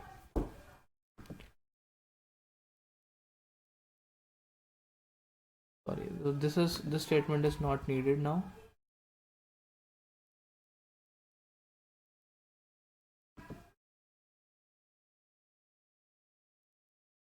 तो इनवर्स मॉडलो आ रहा है -1. तो -1 का मतलब क्या है, बेसिकली अगर नेगेटिव आ रहा है तो इसको आप पॉजिटिव बना सकते हो, राइट. सो पॉजिटिव बनाने का मतलब -1, ऑल राइट. सो एक सोल्यूशन -1 आ रहा होगा, right. So we can say return x plus m mod m, to make it positive because जो एक्सटेंडेड इक्विलिडियन है वो x और y की नेगेटिव वैल्यूज़ भी हमें ला के दे देता है. तो हमें नेगेटिव वैल्यू नहीं चाहिए, हमें उसको पॉजिटिव बनाना है.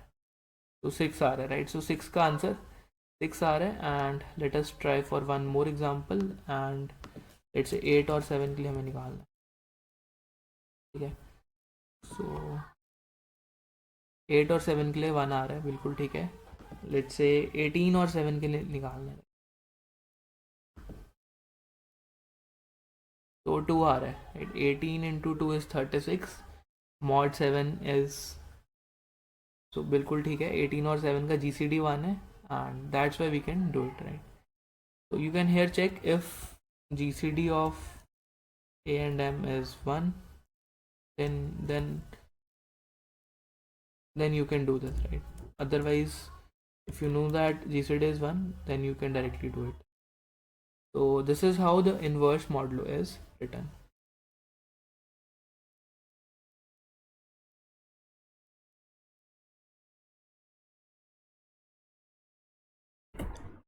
Hello everyone, let us begin with the question, the football season. It's from Code Forces and the details about the question is 1244 and C, right? So let's see the question.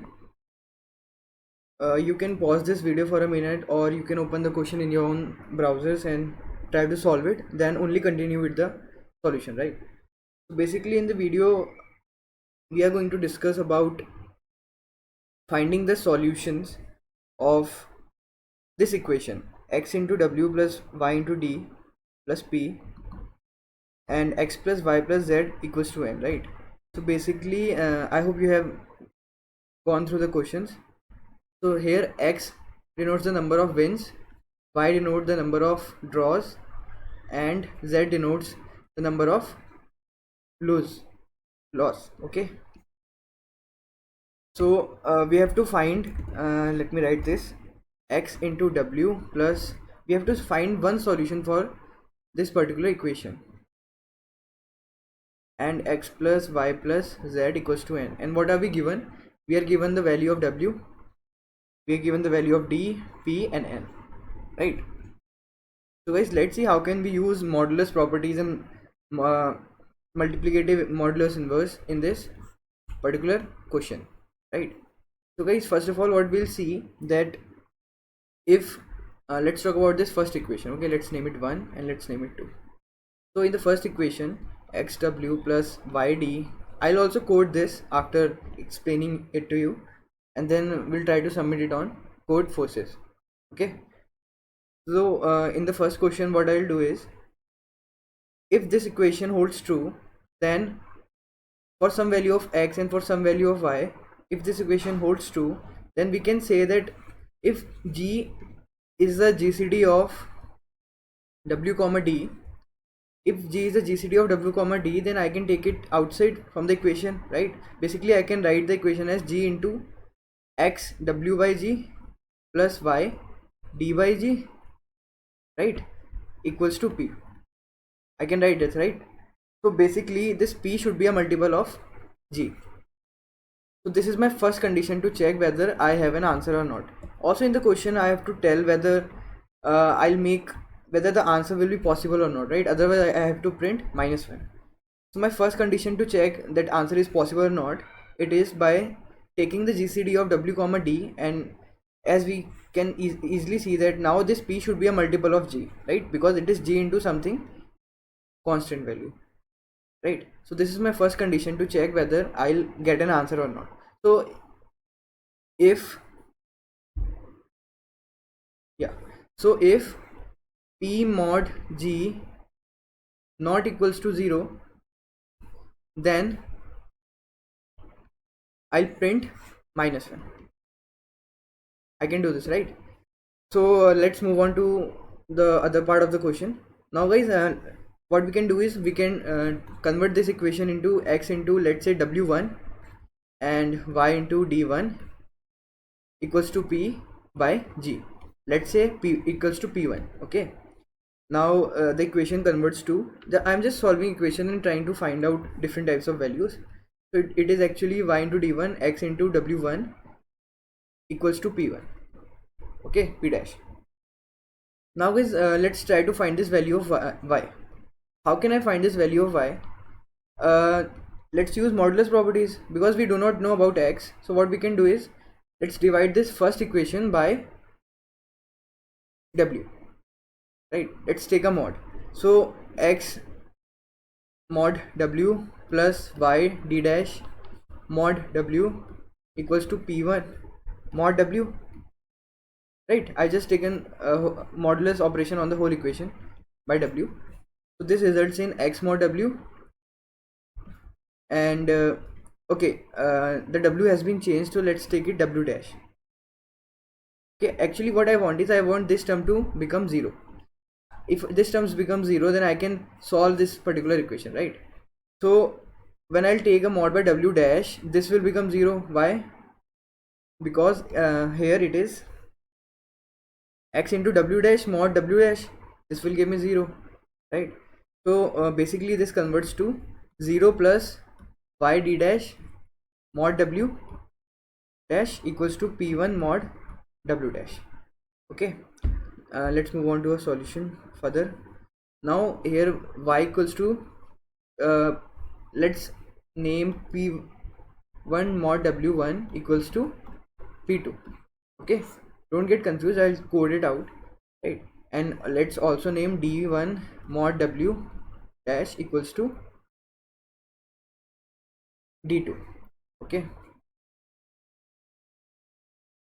yeah, so basically it becomes p2, and further I'll divide it by d2, right? Because d2 comes down, right? Now y equals to p2 into, it's p2 not p square. Okay, don't get confused again. Let me write it like double dash. Okay, double dash, double dash. So p double dash divided by it becomes p double dash into d double dash inverse, right? So this is my required value of y. Now what I'll do is, see, if I've got a required value of y, now it's very easy to take out a value of x. Why? Because x w dash plus y w y d dash, right, was equal to p dash. So if I have got a value of y, I can easily take out the value of x by substituting, right? It will become p dash minus y d dash upon w, right? I hope you got this much, right? Now guys, what we can do is, now I've got value of x, I have got a value of y. Now simply value of z will be equal to n minus x plus y, because I have to satisfy the second equation from the second equation, right? So I've got all the three values of x, y and z. Now guys, I just have to check one condition, that whether if x plus y is greater than n, right? If x plus y results in a number greater than n, then I can't find a value of z, because z cannot be negative, right? So if x plus y that I have found out, if this is greater than n, then I'll print -1, right? And the second condition to check is I've already found out the value of y, which is some positive value, right? So from y I'm taking out a value of x from the above equation, right? This equation. So I'll just check whether x is less than 0 or not. If x is less than 0, again what I'll do, I'll just print out -1, because I have to find all the possible conditions in which my answer won't exist, right? So guys, what I have done is I have actually found out the smallest value of y. How is this happening? Because if you can remember, in the above case I divided this equation by g, right? By dividing this equation by g, these two becomes co-prime, w and d, which is actually w dash and d dash. So now whatever the value of y I'll get from this equation will be the smallest value of y, right? So for the smallest value of y I found out the smallest value of x, and then for both of these values I just have to check whether x plus y is greater than n or not. If it is not greater than n, then simply z will be n minus x plus y, right? So basically this is my equation. There was just one thing in this, that when I'll take mod from w in this equation, this term reduces to 0, right? So when I have to find out one answer for a particular value, just take mod value from this, right? So I hope you got this. Let me try to code this. Okay, so guys, in this code I have already written a modulo inverse function which will tell me a inverse mod m, right? This mod inverse function tells me, I hope you have already studied about mod inversion. So basically you know about Fermat's little theorem, right? Fermat's little theorem. This theorem states that a to the power p is congruent to a mod p, right? So let's divide this equation 2 times by a. We get a to the power p minus 1, p minus 2 is congruent to a inverse mod p, right? If I divide this equation 2 times by a, so basically what is a inverse? A inverse is a to the power p minus 2 mod p. Okay, this is for respect to a prime number. So in the code I have written down a modulus function that will calculate mod inverse for any number p. Now moving forward with the solution, let's code it. So what I have here is I have n, p, w and d. I have to satisfy this equation. So let me write it down here.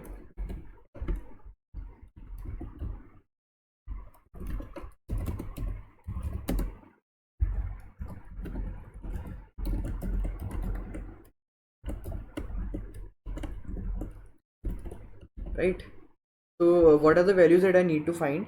I need to find the values of x, y and z, right? So let us find the values of x, y and z.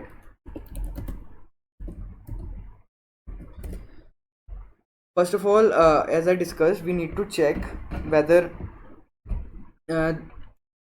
p is divisible by GCD of w or d or not, right? As I explained in the video. So let's take out GCD.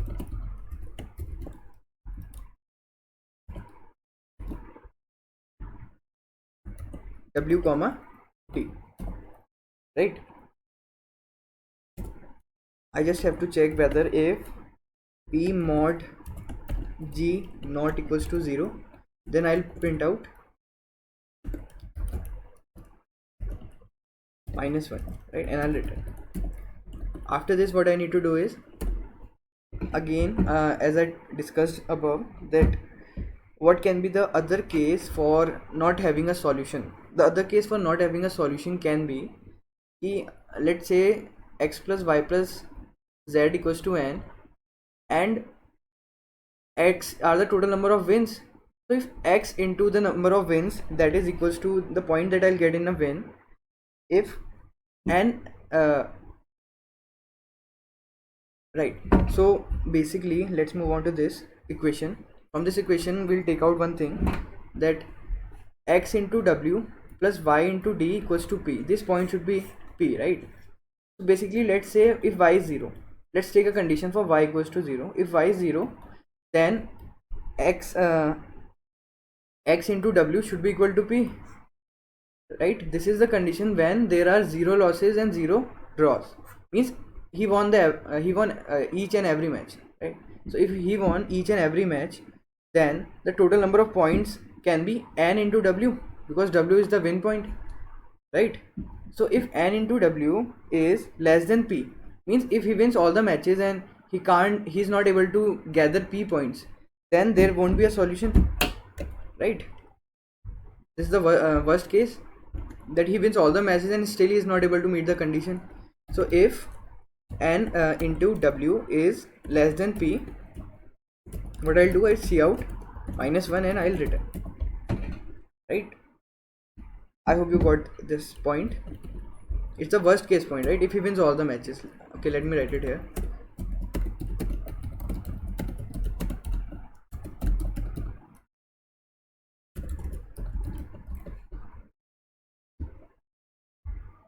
Right, okay. Let's move further. Now we have done the GCD part. Okay, now what I need to do is, as explained above, I'll just divide this whole equation by g, right? If I divide whole equation by g, we'll get w1 d1 and p1, right? So basically I don't need w and p and d, right? So what I'll do is I'll just divide it by the value directly. Let's not waste another variable by taking w1 p1 and d1, because we don't need it further, right? So I have divided all these three values by the GCD.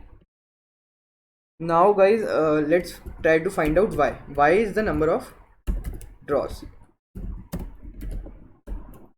Okay, so as discussed above, what is the number of draws?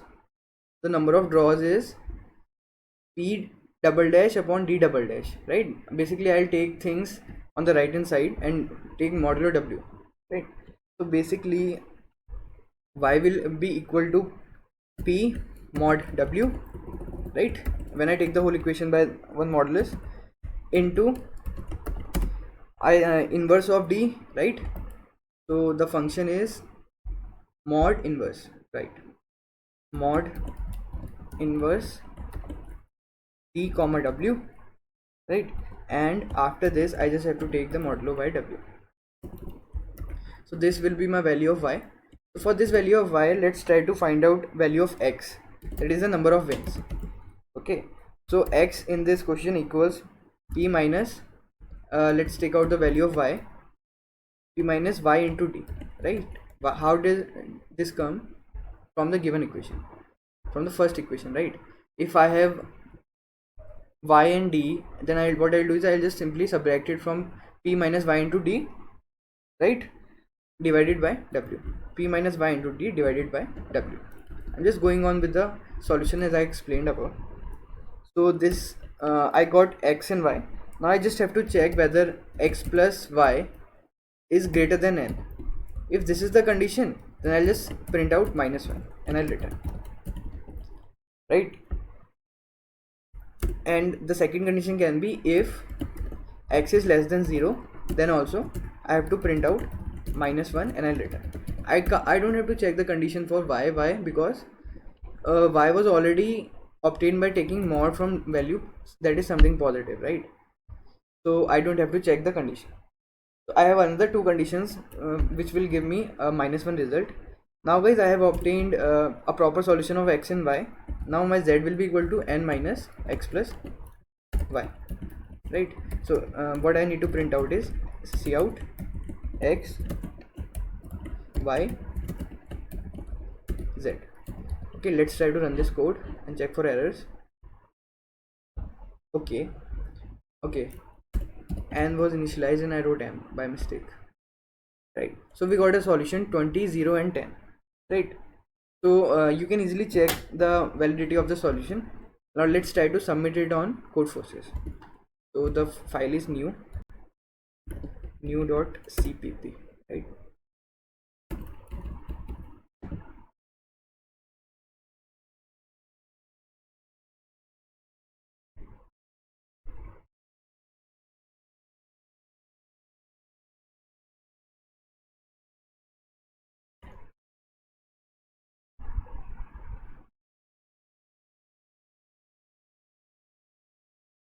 So guys, we can easily see the solution is accepted, and I hope you got the properties of mod inverse and taking modulo for finding different variables, for finding a answer for two variable equation, right?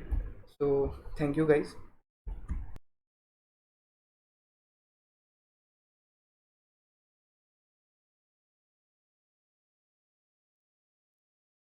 So we are talking about Euler-Tauschent function, which is also called Euler-Phi function, right?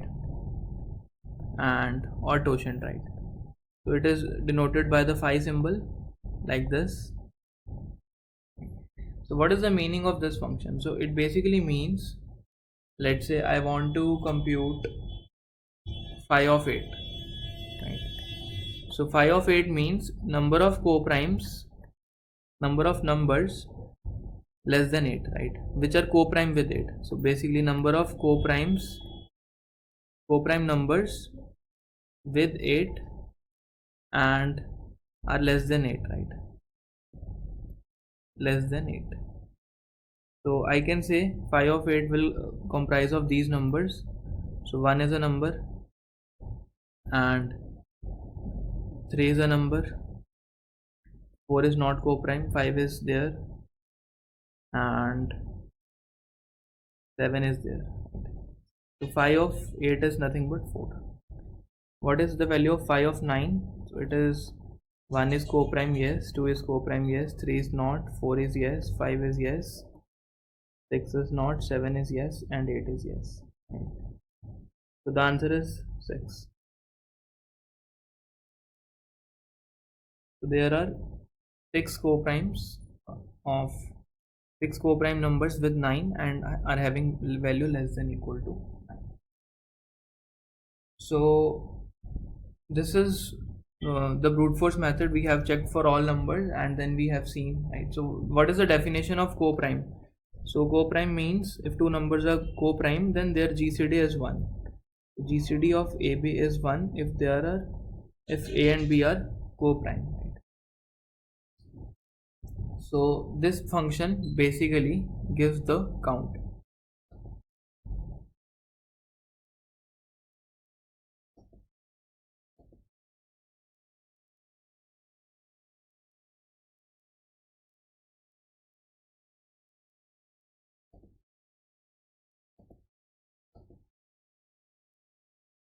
Right. So Euler-Phi function basically gives the count of phi, gives the count of co-prime numbers.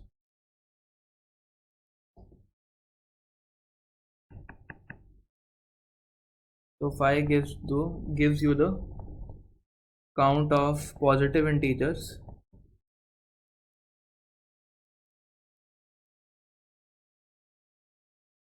co-prime with that number, right? So co-prime with that number n, and n is a natural number. We are talking only about the natural numbers, right?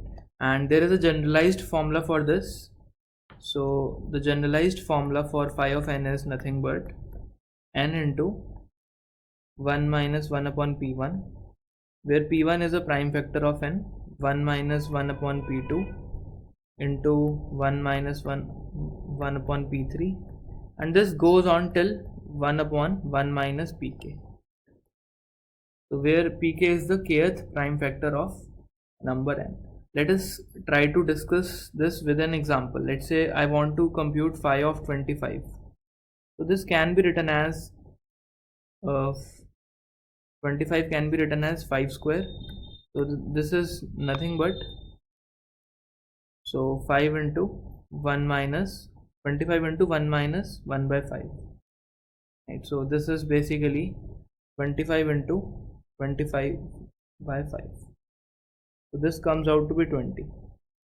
So what we did, out of 25 numbers we have subtracted those numbers which are multiples of 5, because 25 का एक factor 5 है and हमने उसमें से वो सारे numbers हटा दिए which are multiples of 5, because जो 5 के मल्टीपल्स हैं they can never be coprime with that number, right? Example देते हैं, let's say I want to compute 5 of 50. तो 50 को हम ऐसे लिख सकते हैं, 50 can be written as 2 into 5 square. So phi of 50 is going to be nothing but 50 into 1 minus 1 by 5 into 1 minus 1 by 2. So this is 50 into 50 minus 50 by 5. तो 50 में से हमने पहले वो सारे नंबर्स हटा दिए which are multiples of 5. So I got 40. 40 into 1 minus 1 by 2 करूँगा. It means out of the remaining numbers we are going to remove all those numbers which are multiples of 2. So there are 20 multiples of 2, so the number left is 20. Basically phi of 50 is also 20. So this is the intuition behind this formula. So अगर एक number n है उसको अगर हम ऐसे लिख सकते हैं p1 की पावर सम k1 into p2 की पावर सम k2 into pk की पावर सम k या pi की power some ki, right? So this phi of n is written like this: n into 1 minus 1 by p1 into 1 minus 1 by p2 up to 1 minus 1 upon pk. Now the thing arises, how do we compute prime factors of a number? This we will see. And so let us see how to compute divisors of a number. इसको करने के कई सारे method हैं. One of the methods is this. So how to compute divisors.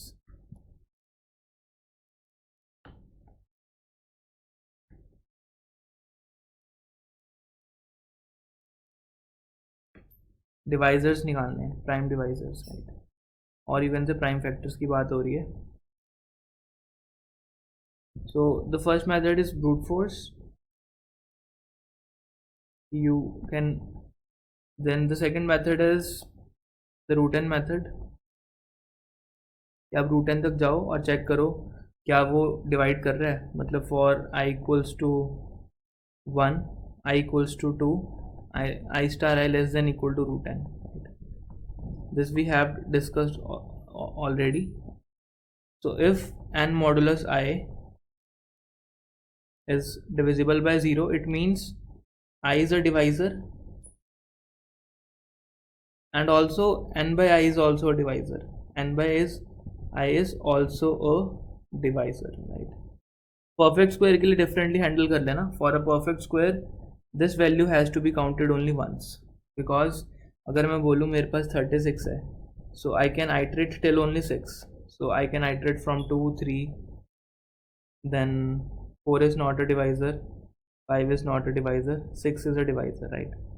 So मैंने सिर्फ root n तक iterate किया. सो मेरे को डिवाइजर्स क्या क्या मिले? 2 मिला और n by I मिला. सो 36 upon 2 18. 3 मिला और दूसरा डिवाइजर क्या मिला? 36 upon 3 12. थर्ड डिवाइजर क्या मिला मेरे को? 6. And 36 upon 6 is 6. So this value has to be counted only once if the number is a perfect square. So you got all the divisors of 36. Right? 4 is also there, right? Yeah, 4 is there. 4 9 the 36. So for 4 you will get a divisor 9, and for 6 you have to count it only once. So in root n time you can get all the divisors. You get all divisors.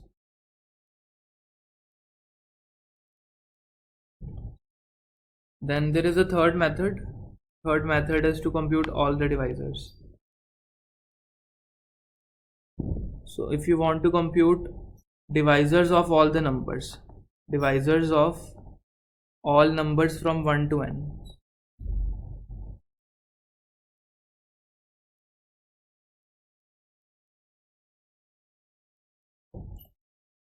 अगर हमें 1 से लेके n तक के सारे numbers के divisors निकालने हैं, then there is a very powerful technique or a shortcut you can say. Suppose I am trying to compute divisors of numbers from 1 to 20, right? So I have an array. So this method is based upon the idea of prime sieve, जैसे उसमें हमने किया था. So 1 2 3 4 5 6 7 8 9 10 11 12 13 14 15. ठीक है. तो first we do, हम 2 के जितने भी मल्टीपल्स हैं उनमें 2 रख देते हैं. सो 2 का मल्टीपल 4 है, 6 है, 8 है, 10 है, 12 है, 14 है, right. Then I start from 3। 3 के जितने भी मल्टीपल्स हैं उनमें हम 3 रख देते हैं, बट जो मल्टीपल्स ऑलरेडी मार्क हो चुके हैं उनमें नहीं रखेंगे, बिकॉज मतलब बेसिकली हर एक नंबर में we are going to store the smallest prime divisor, right. So 6 का स्मॉलेस्ट डिवाइजर 2 है which has been stored, right. तो 9 इज़ नॉट स्टोर्ड, 9 में हम 3 रख देंगे, 12 में स्टोर्ड है, 15 में स्टोर्ड नहीं, यहाँ पे हमने 3 रख दिया। Next time we are going to pick 5 के जितने मल्टीपल्स हैं, 10 is marked, all right, 11 is not marked, 13 is marked, 15 is marked, all right। तो 5 कहाँ पे स्टोर होगा, 25 के लिए 5 स्टोर होगा, राइट। उससे पहले कहीं पे स्टोर नहीं होगा, जैसे प्राइम सीव में किया था। देन 7 के लिए 7 रख दिया, 14 पे ऑलरेडी 2 पड़ा है तो छोड़ दिया, 21 भी मार्क हो चुका होगा, राइट। 49 भी मार्क, शायद 49 पे रख देंगे, राइट, क्योंकि 49 का कोई और मल्टीपल नहीं है। तो 7 दूसरी बार हम कहाँ रखेंगे, 49 पे। तो 11 के मल्टीपल्स पे रख देंगे 11, तो यहाँ पे रख दिया 11।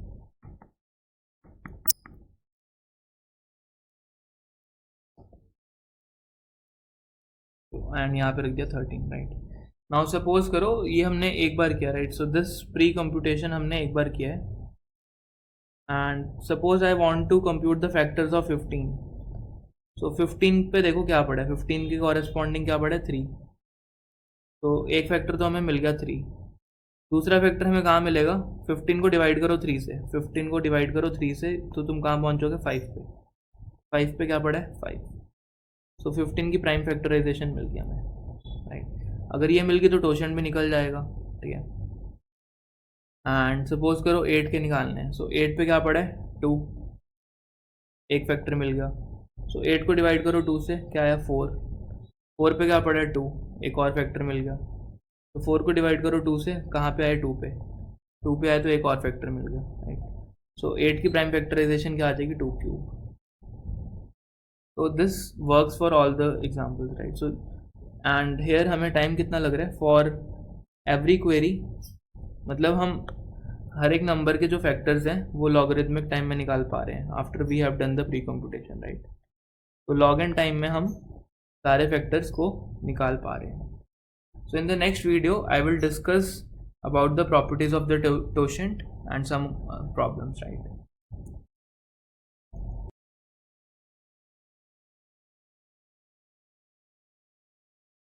In this tutorial, we are going to talk about one very important concept which is called the Chinese remainder theorem.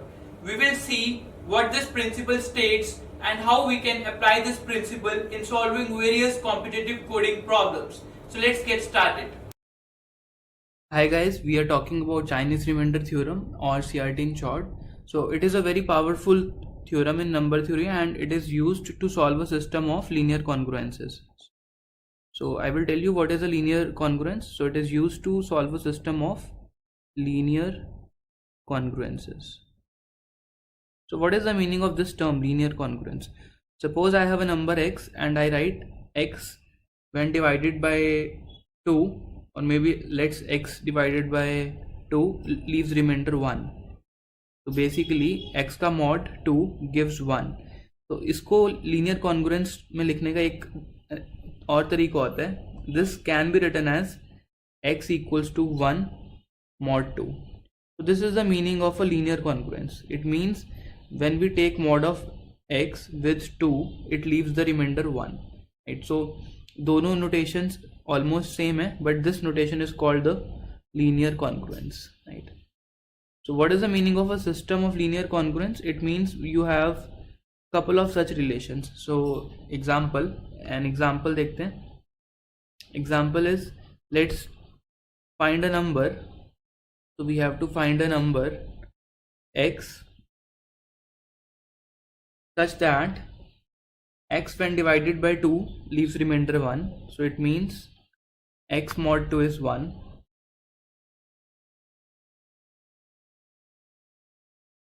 X mod 7 is 5. This is given as 5 in the question, and it is also given x mod 3 is given as 2. So these equations can be also be written like this: x equals to 1 mod 2, x equals to 5 mod 7, and x is equal to 2 mod 3, right? So we have to find a value of x which satisfies all these equations. So our task is to find the value of x. So we have to find x. So basically CRT is used to find the value of x, and so CRT is used to find x. So let us first think what is the brute force method. So the brute force way is to try out all the values, right? So let's talk about the brute force method. So brute force will take all values from I equal to 1 till we find a solution, right? So let's say at value n I find a solution, and there can be multiple values, right? So n2, n something something, right? So there can be multiple values which can satisfy this equation because we are taking mod. So if I use the brute force, I will come to know the first such value as, let us try it out, right? So let us try it out. So let us try for x equals to 1 के लिए this won't give the right answer, right? So let us try for x equal to 5. Let's say I को मैं 5 put करता हूँ, और let us assume x equal to 5. So if I do 5 mod 2, this comes out to be 1. If I do 5 mod 7, this comes out to be 5. And if I do 5 mod 3, this comes out to be 2. So it means this value is 5. So x is 5. Another possible value could be, let's say, 47. So let us try for x equal to 47. So I'm using brute force, and so 47 mod 2 is 1. Yes. 47 mod 7.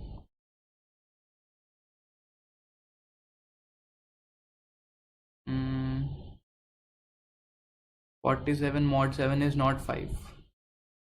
Yeah, it is 5. Yeah, it is 5 because 7 6 are 42. Right. So 47 is another value. This is also fine. And 47 mod 3 is 2. Yes.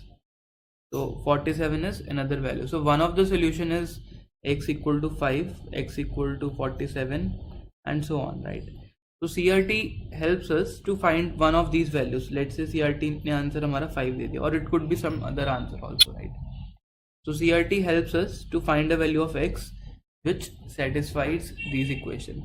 But अभी के लिए हमने brute force किया है, but we know brute force method is inefficient. Brute force is inefficient. Now we will look how we can find out CRT, how we can use CRT to solve this equation, right? So according to CRT, the answer to this is, let us think what is the answer. So there is a formula is this. We will also try to understand the intuition behind the formula. So CRT says x is nothing, x is your nothing, but it is the summation of remainder I. So before going into the formula, let us generalize the question, right? So let us generalize the question for a system of linear recurrences.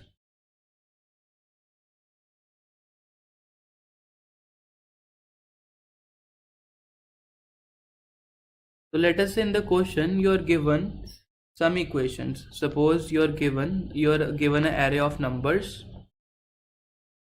For example, in this case, the array of the numbers was 2, 3, and 7, right? So 2, 3, and 7. And you're also given when the number is divided, when x is divided by this number, you get a remainder. So remainder was 1, 2, and 7. Because this can be written as x mod 2 equals 1, x mod 3 equals to 2, and x mod 7 equals to 5. So this value is 5. So remainder is 5, right? So I can say this can be generalized as x mod num0 equals to rem0 remainder 0, x mod num1 equals to rem1, and this is true for all values, right? So for all the values in the array, let's say there are array का जो size है that is a k, right? So array has k elements, so x mod num of k minus 1 equals to rem of k minus 1. So this is the system of linear recurrences which we want to solve, and we want to find out the value of x. So CRT says the value of x is nothing but, we are now talking about the solution. So according to the CRT formula, x is equal to summation of rem I, which is given in the question, array of remainders, into PPI, right? So PPI, we will discuss what is PPI, into inverse of I, right? And followed by modulus with the product. We will see what these terms are, right? So where I goes from 0 till k minus 1. This is given in the question, right? So let us see what is this thing. So rem I is given as the array of remainders given in the question, right? So it is basically the array of ith remainder, right? So it is given in the array of remainders. In the question it is given, right? Let us talk about what is product. So product is nothing but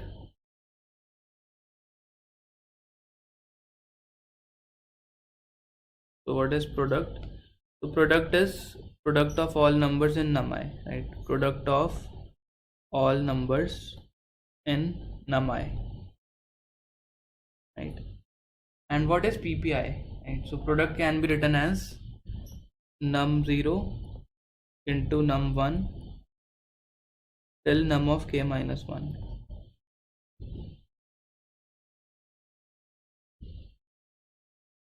This is given, right? And let's see what is PPI. PPI is also called product of all numbers except that number. Product of all numbers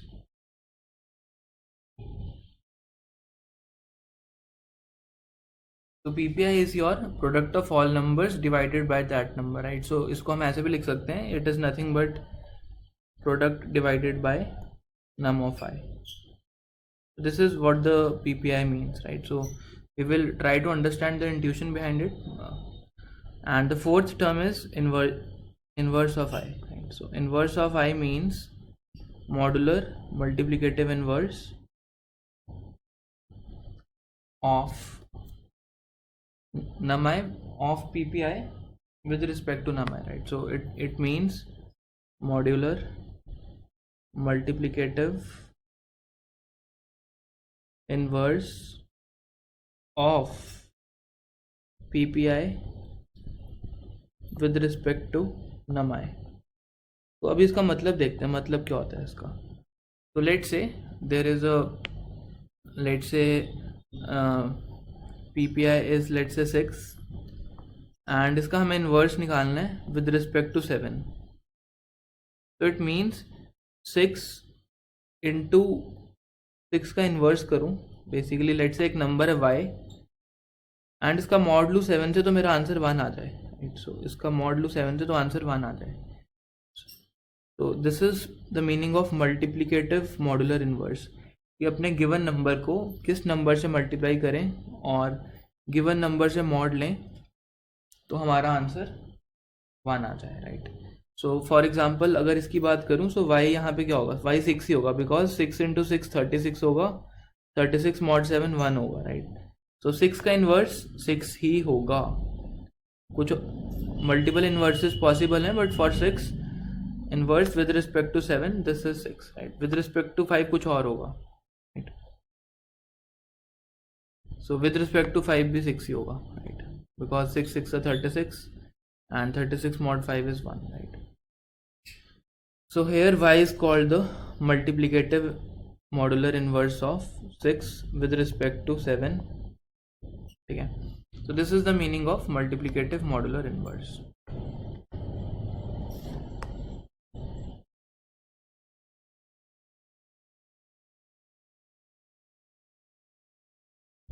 So यहाँ पे इसका मतलब ये हो गया, so basically PPI into something which is y mod num I equals to 1.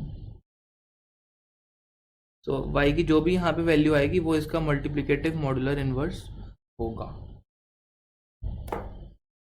Now let us try to understand the intuition behind CRT, right? So what this formula is saying and how this works. Intuition behind CRT, right? So we are going to discuss one intuitive proof, not a mathematical proof. So suppose now question में given था कि x mod 2 हमारा 1 देता है, x mod 3 हमें 2 देता है, x mod 3 gives us 2 and x mod 7 gives us 5. This was given in the question and we had to find out the value of x, right? So what we do, we let's say we are dividing x का जो answer है that is coming from 3 buckets.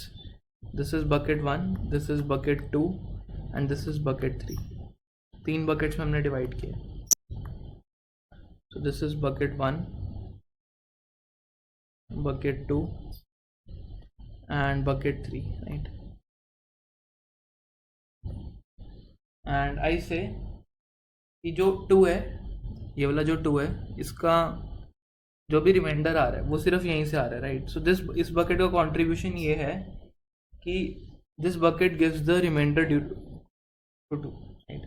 सो 2 का जो remainder है, 2's remainder is contributed by this bucket, ठीक है? इस bucket में सिर्फ 3 की वजह से जो रिमाइंडर है वो यहाँ से कंट्रीब्यूट हो रहा है. सो इसका कंट्रीब्यूशन सिर्फ 3 के रिमाइंडर में, बाकियों में नहीं है, राइट? एंड इसका कंट्रीब्यूशन सिर्फ 7 के रिमाइंडर में है, राइट? तो 7 का जो भी रिमाइंडर आ रहा है मॉड लेने से वो यहाँ से आ रहा है, ठीक है? सो अगर मैं बोलूँ 2 का बकेट यहाँ 2 की वजह से जो भी रिमाइंडर सिर्फ ओनली एंड ओनली इस बकेट से आ रहा है, तो यहाँ से बाकी 2 के रिमाइंडर का कॉन्ट्रीब्यूशन 0 होगा, यहाँ पे भी 2 का कॉन्ट्रीब्यूशन 0 होगा, राइट? सो इट मीन्स इस बकेट में जो नंबर होगा ना, that will be a multiple of 2. Similarly इस बकेट में भी जो नंबर होगा that will be a multiple of 2, because 2 की वजह से जो रिमाइंडर सिर्फ ये बकेट कंट्रीब्यूट कर रही है, ये बकेट कंट्रीब्यूट नहीं कर रही, ठीक है? सिमिलरली मैं बोल सकता हूँ 3 की वजह से जो भी रिमाइंडर आ रहा है वो इस बकेट ने कंट्रीब्यूट किया है. It means this bucket and this bucket are a multiple of 3. क्यों? बिकॉज 3 की वजह से रिमाइंडर यहाँ से आ रहा है, यहाँ से 3 की वजह से रिमाइंडर नहीं आ रहा और यहाँ से भी 3 की वजह से रिमाइंडर नहीं आ रहा है. So these are multiples of 3. And अब 7 का रिमाइंडर यहाँ से आ रहा है और यहाँ से नहीं आ रहा है, यहाँ से भी नहीं आ रहा है. It means these are multiples of 7. So 7 यहाँ पे, 7 यहाँ पे, राइट? तो तुम देख सकते हो ये नंबर क्या बन रहा है, 3 into 7, ये 2 into 7, ये 2 into 3. सो बेसिकली ये वाली जो टर्म बन गई ये क्या बन गई, this is 2 into 3 upon 7 upon 2. ये टर्म बच गई हमारी 2 into 3 into 7 upon 3 एंड ये टर्म हमारी बच गई 2 into 3 into 7 upon 7. So you can see this is nothing but product divided by num of i. यही चीज़ है, राइट? बिकॉज ये टर्म्स हमारी नीचे वाली नम ऑफ आई है. So this is nothing but PPI, ठीक है? सो PPI तो समझ आ गया, PPI कैसे निकल के आ रहा है. This is the intuition behind the PPI term, right? Now let us see आगे क्या करना है, व्हाट एल्स, राइट? अब देखो ये जो let us take this bucket as an example. अगर मैं इसको एज ए एग्जांपल लूँ, ठीक है? सो इसका आंसर क्या आ रहा है, 2 into 3 is 6. और बेसिकली हमें चाहिए क्या, मतलब 7 वाला रिमाइंडर क्या आ रहा है, हमें गिवन है x mod 7 क्या आना चाहिए, 5. सो बेसिकली इसको मल्टीप्लाई करना है किसी नंबर से और मॉडुलस लेना है 7 से और आंसर क्या आना चाहिए, 5. ये आना चाहिए, right? So this should be the answer, right? So y की वैल्यू हमारी यहाँ पे क्या होनी चाहिए? y is nothing but y is equal to 1. y हमारा 1, oh sorry, y is nothing but 6, right? But ये हमने जो निकाला ये हमने ब्रूट फोर्स से निकाला, राइट? ब्रूट फोर्स से निकाला है. तो we need some way to compute inverse algorithmically, right? So हम इसको कैसे निकालने जा रहे हैं अभी? Algorithmically, right? सो एल्गोरिथमिकली निकालने का मतलब ये है, तो हम डायरेक्टली नहीं निकाल सकते. So what we do we say पहले तुम यहाँ पे 5 मत बनाओ, यहाँ पे 5 मत बनाओ, तुम पहले इसको 1 बनाने का ट्राई करो. मतलब 6 को y से मल्टीप्लाई करो मॉडलो 7 से, और इसको पहले 1 बनाओ, राइट? ये 1 आना चाहिए, राइट? सो यहाँ पे y की वैल्यू क्या निकल के आएगी? y निकल के आएगा 6. देखो अगर हमने इसको 1 बना लिया, अगर हमने यहाँ पे 1 बना लिया तो 5 कैसे बनेगा? अगर तुम्हें 1 आ गया यहाँ पे, 5 बनाने के लिए 1 इंटू 5 करना पड़ेगा बस, राइट? So basically 1 into remainder of i करना पड़ेगा, जो भी तुम्हें रिमाइंडर बनाना है, राइट? सो y यहाँ पे क्या आने वाला है? y is going to be nothing but अभी हमने देखा y is nothing but inverse of 6 with respect to 7. So basically this is nothing but multiplicative modular inverse, right?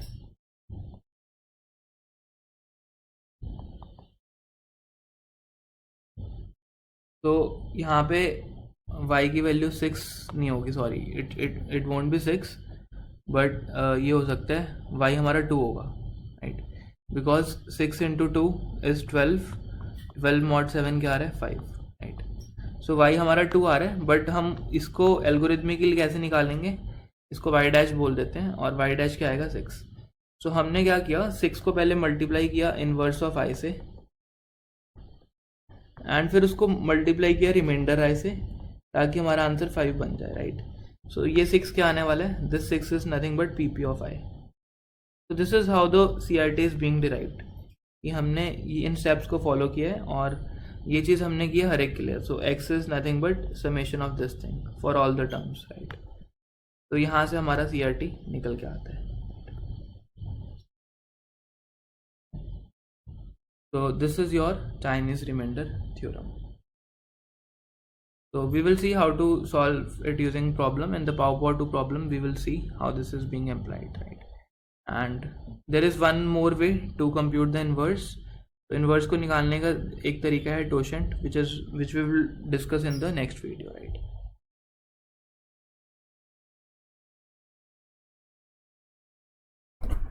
Hello everyone, let us see primality testing. So in this video I will cover Miller-Rabin primality testing for numbers approximately equal to 10 to the power 18 till 10 to the power 18, right? So first of all I'll discuss some concepts, then we'll discuss some logics, and after that we'll also see some theorems that will be used in the following test. Now after doing all these topics, we'll see we'll write a code in C++ to figure out that whether a number is a prime number or not in the range 10 to the power 18, right? So first of all let us see few theorems, right? So the first theorem that will be used here is, we all know about Fermat's little theorem, right? So Fermat's little theorem states that if a is a number, then a to the power p is congruent to a mod p, right?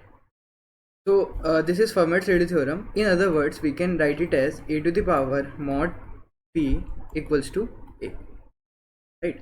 So this theorem will be used in the Miller-Rabin test. I will also explain you how and why will this be used, right? So if I have p as a prime number, then for all a from 1 to n minus 1, I can say that a to the power p mod p should give a, then only that will be a then only p will be a prime number, right? So what I'll do, I'll randomly select some a within this range, right? So what is the range here? 2 to n minus 2, right?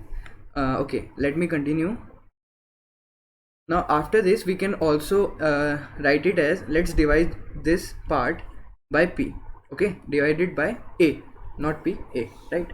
If I divide this equation by a, I get a to the power p minus 1 mod p will give me 1, right? So I will use this version of Fermat's Little theorem. I just have divided by by a, so it won't affect, right? Dividing both LHS and RHS by a, right? So a to the power p minus 1 mod p will give me 1 if p is a prime number, right? So basically this is Fermat's test to check primality of a given number. But guys, I can also check primality of a given number by choosing many random numbers between the range 2 to n minus 2, right? I can choose a from 2 to n minus 2, and I can check this primality test, right? This is Fermat's primality test, but in Miller-Rabin primality testing I will use a little part of Fermat's primality testing, right? So we can easily see that we can get a number a, we can try for many numbers a and check whether this condition holds or not, right? But guys, there are some composite numbers that satisfy this property. Composite numbers that satisfy this property,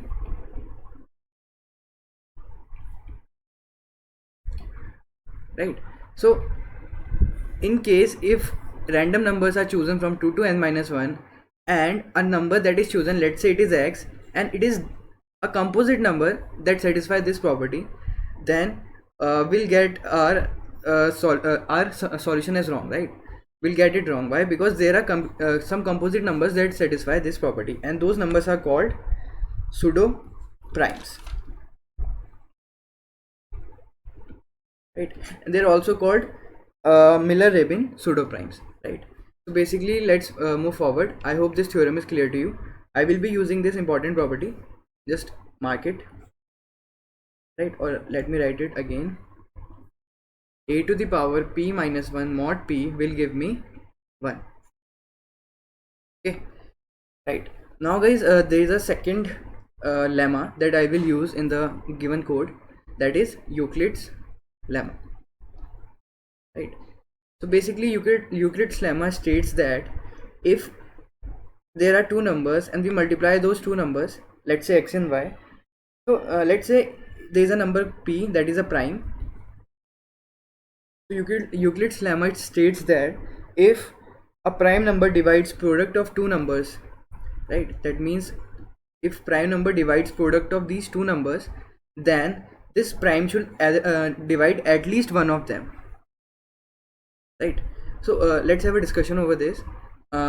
Assume that we don't have a prime number right now. Okay, let's take a composite number, right? So let's take a number 14. So guys, let's say x was 2 and y was 7, right? So we can say ki if this composite number divides x into y, then it does not necessarily mean that it will divide x or it will divide y, right? So if a composite number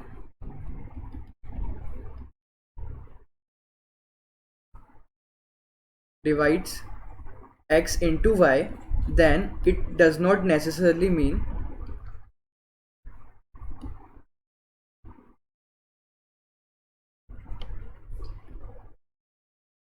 that it divides x or y, right? X or y. So we have an example here, right? We have two numbers 2 and 7. 14 neither divides 2 nor divides 7, but it divides 2 into 7, right? Let's take another example, right? So let's take an example. Let me write it here 9. Let's take here 12. Let's take here 6. Okay, let me take other values. Okay, so let's take this value only. This is x, this is y, and let this be a number, composite number c, right? So basically 9 neither divides 6 nor it does not divide 12, but it divides 6 into 12, right? That is 72, right? So basically this is what Euclid lemma says, that a composite numbers can be divided into factors, right? It can be factorized. So if it can be factorized, then some part of a factorization I can get from a number x, and the other part of that factorization I can get from a number y. right? So basically x into y will combine both of its factorizations and give me a number c, right? But guys, if I have a prime number in place, if I have a prime number here and I have two numbers x and y, this prime number cannot be factorized, right? Because if I try to factorize this prime number, I'll get only two numbers, that is 1 and p, and that is the prime itself. So basically, if x into y is divisible by p and I cannot prime factorize p, so p should be divisible, either y should be divisible by p or x should be divisible by p, or both of them should be divisible by p, right? Means x and y should be divisible by p or both of them. In short, at least one of them should be divisible by p, right? I hope you got this, just because we cannot factorize p further, right? I hope the Euclid's lemma is clear to you. Now guys, let us begin with the primality test, Miller-Rabin primality test, right? So first of all, we'll make some cases clear. So what is a simple case for a number not to be a prime? If n is 1, then it is not a prime. I'll just marking some cases differently, the base cases. Second is, if n is 2, let's mark it prime. And after this, if n mod 2 equals to 0, that means n is even, right? This means that n is even. So if n is even number after checking for 2, then it is not a prime, right? Because no even number except 2 is a prime. So after taking these three conditions, I have arrived on a condition where n is an odd number greater than equal to 3, right? Now we'll begin our test for any odd number that is greater than equal to 3. So guys, basically, as we saw in the Fermat's little theorem, if n is an odd number, then n is an odd number, and if it is prime, then a to the power n minus 1 mod n will give me 1, right? According to Fermat's little theorem as discussed above, right? So what I'll do is, we'll take this number n minus 1, and we know that n is odd, so n minus 1 will be even, right? So if n minus 1 is even, then this number n minus 1, that is this current number, it can be written as something, let's take a number d that is odd into 2 to the power some s, right? I hope this is clear to you. Why? Because n minus 1 is an odd number. So if n minus 1 is an even number, right? Why? Because n is an odd number. So if n minus 1 is an even number, then it can be written as some number odd into 2 to the power something. Why will it have something 2 to the power? Because n minus 1 is an even number, right? It will be multiplied by 2 or sum of its power, right? So I hope you got this. So I have two things here, that okay, now what I'll do is, let me write it as, for any number a, for a random number a, let me mark it, a is a random number.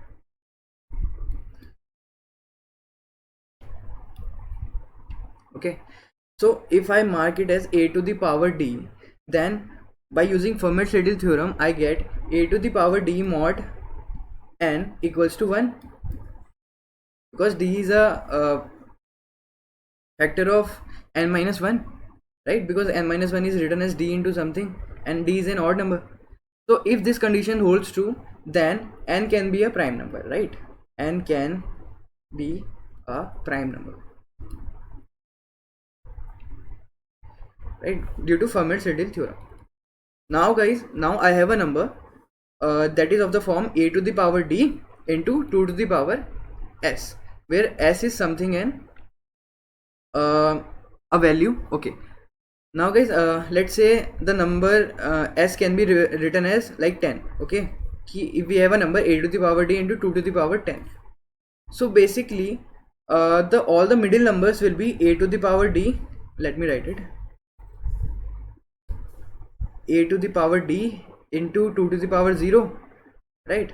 A to the power d into 2 to the power 1, a to the power d into 2 to the power 2, a to the power d into 2 to the power 3 and so on till a to the power d into 2 to the power 10. So we have these numbers. That's the third step of our test, right? So we have these number till 2 to the power 10, right?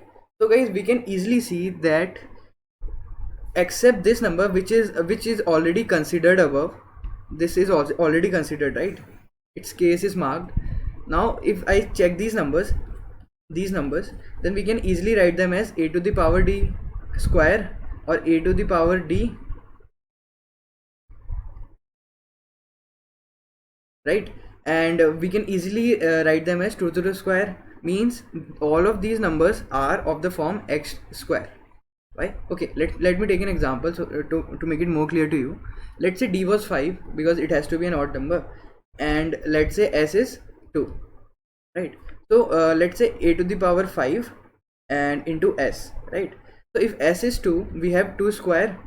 If I have 2 square over here, that means I can write it as a 5 into 2 into 2, right? Why? Because 5 into 2 into 2 is 20, right? So basically every number will be a square type of a number. Now, so for any square type of a number, I'll use, we have every square type of a number, and for this square type of a number I'll use Euclid's lemma, right? So what was Euclid's lemma? If x square mod n, if n is a prime, and it gives me 1, right? So if this gives me 1, then again I got this from Fermat's little theorem, right?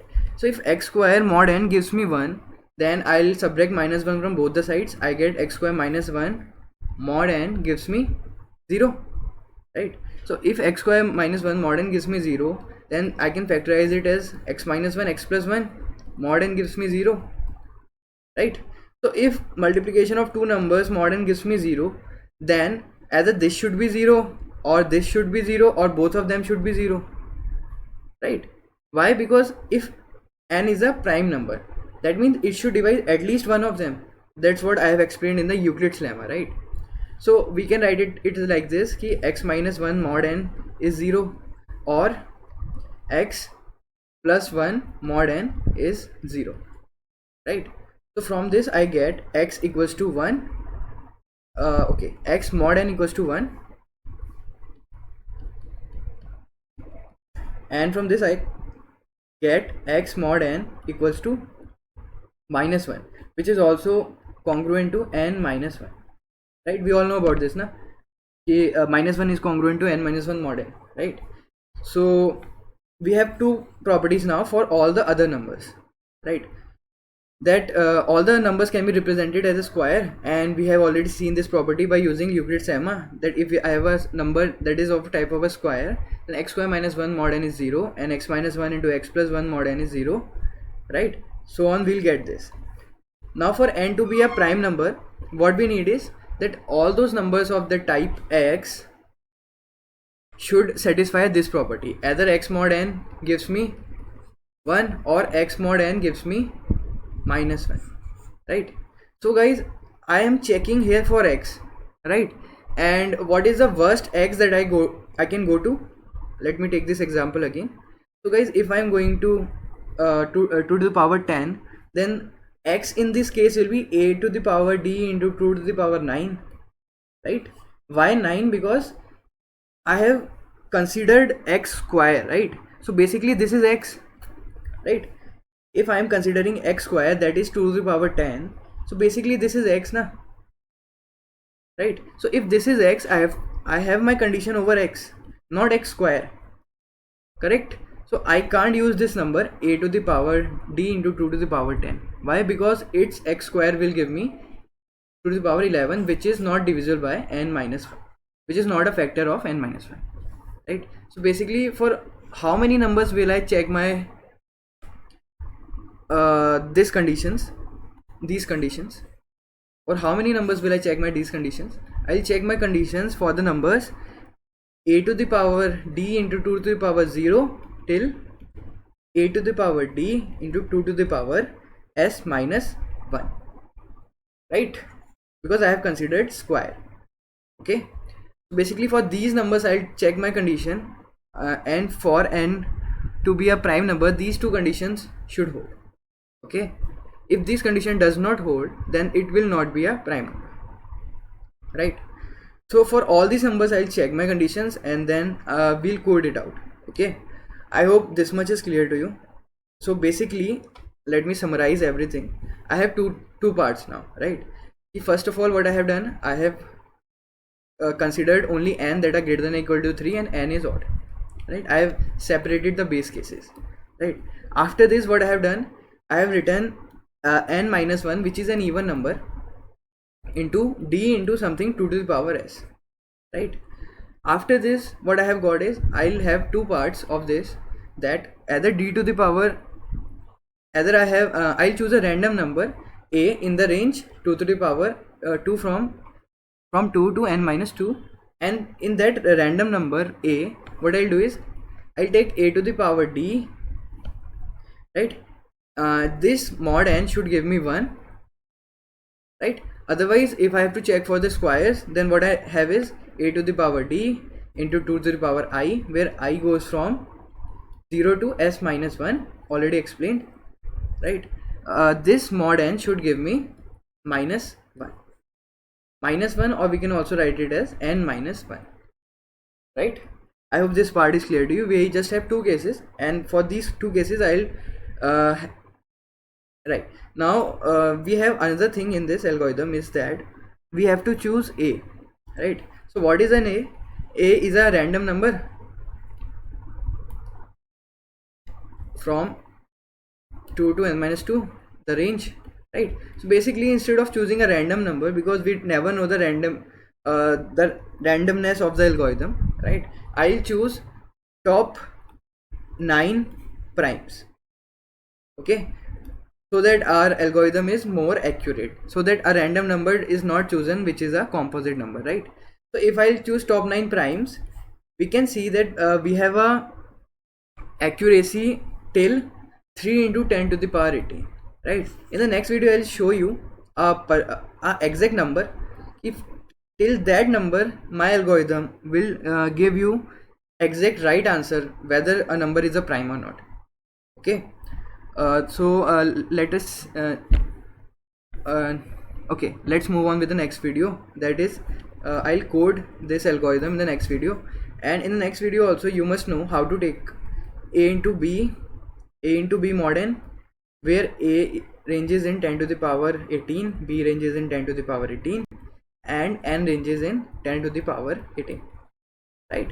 So you must think about this, how to find a into b mod n if a, b and n are such big numbers, right? And a to the power b mod n, where a, b and n are such big numbers, right guys? So okay, now let us see the next video, that is the code part.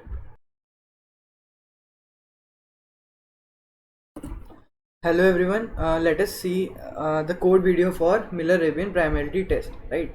So first of all, before beginning of the code, I'll discuss what is modular exponentiation and modular multiplication, right? Basically, you know what is modular exponentiation. It calculates a to the power b mod n, right? And what will my modular multiplication do? It will calculate 8 into b mod n. Guys, why do I need this? And why do I need this? Let's discuss this. So guys, how we calculate a to the power b mod n? See, if b is 7, let's say if b is 7, so I can write it as a to the power 4 plus 2 plus 1 is 7, right? I can write it as a to the power 4, a to the power 2, a to the power 1. So this will give me a to the power 7, right? And similarly guys, in modular multiplication, let's say b is 7. So guys, a is written as 7 times, a plus a plus a plus a plus a 7 times, right? So what I'll do here is, I'll group it into parts, one part, part 2 and part 4, right? So basically we can write it as 4 into a plus 2 into a plus 1 into a. This will give me 7 into a, right? That is a into 7 mod n. right? So basically it's just similar to modular exponentiation only. Now guys, why do I need this? So I told you that I will be calculating primality test for such big numbers that goes to 10 to the power 18, and for that I need to calculate powers of few numbers, right? Let's say a was a random number and I have to calculate a to the power d mod n. Then guys, this a can be any number, this d can be any number that ranges in 10 to the power 18, and mod is also any number that ranges in 10 to the power 18, right? So basically when I use modular exponentiation, we all know what are the steps of modular exponentiation. While b, I initially take resultant equals to 1, just writing a pseudocode. So if b is odd, then resultant into equals to a,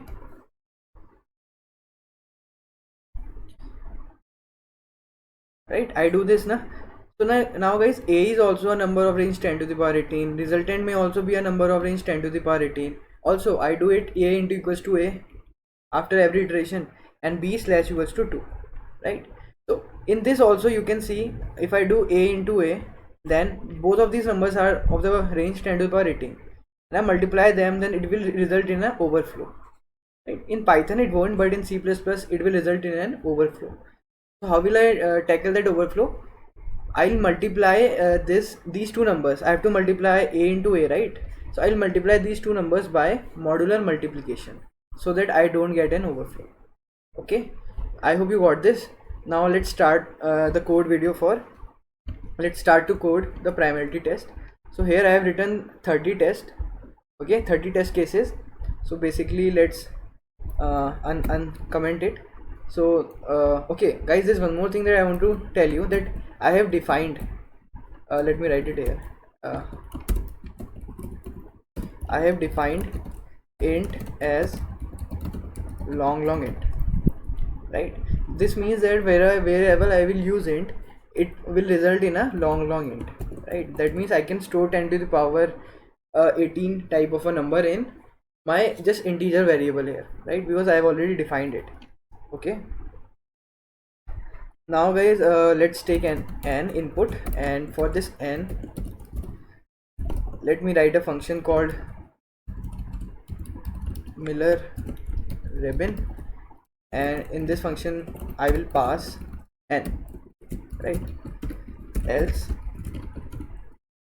if this function returns true, I'll print out prime, and otherwise I'll print out not prime, right? So let's do this, make this function Miller ribbon. So it will be a boolean type of a function, Miller ribbon, right? So int n, it's a, let's handle the base cases that I have discussed somewhere here, right?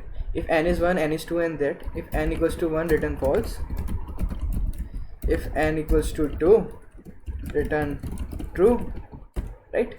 And after this, if n is odd, n is even, if n is even, return false, right guys? So if n is even, I'll just return false. Now what else I need? I need these numbers. What are these numbers? D and S, right? That means I will now my n minus 1 is even. Okay, let me write it here. Now my n is odd, therefore n minus 1 is even, right?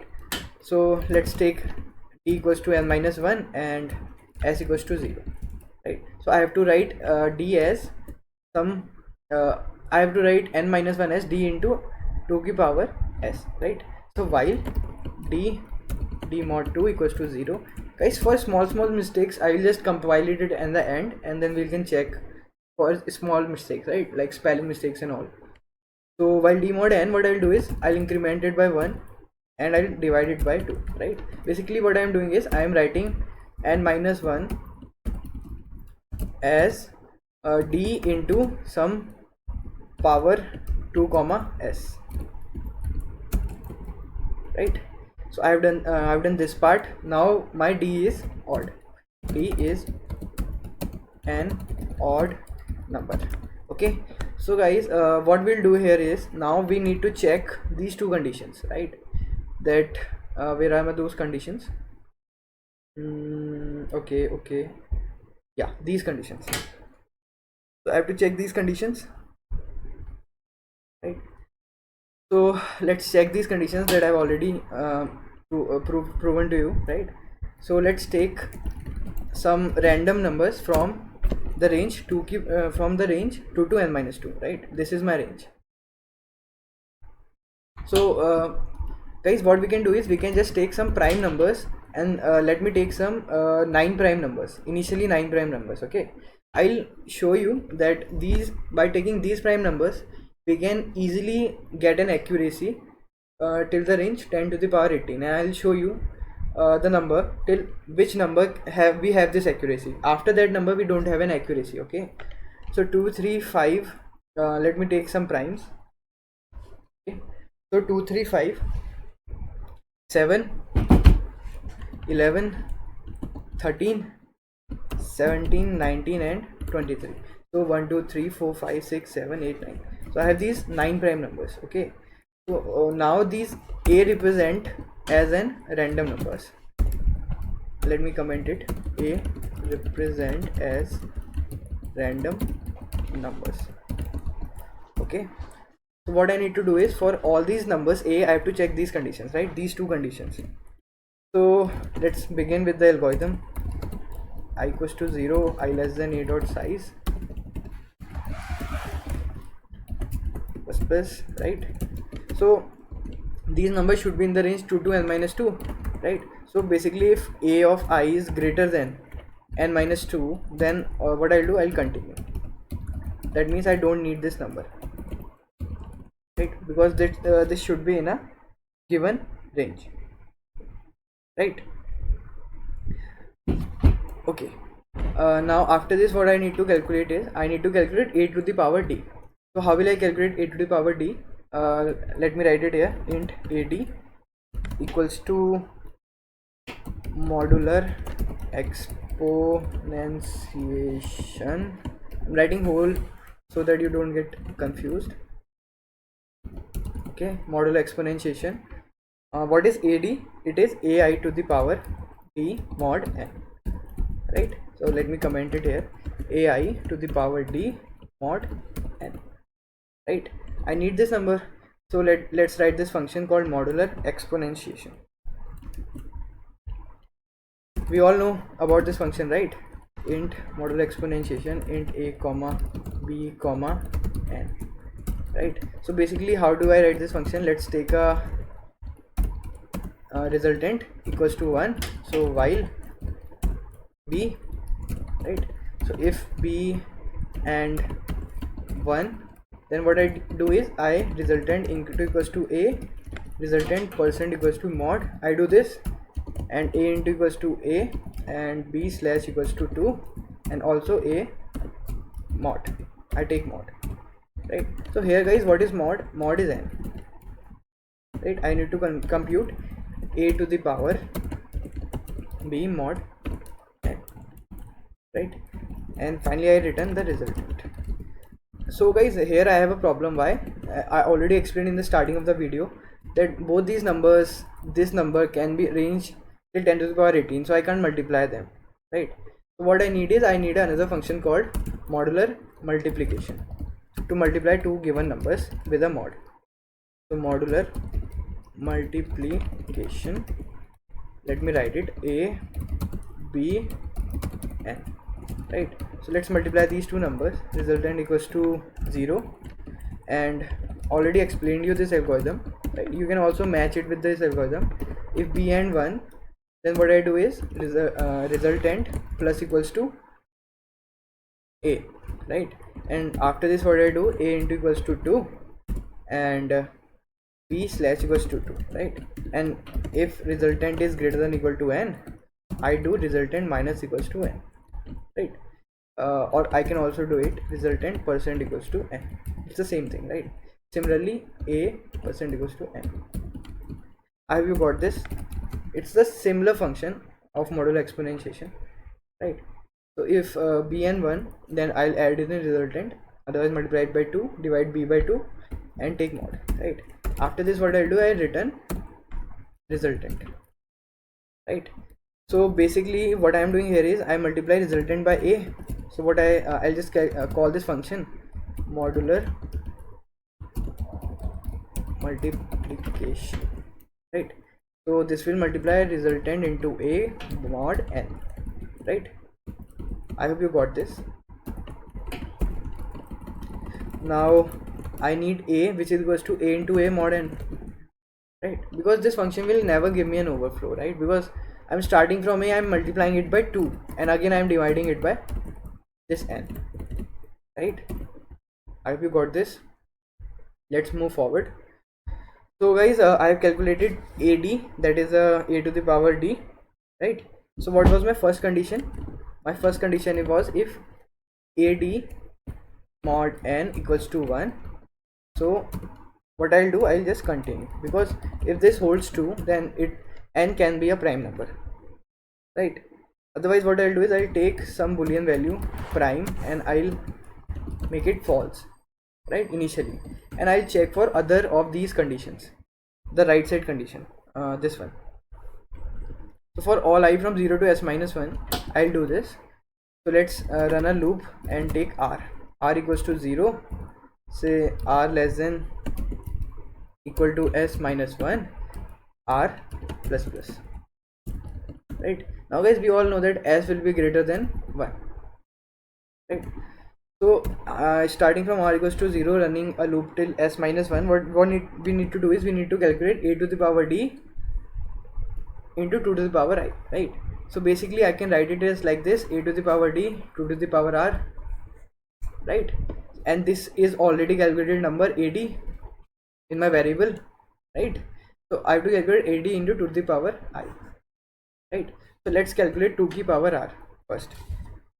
Let me name it as 2r, int rr, let's name it rr, and this equals to modular exponentiation 2 comma rr comma n, right? So basically here we have is 2 की power rr mod n, okay? So, 2 की power r mod n. So here I have this number rr, which is modular exponentiation 2 की power rr, 2 की power r again. Why have I written rr, right? Now this number represents this current value 2 की power r. Now I have to just again take, let's calculate ard. So ard is my final number, that is commented here. It is a to the power d into 2 की power 2 into I, right? Basically this mod n, right? So this is my ard. So how will I calculate it? Again I'll use the modular exponentiation function, and I'll write it as ad comma rr, that is already calculated, comma n, right? Basically I've got this number. Now guys, what was the condition that should be satisfied? So if ard mod n gives me n minus 1, right? So if it gives me n minus 1, okay, there's one more thing here, that whenever I'll do while I'm always adding into a resultant, right? So that will already be done, right? So it can never be minus 1, it will always be n plus 1, right? So if ard mod n gives me n minus 1, then what I'll mark, I can say that it can be a prime number, right? And I'll break this loop, okay? So guys, after this loop ends, and if none of the time that number resulted in a prime number, that means if still prime equals to false, then what I'll return false, okay? Otherwise in the end, if whole of these loop runs, then what I'll return true. That means none of the time I got key that was not a prime number, okay? So that prime number satisfied all my test for these 9 prime numbers. If that condition holds true, then it is a prime number, right? So let's check for errors. Okay, there are no errors, right? So we had a test case from 30 test cases 1 to 29, and this was a very big number. I'll explain you the significance of this number, right? So 1 is not prime, 2 is a prime, 3 is a prime, 4 is not prime. You can mark this index with the number, right? We can easily see that we have got the right answer here, right? So guys, let me talk to you about this last number. So guys, this is the number. This number is the is the lower limit of the given algorithm. That means after this number, let's say that number something 38 something 38 and something. Let's say it is x. So if n is less than this number, this current number, then my algorithm will give me a high accuracy correct answer of a prime number, right? So it satisfies, it means it will be accurate for n less than x, right? Where x is a number in the range 3 into 10 to the power 18 approximately, right? I've given you the number itself. So guys, for this number what I get is, let's check the answer. I get it as a prime number, right? So I told you for n less than x we get a right answer. So for this x what I am getting, that it's a prime number, right? But guys, this number is not a prime number, right?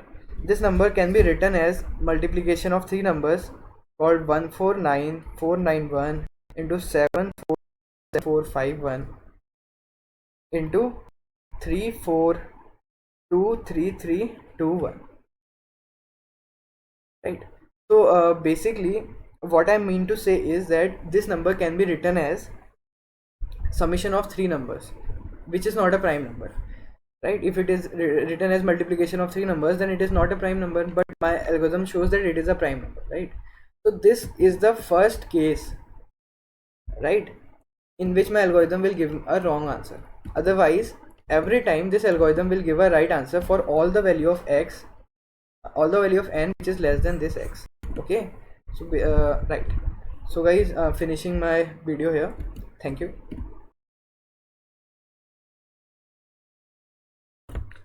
Hello guys, in this video we'll see what is Mobius function. After this we'll look at how to code Mobius function efficiently, like how to make this table efficiently in a given time. And in the third part of the video we'll see that we'll try to do a question from Codeforces called co-prime subsequences, so that you can understand the use of Mobius function in the competitions and questions, right? So let's move on with the video. Now guys, what is Mobius function? Mobius function is a positive integer n. It is also defined as the sum of primitive nth roots of unity, and it has only three types of values: -1, 0 and 1, right? Now when does the Mobius function of n has value 1? It has a value 1 when n is a square free positive integer. That means if I do prime factorization of n,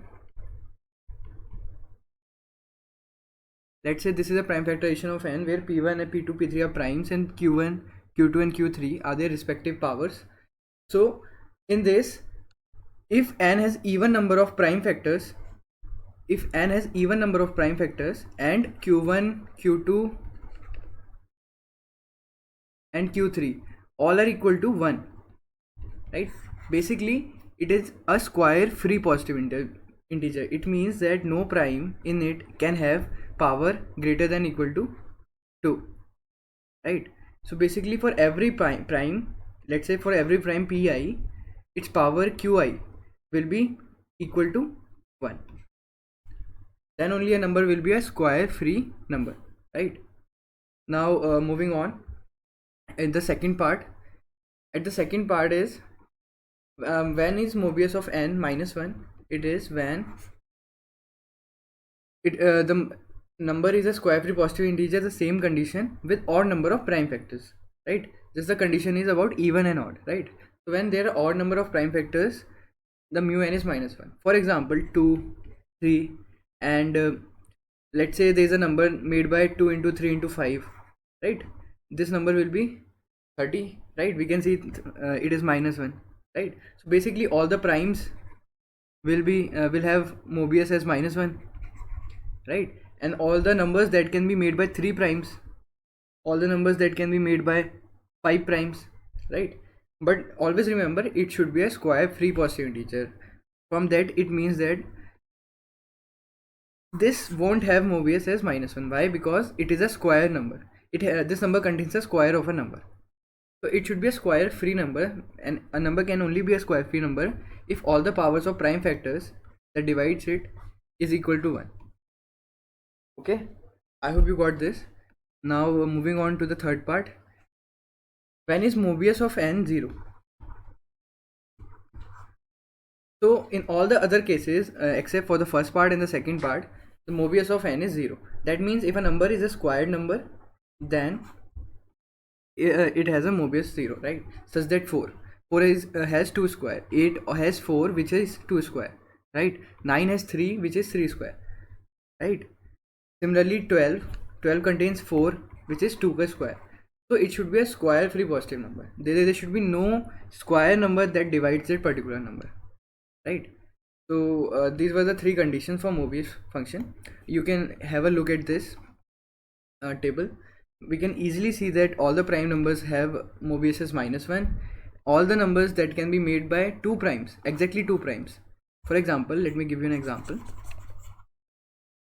Let's say we have primes 2, 3, 5, 7, right?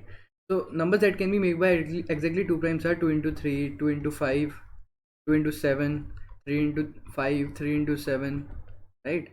5 into 7. All these numbers have Mobius as 1. Why? Because they have exactly 2 primes dividing them, and there is no square number in it. So even number of primes divide a number, then it has a Mobius 1, and when odd number of primes divides a number, it has a Mobius of -1. I hope this is clear. Moving forward to the Mobius function and its uses. So first of all, let us see how can I calculate Mobius function efficiently, right? Let's see. Let's say I have to calculate Mobius function till n, right? For a value of n, let's say it is approximately 10 to the power 5. I have to find Mobius values for all the values till n, right? Basically I have to fill this array. Now guys, what I can do is, we all know that Mobius of 1, when will number n has 1 as a Mobius value? When it is a square free positive integer with even number of prime factors, right? So guys, basically it's clearly visible that when n can be written as p1 into p2 into p3 into p4 and so on, the number of prime factors it has, right? So when the number of prime factors that divides it, and it can exactly be written as p1 into p2 into p3 into p4, like number of prime factors that divides, right? So then only this number can have a Mobius value of 1, right?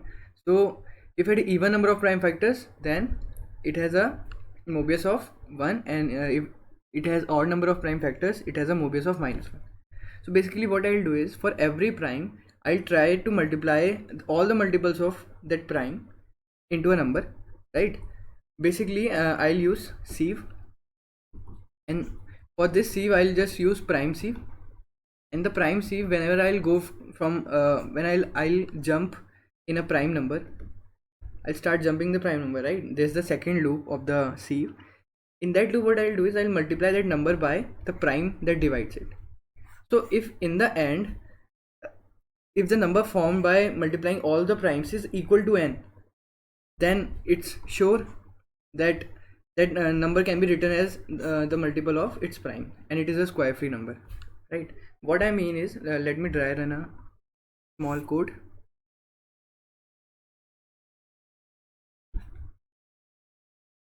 Let's say I have these values 1 2 3 4 5 6 7 8. So I'll run a simple loop, and for each prime I'll start going in its multiple and multiply the number by that prime. So initially, let's say initially the array is filled with ones, and I'm multiplying the number by 2 in the first step. Okay, so 2 2 2 2, right? In the second step, what I'll do is I'll multiply all the multiples of 3 by 3. So 3 6 into 2 into 3 will become 6 here, and for 9 it will become 3, right? In the next time, what I'll do is I'll multiply all the multiples by 5. In the 10 it will become 5. Actually at 2 also it will come, so it will become 10, right? So basically I can see that if a number is formed, if let's name it a, okay, if a of I equals to I in the end after the operation of sieve is being done, right, then that means that the number is exactly formed by the distinct primes, right? Basically no prime has its power, so there is a no square number in it. I hope you got this. You can see these numbers here, 7, right? So why does 8 contain 2? Because 8 has only prime number 2 and it is 2 ka cube, right? So 8 is not a number that we need. We only need those numbers in which primes power 1 comes, right? P1 power 1, P2 power 1, P3 power 1. So by using sieve you can efficiently calculate the Mobius functions, right? So basically what are the steps? The first step is fill the array with 1 by 1, and in each prime number what you do is every multiple of that prime, let's say P, multiply this array value of that multiple by P, right? So let me show you a little. Let's try to code it and print. See, let's try to code this. Let's make a function called calculate Mobius.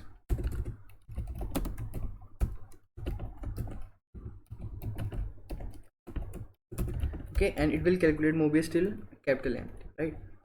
So initially let's make an array and name it A. Okay, and for the C we also need an array called prime count. Now, that will tell me that how many prime divides it. And after this what I need to do is, okay, let's move on with this much till now. Int I comma j, let's run this from I equals to 1 till I less than capital N plus plus. Okay,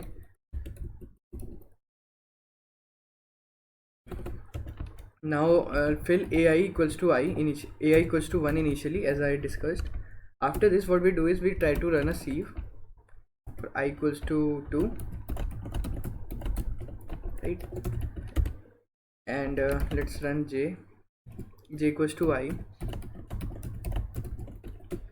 So I need to run a prime sieve in this. So what I can do is, if prime count I, then continue, right? Basically I'm running as just a prime sieve. So here it will be j plus equals to I, right? So prime count I, if there is a prime count I, I'll just forward it. If you are not aware of this concept, you can see the video for sieve in the previous sections, right? Now moving on with this calculating the Mobius function, what I do here is prime count j plus plus, okay, and for each multiple of that prime what else I'll do is I'll multiply ai aj into equals to I, right? So if after this in the end here, if my values for each I equals to 1 till I less than n I plus plus, okay, so if in the end if ai equals to I, that means it's a square free number,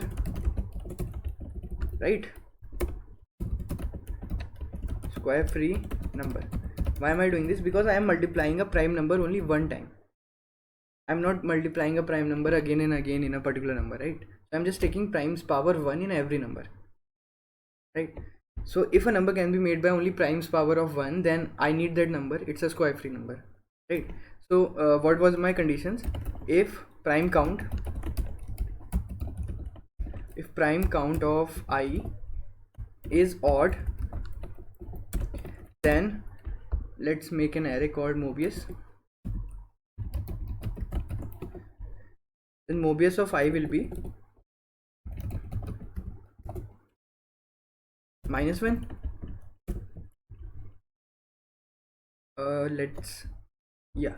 So if it's an even number of prime, then it is 1, and if it has an odd number of prime, then it is -1, right? Else the prime count will be equal to even value, right? Then it is a Mobius function is 1. Mobius of I is 1. I hope this is clear to you. in the other cases, that if it's not a square free number, then what is the value of Mobius function? Mobius of I equals to 0. Right, let's check for errors. So there are no errors. Let's try to print some values of this. Calculate Mobius is the function name. Calculate Mobius, right? Let's try to print some Mobius values from 30, right?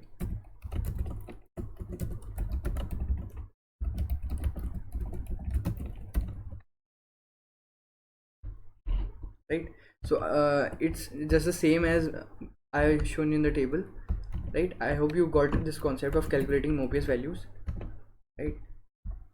So the first part of the code is done. How to calculate Mobius values efficiently. I just use a sieve in it, so the complexity of the code of calculating Mobius is n log n, right? And now further moving on to the question that we discussed about. So this is the question. First of all, stop the video, pause the video, and try to do this question yourself. After that, again, like, play the video and see the solution, right? First of all, try it yourself. So I hope you have read the question and understood the question and tried it. Now I'll move on to the solution of the question, right? So basically what the question says is, I have to find all the co-prime subsequences of that array, right? What are co-prime subsequences according to the question? The co-prime subsequences are such subsequences whose GCD equals 1, right? So co-prime is the get okay, so find the number of co-prime subsequences. Since the answer may be very large, then print the modulo 10 to the power 9 plus 7, right? So how much can the answer go? It can go to 2 to the power n minus 1, because we can't take empty subsequence, right? So total subsequence that are possible are 2 to the power n minus 1, right? Further on, moving with the question, if there is an important concept that you need to understand, I believe that you have already heard about inclusion exclusion, right? That's a prerequisite. If you haven't heard about inclusion exclusion, or you don't know about it, then try to watch the video in the math section of the course, right? So moving on with the solution. First of all, let's do question in a opposite way, right? Let's tackle it in a different way. Let's say ki I have all possible subsequences. Let's say I have all possible subsequences, and out of all the possible subsequences, I will subtract, right? I'll remove those subsequences whose GCD is greater than 1. Remove subsequences whose GCD is greater than 1,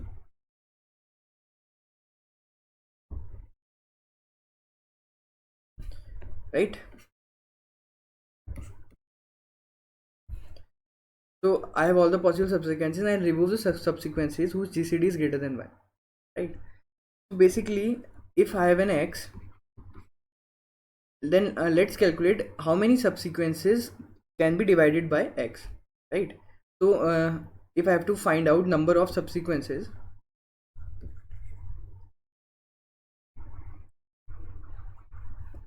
that are divisible by x completely, right? Means all the terms in that subsequences are divisible by x. So guys, how can I calculate this, the number of subsequences that are divisible by x? It's very simple, right? I'll calculate the total number of values that are divisible by x, right? I can easily calculate it by the sieve method only, right? And after that, what I'll do is, let's say we have the number of subsequences that are divisible by x as count x, right? So total number of values that are divisible by x is count x. How many subsequences are possible? 2 to the power count x minus 1, right? So from all the subsequences, I'll remove the subsequences that have a that are divisible by 2, because all those subsequences will give me GCD greater than 2, right? Greater than equal to 2, right? And I'll subtract all the subsequences that have a GCD that are divisible by 3. Why? Because that will give me GCD greater than equal to 3, because that whole subsequence is divisible by 3. I hope you are getting what I am saying. Now in the next step, what I'll do is, if I have removed subsequences that are divisible by 2, in those subsequences, that these subsequences also include some of the subsequences that are divisible by 6, right? So basically, if I have removed all the subsequences that are divisible by 2, and I have removed all the subsequences that are divisible by 3, so I need to add all the subsequences that are divisible by 6, right? Why? Because again, the inclusion exclusion principle. If I'm removing A, I'm removing B, then I need to add 1 times A common B, that is by 6. So if a subsequence is divisible by both 3 and 2, then it should be divisible by 6. In short, it's the inclusion exclusion principle, right? So basically what I have to do is, for every prime number I can exclude the subsequences divisible by that prime number, right? Basically just the inclusion exclusion function. Let's say I have 3 prime numbers, 2, 5, 2, 3 and 5. Okay, so what I'll do is, I'll take all the value of all subsequences. These include all the subsequences of the array, right? Now I'll subtract the subsequences that can be divisible by 2, remove the subsequences that can be divisible by 3, and remove the subsequences that can be divisible by 5.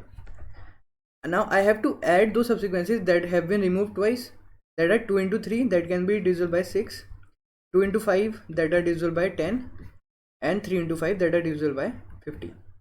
Now I have to again subtract, because we can easily see from this diagram, you must have seen this, A, B and C. I take A, I take B, I take C, I remove AB, I remove AC, I remove BC, and then I have to add ABC, because it has been removed it has been removed 3 times, right?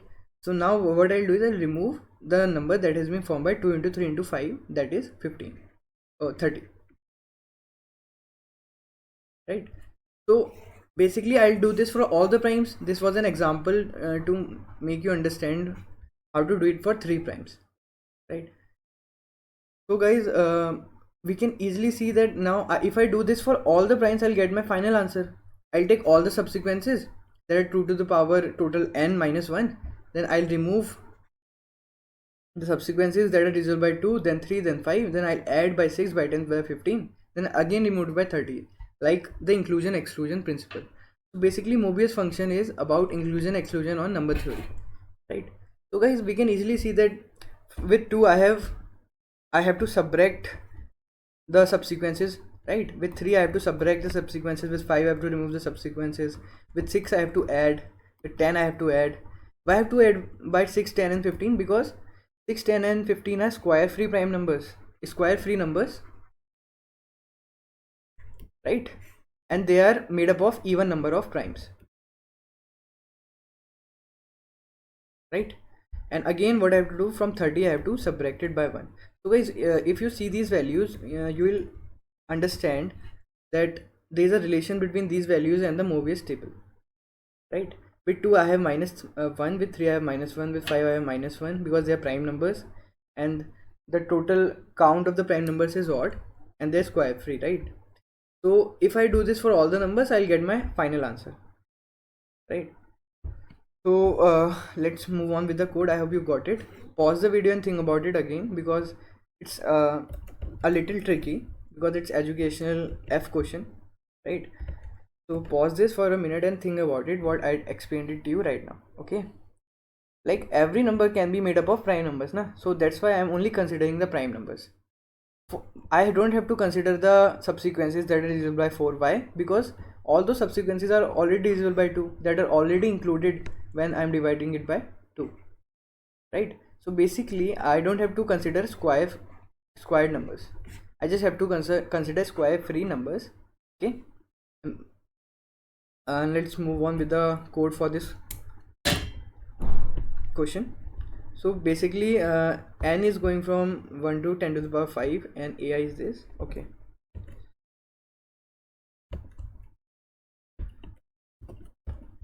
let me copy the test case. Right now guys, what I need is, I need to input the array. Let's name array as bi,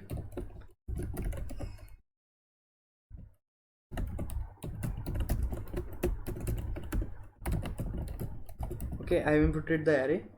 Now what I need to do is I just have to count the total numbers that are divisible by a particular number, right? So let's make a frequency array in which I will store that how many numbers have that occurrence. Int frequency. Actually I'm hashing those numbers because numbers are small, they are only till 10 to the power 5, right? So in this what I can do is frequency of bi plus plus, right? Now again start from 1, go to len, and for each I will count how many numbers are divisible by I. That means if I try to go in the multiple of I, if I try to go in the multiple of this I and let's take count as 0 and count plus equals to frequency of j, right? So what I am doing here is I am actually calculating that how many numbers are divisible by I by going in all the multiples of I, right?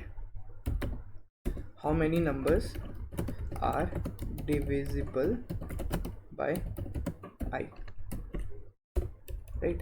So here I have count that denotes that these many numbers are divisible by I, so basically I have to consider all the subsequences of this count, right? So what did I tell you, that if I have to consider all the subsequences, it equals to 2 to the power count x, right, minus 1 because I don't consider the empty sequence. So what I need to do is for this value I need to add in my answer. Okay, let me write here total subsequences from this I. How much this equals 2 to the power count, right, minus 1. So instead of again and again calculating 2 to the power some value, what I can do is I can make a array that will give me 2 to the power something, right? So we can have an array here, let's name it p2. It will give me p to the power I, right? 2 to the power I mod given value. Let's take a mod value here, mod 10 to the power 9 plus 7, right? I'm just building my answer. So let's calculate 2 to the power for every number I. So p2 is the array, right? Yeah, p2. So p2 of 0 equals to 1, right? 2 to the power 0 is 1. Now let's go from 1 till p2i equals to p2i minus 1 into 2. I'm just calculating an array that will give me 2 to the power I mod the value, right? And p2i, right? I hope you got this simple array 2 to the power. This will just tell me 2 to the power I with some mod value, right? So total subsequences, how many subsequences are possible? It equals 2 to the power this number, right? Basically p2 of count minus 1. So these many subsequences are possible, right? So what I have to do in the answer, I just have to when my I is 2, 3 or 5, right? So basically I have to multiply the Mobius function, as I can easily see. If I have to calculate all I have calculated all the subsequences that are divisible by 2. So what I need to do is I need to subtract those subsequences from the total subsequences, and I have already calculated all the subsequences. How? When my I will be 1, then all my characters will be included in this count, right? And when I is 1, its Mobius value is 1, so it will be added in my answer. So basically my answer is now Mobius of n, summation of Mobius of n into frequency of into total subsequences of n. Let me write it this way, ki total subsequences, right? It's the same thing that I have described here, like all the what are all the subsequences that are divisible by 1, right? So I have added in my answer. I have subtracted 2, 3 and 5. So basically it is mu n into total subsequences that are divisible by a particular value n, right? So these are my total subsequences to the power count minus 1, and what I need to do is I need to add Mobius of I into total subsequences, right? So finally, what I'll do is I'll just take a mod so that my answer stay below this value, answer plus equals to mod, and I'll see out answer mod, right? Let's try to see if there's any error in the code. No, there's no error in the code. So for 1 2 3 I'm getting 5, right? So there are 5 subsequences. Okay, let's dry run for this 5, like how we get this 5. So 1 2 3, how many subsequences are possible? 2 to the power 3 minus 1, 7 subsequences. So how do we get 7 that are divisible by 1, right? Now for this 2, I take out how many subsequences are divisible by 2. It is 2 to the power 1 minus 1, that is minus 1. For this, how much? Minus 1, right? And now I have to subtract it for 6. So basically there is no subsequence that is divisible by 6, because there is no element in the array that is divisible by 6, right? So basically this will be my whole answer, right? Because for further values I'll get 0 0 0 for all the values, because there is no subsequence by all the values that is divisible by the particular value. Okay, so I've got this. Let's try to submit it on code forces new. Okay, let me check it for other values. So for this, how much we'll get? All the possible subsequences, that is 15, right? Let's try this submitting on the code forces. Okay, it's desktop codes new.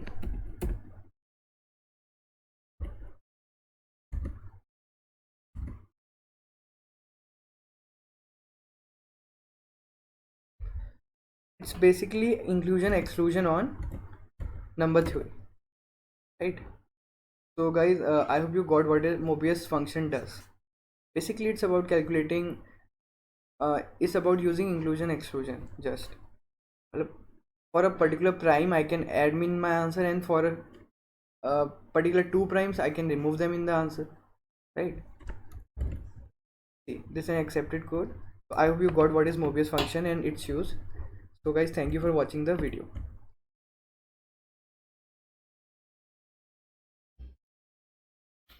Hi guys, in this video we are going to solve one very interesting problem on number theory, and the problem is from Spotch based upon Wilson's theorem and a couple of more concepts of number theory, right? So I will talk about the problem very shortly, and the problem is DCEPC11B, and this is called boring factorials, right? We will talk about it very shortly, right? But let us first go through the statement of Wilson's theorem, right? So Wilson's theorem states that if you have a number n, and n is a, let's say, prime number, right, then the following property holds true for a prime number, right? So it says that n minus 1 factorial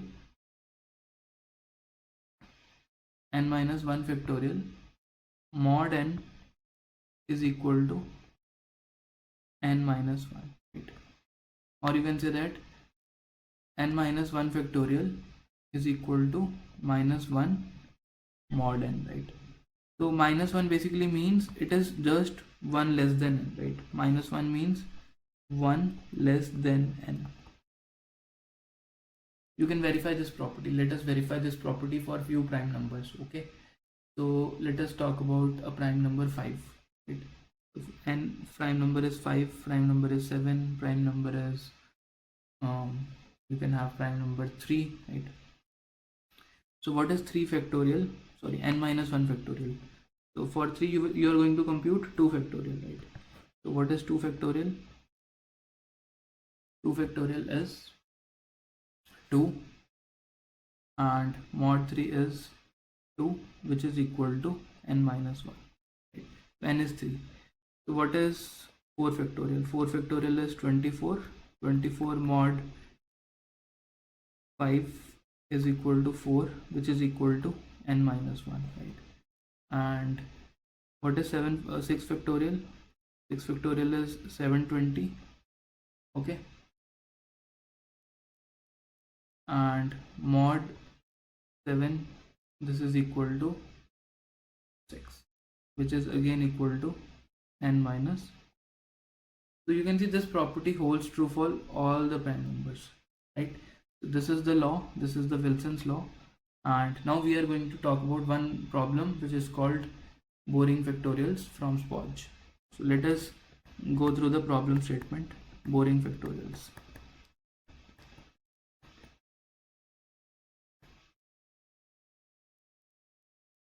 And we are also going to make use of one more theorem which we have already seen in the course, which is called Fermat's Little theorem. We will also make use of it to solve this problem. So let us go through the problem statement. Okay.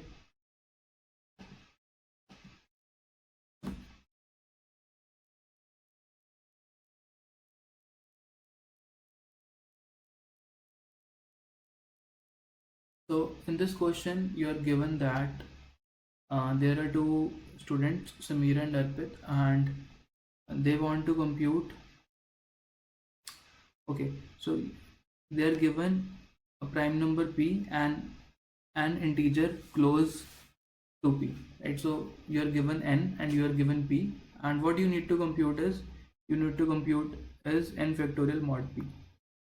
So you are given n and p, and you want to compute n factorial mod p.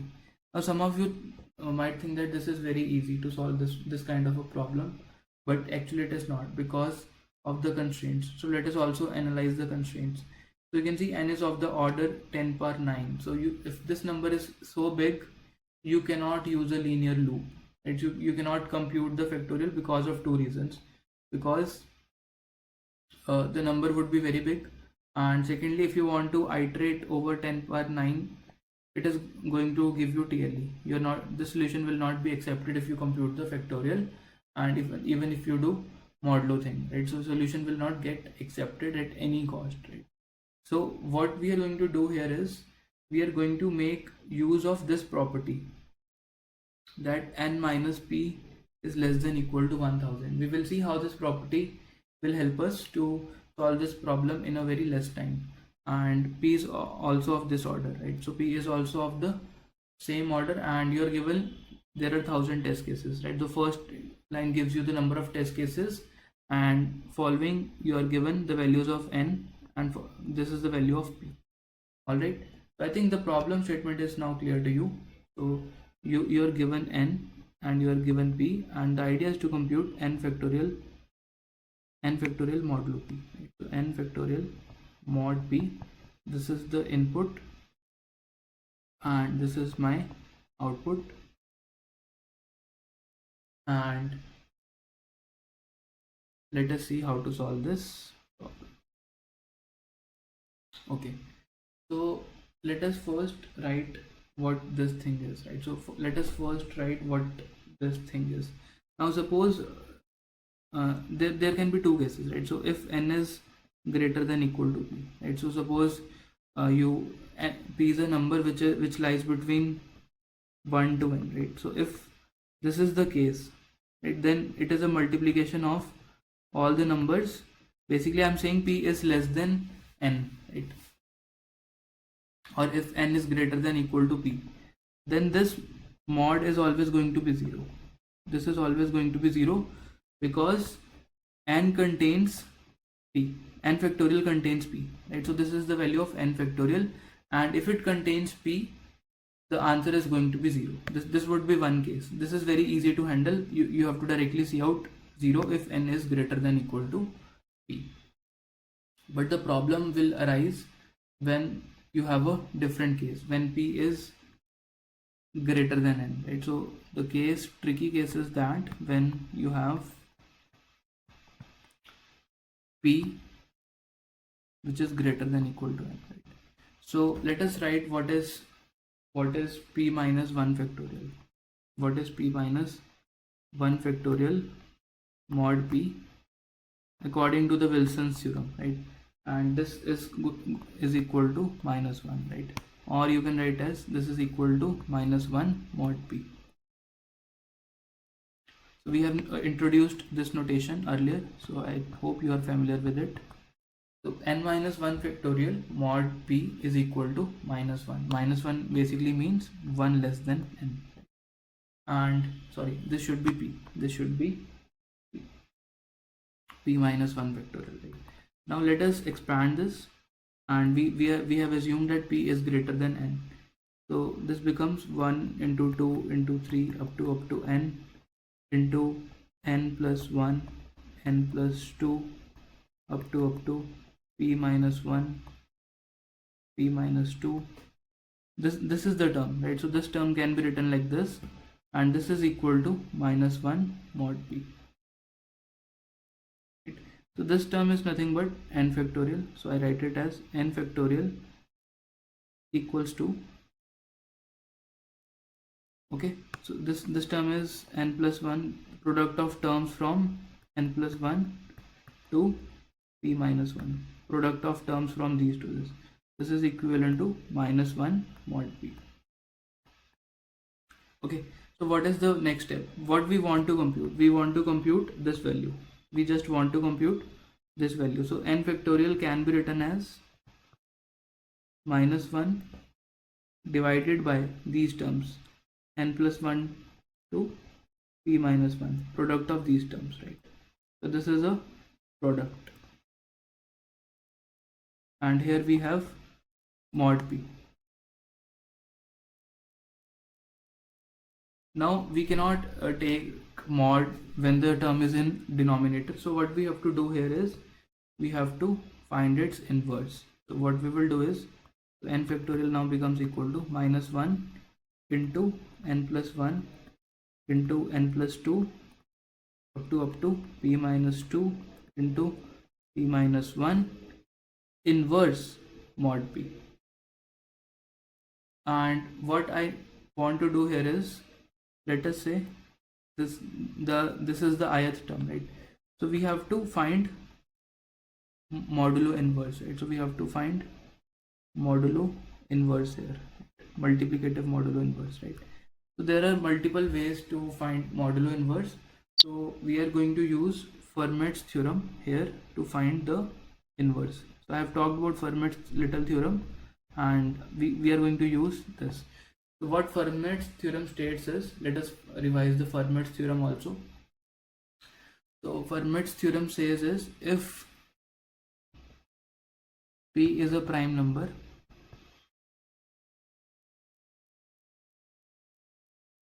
then for any integer a,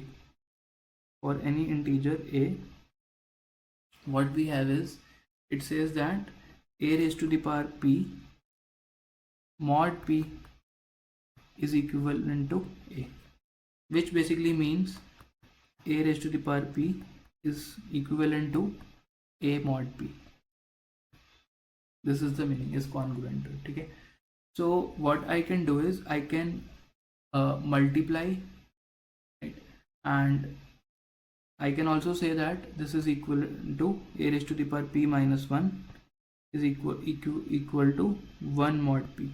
If I divide both sides by a, so this becomes this, right? And now multiply both sides by a minus 1, right? So multiply both sides with a inverse.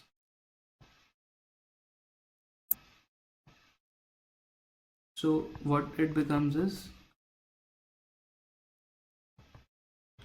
a raised to the power p minus 2 equals to a inverse mod p.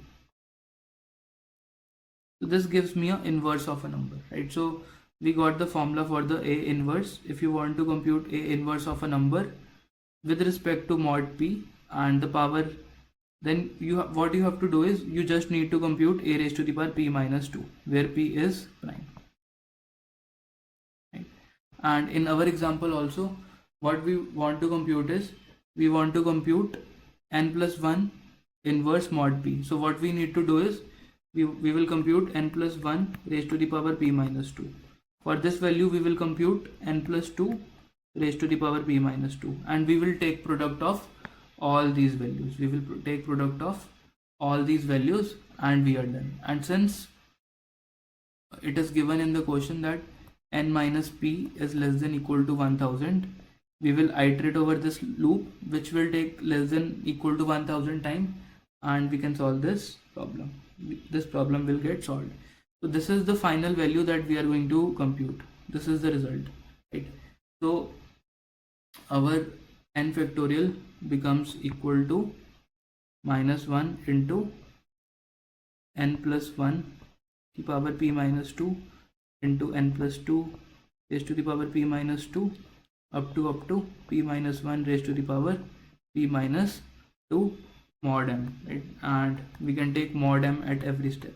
We can take modulo at every step. Mod m, mod m, mod m, and we are done, right? So mod p, basically we are going to take mod p here. Mod p, mod p, mod p, and we are done, right?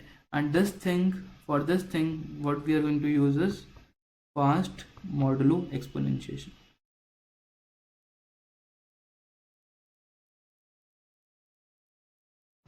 That's it. So let us try to write the code and let us solve this problem. Hi guys, so let us see the code for the problem. And the first thing we need in here is to input the test cases and accept the values of the number of test cases followed by n followed by p, and let us accept the number of test cases. And while you have the test cases, you will accept the value of n and you will accept the value of p. So as discussed, if n is greater than or equal to p, the answer is going to be 0, because some number which is a multiple of p mod p will always give a 0 output. Otherwise you have to write one solve function which will accept the value of n and value of p and will give you the required output, and that's it. And one more thing which we need is called fast modulo exponentiation, which we use the code which we saw in the last video in the course. And this is the fast modulo exponentiation code. I'm using it from the previous videos which we have gone through. So this computes a raised to the power b mod m, right? And we have to write one solve function. So I'm writing ll solve, which accepts n, which also accepts p, and in the beginning the answer is going to be -1, as we have seen here. The answer is -1, so ll answer equals to -1 for I have to iterate over these values, right? So n plus 1, n plus 2 up to p minus 1. So I have to iterate from n plus 1 to I less than equal to p minus 1. I do I plus plus, and for every value I will compute one value, which is this I raised to the power p. So let's say this is the ith term. I want to compute I raised to the power p minus 2, because this gives me the inverse, and if I take a mod with p, I have to compute this term. So this we can do using the fast modulo exponentiation function. So fast mod exponentiation, I, the power is p minus 2 and the number is p for the mod, and answer is multiplied with answer into temp mod p. And finally, since this answer is negative and we want to print a positive answer, what we will do here is we will return answer plus p. We are going to return answer plus p. Okay, and let us run the code with the sample input. So I have to take the sample input from Spotch.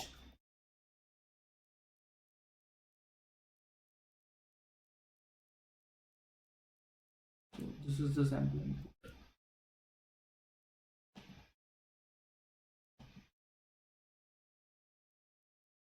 So we are getting this output 2 10 6. So the output on Spotch is also 2 10 6.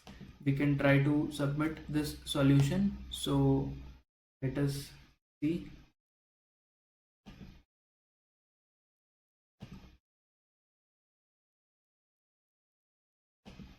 and here we go.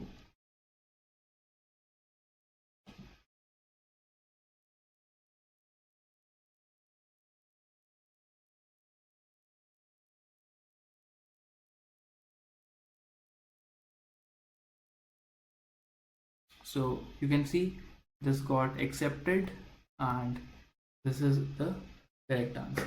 Right, so I hope this solution is clear to you, and for your reference I am saving this code at this URL coding blocks ID, and the link is 315399. So this is the URL. Alright, so thank you guys for watching. I hope you learned new concepts from this video.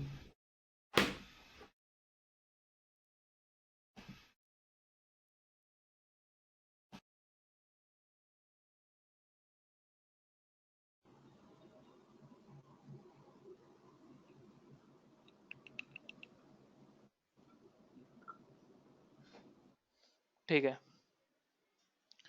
चलो देखते हैं। I think question सबने पढ़ लिया है। काफ़ी अच्छा problem है स्पॉच का, एंड काफ़ी सारे लोग इसको सॉल्व नहीं कर पाते हैं। ठीक है, तो देखते हैं क्वेश्चन क्या है।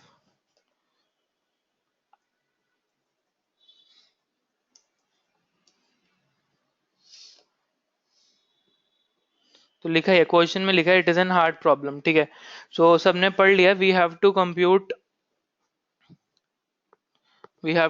This thing a raised to the power b raised to the power expression, where expression is this nc0 का स्क्वायर प्लस nc1 का स्क्वायर प्लस nc2 का square plus up to ncn का स्क्वायर।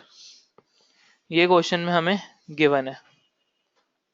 ठीक है, अब और ये भी गिवन है कि a और b और जो n है वो लेस देन इक्वल टू 10 की पावर 5 है।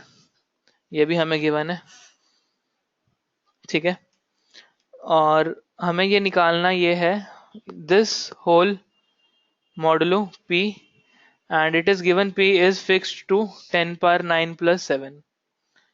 ये हमें निकालना है।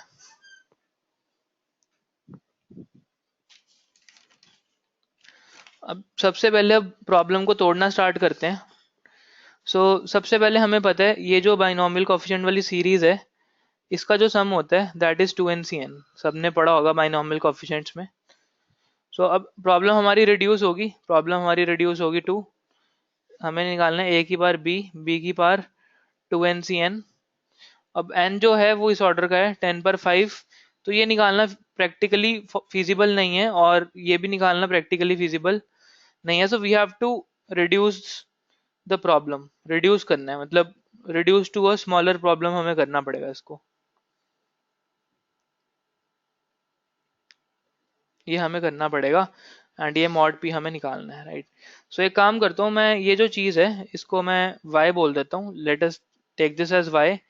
निकालना बेसिकली हमें ये है a की power y mod p, and p is 10 power 9 plus 7 and it is a prime number. ये हमें पता है, ये हमें पता है। क्या मैं इसको ऐसे लिख सकता हूँ a is nothing but phi m plus phi m plus up to sometimes phi m plus remainder modulus p। मतलब कहने का मतलब ये है, क्या हम y को ऐसे लिख सकते हैं k times phi m plus p plus remainder. Remainder क्या होने वाला है? Remainder is going to be nothing but phi m, remainder is going to be y modulus phi m। ठीक बात है, इतनी चीज बता दो। इस चीज से एग्री कर रहे हैं सब लोग? हाँ, m ये है यार, m ये प्राइम नंबर है, मॉड m की बात कर रहे हैं। ठीक है, मतलब m is equal to p। अब क्योंकि m एक प्राइम नंबर है, I know the value of a phi m modulus p, and ये अगर p माइनस वन है मतलब phi m यही तो होगा ना, this is one. This is 1, ये हमें पता है, ऐसे ही होता है according to the Fermat's theorem. तो हमने प्रॉब्लम साइज रिड्यूस कर दिया, सो इसको ऐसे लिख सकते हैं a times k times phi m into a into remainder which is y modulus phi m modulus equal to जो भी हमें निकालना है, मतलब बेसिकली मॉड p। ठीक है, तो ये वाली जो टर्म है ये तो 1 हो जाएगी, this term will become 1। So basically ये बच गया, निकालना ये है, प्रॉब्लम रिड्यूस होगी a raise to power phi m क्या होगा p minus one, y modulus p minus one mod p, ये हमें कंप्यूट करना है। ठीक है, p हमारा 10 की पावर 9 प्लस 7 है, सो p माइनस वन क्या हो जाएगा 10 की पावर 6, सो a हो जाएगा y मॉडुलस 10 की पावर 6, सॉरी 10 की power 9 plus 6।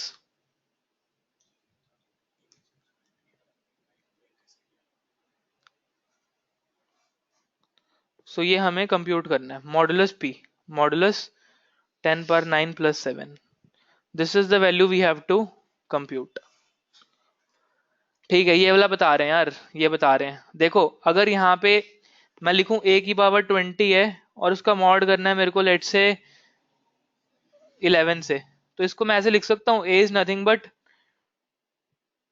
11 into one plus 9 mod 11, ये लिख सकता हूँ, या फिर यूं लिख सकता हूँ 10 इंटू वन, या 19 ले लो यहाँ पे, 10 इंटू वन प्लस 9,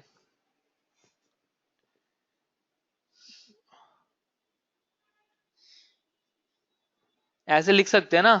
सो क्योंकि ये प्राइम नंबर है तो फर्मेट्स लिटल थ्योरम कहते हैं a की power p minus one mod p 1 होता है। सो मैंने बेसिकली इसको 1 सब्स्टिट्यूट कर दिया और फाइनली निकालना क्या पड़ा a की पावर 9। अब समझ आ रहा है?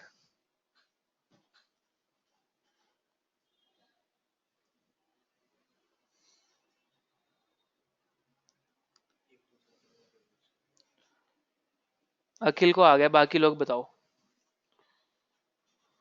मान लो यहाँ पे 29 होता तो क्या लिखते, 10 इंटू टू प्लस 9, हाँ लाइट्स न्यू कार की तरह, बिल्कुल ठीक है, इसलिए मैंने बोला था लाइट्स न्यू कार पढ़ के आना, तभी समझ आएगा, सुन लिया करो मेरी बात। ठीक है, तो प्रॉब्लम का साइज रिड्यूस हो गया ना यार। अब चैलेंज ये है कि ये वैल्यू कैसे कंप्यूट करें, ये वैल्यू अब क्या है, पहले हम इस वैल्यू को निकालने का ट्राई करते हैं। So this value is nothing but b raise to the power 2 n modulus of 10 की पावर 9 प्लस 6, ये हमें कंप्यूट करना है। ठीक है,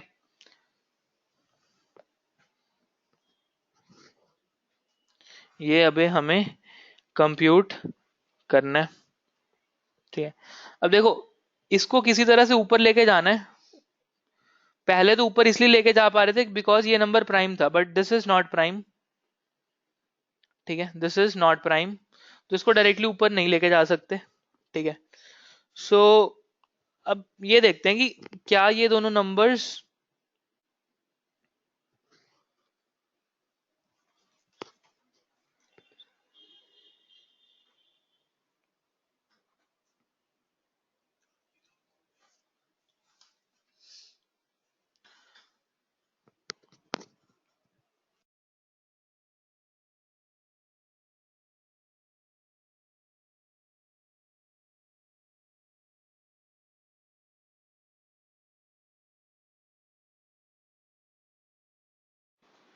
ठीक है, तो इस टाइप की इक्वेशन को ना सॉल्व करने के लिए वी यूज सीआरटी। इस तरह के क्वेश्चंस को हम सीआरटी से सॉल्व करते हैं जब यहाँ पे एक non prime basically composite number होता है।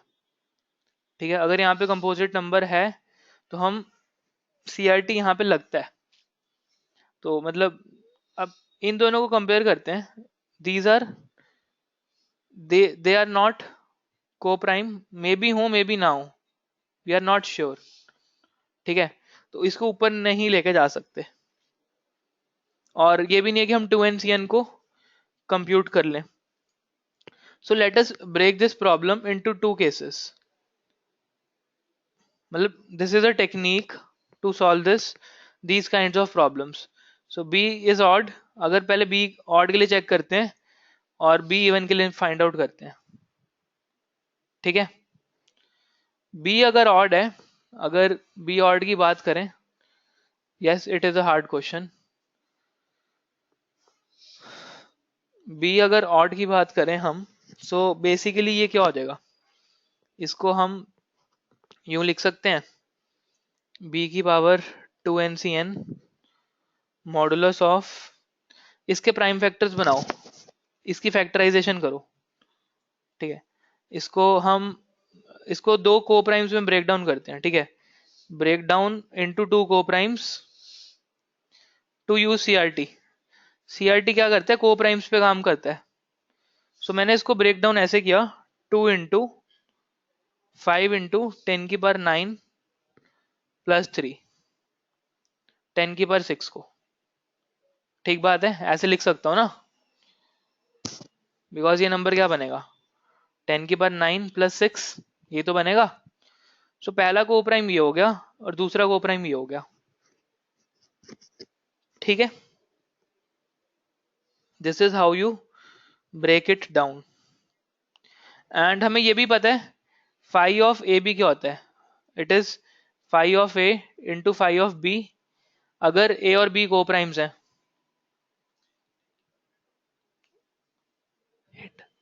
हाँ 10⁸ होगा, बिल्कुल ठीक है. राइट 10⁸ होगा. ठीक है. सो ए और बी अगर को प्राइम है तो सो यस यहाँ पे और बी को प्राइम है, हमने टोशन की प्रॉपर्टी यूज की है. ठीक है. सो एक एक काम ये करते हैं, अब दोनों को अलग अलग इवेल्युएट करते हैं. एक बार हम ये निकालते हैं 2ncn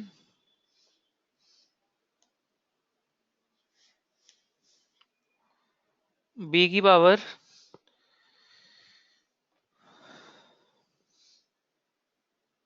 2ncn modulus 2 and b की पावर 2ncn मॉडुलस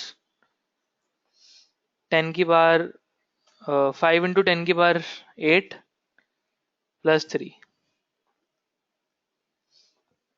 ये कंप्यूट करने का ट्राई करते हैं.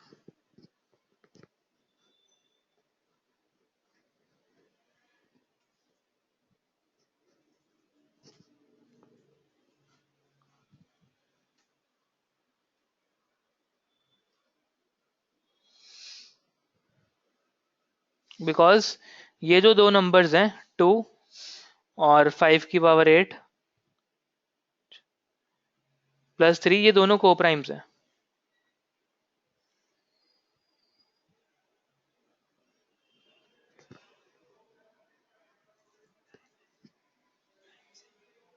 को primes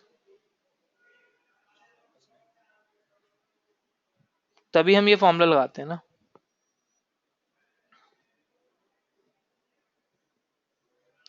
and you also know phi of a b क्या होता है, ये हमने देखा. तो फाई ऑफ ये क्या होने वाला है, phi of 2 into phi of this number, phi of 2 into phi of this number. So phi of 2 तुम्हें पता है 1 होता है, और फाई ऑफ दिस नंबर क्या होने वाला है, this number is going to be 5 के साथ ये जीरोस और 2, because it is a prime number. ये नंबर प्राइम है. सो फाई ऑफ ये इसका आंसर क्या आ गया, 5 ऑफ 2 इंटू 5 इंटू 10⁸ प्लस 3 का आंसर आ गया 5 के साथ ये जीरोस थी, ये आंसर आ गया. ठीक है. 5 इंटू 10⁸ प्लस 2. अब क्योंकि b भी एक प्राइम नंबर है, it is a prime number, sorry b prime number नहीं है, बट हमें ये गिवन है b is less than equal to 10⁵. और ये जो नंबर है ये जो नंबर है दिस इज 5 इंटू 10 की पावर 8 प्लस 3। सो मैं बोल सकता हूँ बी और ये को प्राइम्स हैं, दीज आर को प्राइम्स।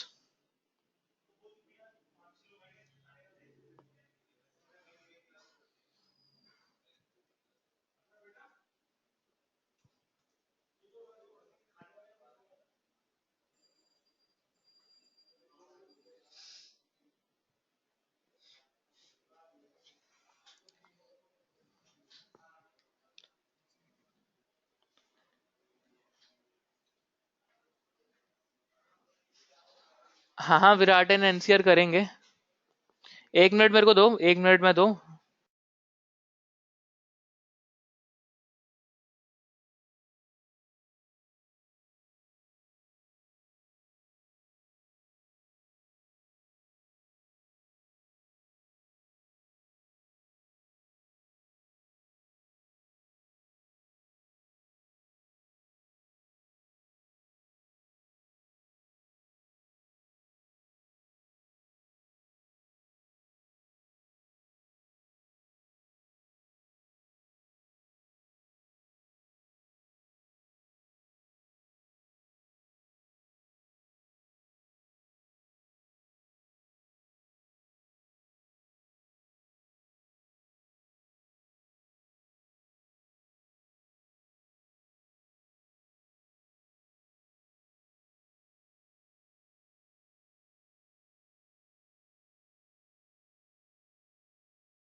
हाँ हाँ, 1 मिनट, मैं डाउट्स देख रहा हूँ। अखिल आ रहे हैं यार, तुम्हारी उस पे आ रहे हैं, नीचे दिखाओ और क्या डाउट्स आ रहे हैं।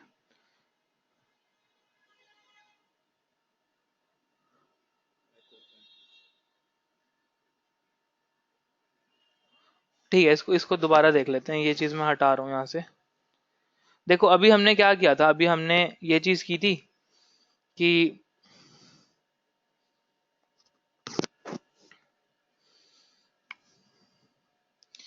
अगर हमने ये कर रहे हैं, मतलब अब यहाँ पे जो नंबर आ रहा है, मतलब B2N CN है, मॉडुलस हम ये कर रहे हैं ना, मॉडुलस हम ये निकाल रहे हैं 5 इंटू 10 की पावर 8 प्लस 3, ये हम निकाल रहे हैं। अब ये भी एक प्राइम नंबर है,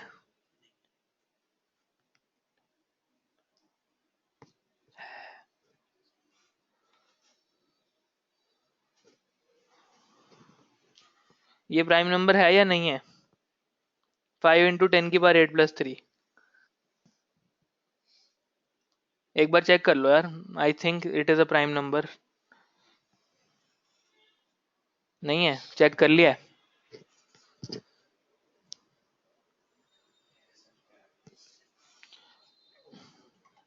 चलो एक बार मैं यहाँ पे लोकली चेक कर रहा हूँ, ऑनलाइन कोई प्राइम नंबर जनरेटर देख के।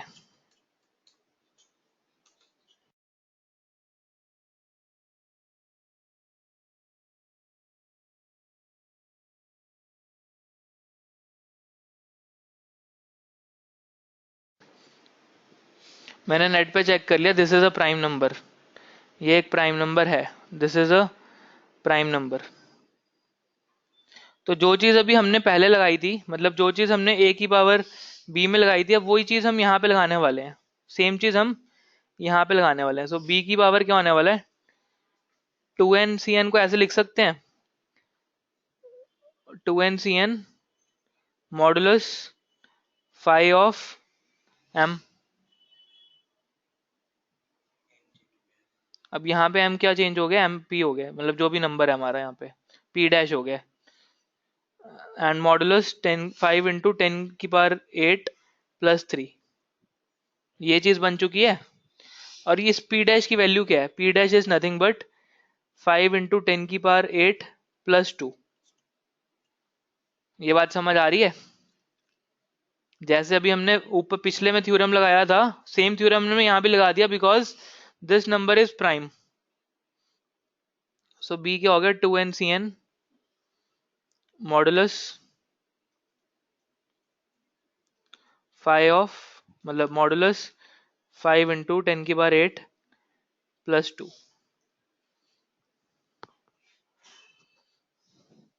तो अब हमारे प्रॉब्लम रिड्यूस हो गई है कि हमें ये वैल्यू पहले कंप्यूट करनी है, ये वैल्यू कंप्यूट करनी है। ठीक है, ये नंबर प्राइम था, but this number is not prime, this number is not prime.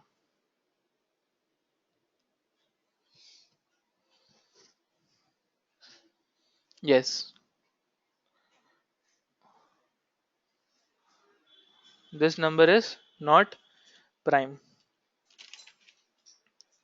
ठीक है, अब यहाँ पे सीन आएगा उसका। ठीक है, मतलब अब जब जब भी कुछ ऐसा आ जाए, मतलब 2n/cn एक बहुत बड़ा नंबर होने वाला है, बिग नंबर, एंड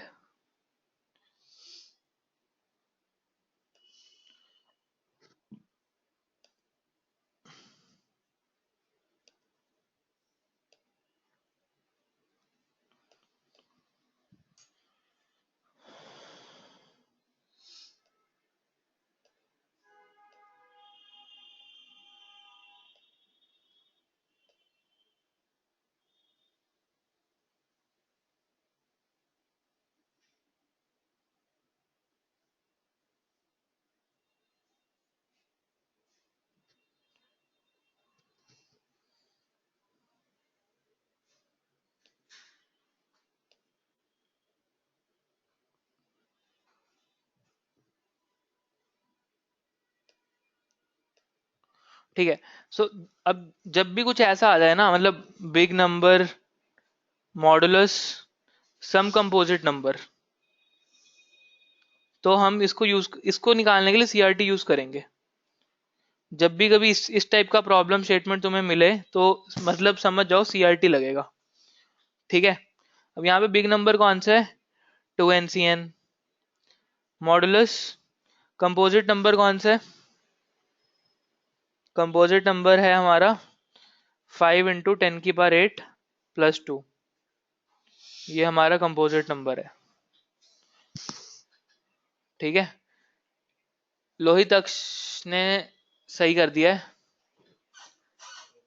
अभिषेक से ग्रेट हैक, लोहित अक्ष ने फैक्टर्स निकाल दिए इसके।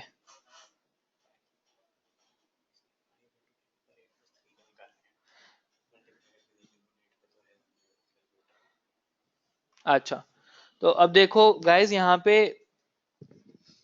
इसके जो फैक्टर्स निकल के आ रहे हैं, अगर हम इसको फैक्टराइजेशन करें, इसकी अगर फैक्टराइजेशन करें, सीआरटी लगाने के लिए तुम्हें ब्रेक करना पड़ता है ना यार, को प्राइम्स के बीच में। सो इसकी अगर प्राइम फैक्टराइजेशन करें, सो ये फैक्टराइजेशन ऐसी आ रही है, 2 इंटू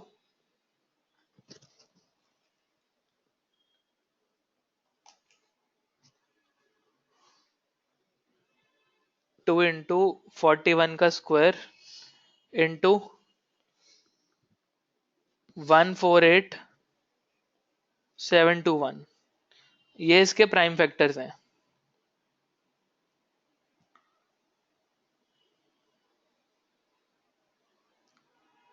ठीक है, अब सीआरटी लगाने के लिए बेसिकली मतलब हमारे पास तीन इक्वेशंस बन गई।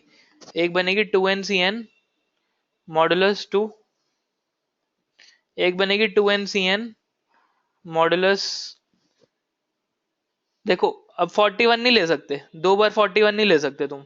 ठीक है, बिकॉज को प्राइम्स होने चाहिए नंबर, 41 का स्क्वायर ले सकते हैं, मॉडुलस 41 का स्क्वायर विच इज 1681। ठीक है, I am using 41 square is 1681।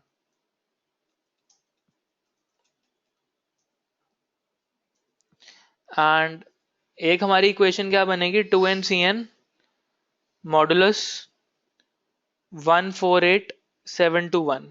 ठीक है, इन तीनों को कंबाइन करेंगे हम यूजिंग सीआरटी, सीआरटी लगाएंगे और तीनों को कंबाइन करेंगे। देखो क्वेश्चन आगे बढ़ता जा रहा है, मतलब यू हैव टू, ये हमें नहीं पता, बट अभी हमने शुरू में देखा सीआरटी निकालने के लिए रिमाइंडर चाहिए होता है ना। सीआरटी में ये नंबर निकालना होता है एक्स, और ये हमें रिमाइंडर गिवन होता है। तो यहाँ पे हम पहले रिमाइंडर फाइंड आउट करने वाले हैं। We are going to find out remainder क्या होने वाला है। ठीक है, रिमाइंडर क्या होने वाला है, रिमाइंडर निकालते हैं। ठीक है, तो मतलब without computing 2n we are going to compute the remainder. अब देखो 2n mod 2, ठीक है, पहले ये देखते हैं। अब तुम्हें पता है कि एनसीआर को हम ऐसे लिख सकते हैं, n factorial upon n minus r factorial into r factorial. इसको ऐसे भी लिख सकते हैं, अगर मैं इसमें से कुछ टर्म्स काट दूं, मतलब n minus r plus one, n minus r plus two, up to n, तो यही आ जाएगा ना जब मैं n माइनस आर फैक्टोरियल काट दूंगा। सो ये टर्म्स आ जाएंगी n minus r plus one, n minus r plus two, n minus r plus three, up to n। ठीक है, डिवाइडेड बाय आर फैक्टोरियल। अब हमें निकालना क्या है, एनसीआर मॉडुलस, मॉडुलस सम नंबर m। अब यहाँ पे m तीन वैल्यूज ले रहा है, एक m की वैल्यू 2 है, एक m की वैल्यू 1681 है, और एक m की वैल्यू 148721 है।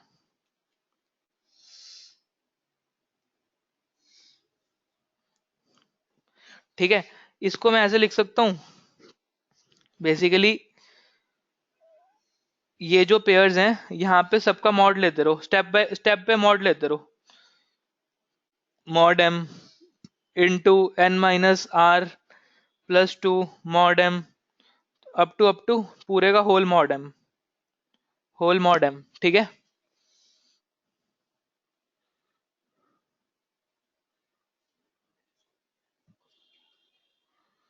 ठीक है, ये तुम निकालते रहो। दिक्कत कहाँ पे आएगी, आर फैक्टोरियल का मॉडुलस कैसे निकालोगे, यहाँ पे फंसोगे। ठीक है, सो यहाँ पे 1/r फैक्टोरियल मॉडुलस m निकालना है।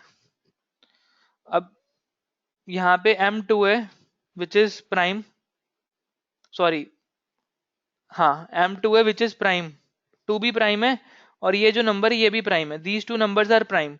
तो इनको तो हम सॉल्व कर लेंगे यूजिंग जो भी थ्योरम हमने देखा है, मतलब लूकास थ्योरम से इनको सॉल्व कर सकते हैं। लूकास थ्योरम क्या कहता है, या फिर लूकास थ्योरम ना बात करके हम अभी फर्मेट थ्योरम की ही बात कर लेते हैं। फर्मेट थ्योरम बोलता है कि अगर इस नंबर को हम मान लें कुछ भी, मतलब इसका अगर इनवर्स मॉडुलो निकालना है, मतलब a इंटू, अभी हमने पढ़ा था ना p minus two mod p equal to one, ये हमने अभी पढ़ा था। सो अगर p प्राइम है, सो a का इनवर्स क्या होता है, मॉडुलो इनवर्स क्या होता है, a की पावर p माइनस टू। तो यहाँ पे r फैक्टोरियल का इनवर्स क्या होगा, r फैक्टोरियल की power p minus to, and हमारा p क्या है, टू। सो p2 है, ये आंसर क्या आ गया, r फैक्टोरियल की पावर 2 माइनस टू क्या आ गया, 0। 2 माइनस टू इज 0, तो r फैक्टोरियल की पावर हो गया 1। तो ये वाली टर्म तो निकल जाएगी, मतलब ये वाला टर्म तो निकल जाएगा, क्योंकि इनवर्स मॉडुलो निकालना है, मतलब मॉडुलो 2 लेना, निकल जाएगा, बिकॉज 2 इज प्राइम। सिमिलरली ये भी निकल जाएगा, because this number is also prime, ये भी हमारा प्राइम नंबर है, और ये भी हमारा प्राइम नंबर है।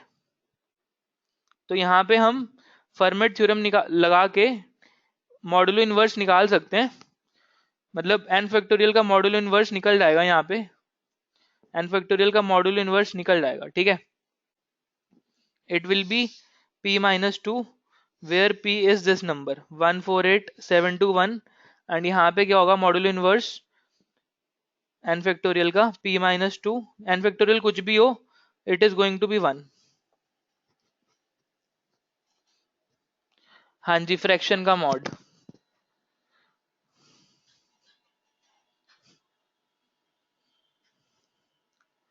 ठीक है, दिक्कत कहाँ पे आएगी? दिक्कत यहाँ पे आएगी 1681 का इन्वर्स कैसे निकालें। ठीक है, अब क्योंकि 1681 एक छोटा नंबर है, इसको हम ब्रूट फोर्स से निकालेंगे। इसके लिए हम ब्रूट फोर्स लगाएंगे बिकॉज ये प्राइम नंबर नहीं है और एक छोटा नंबर है। ठीक है, जैसे शुरू में किया था। ब्रूट फोर्स कैसे लगाएंगे? अगर मैं बोलूं मेरे को ये चाहिए 6 into sum Y modulus M 1 आना चाहिए।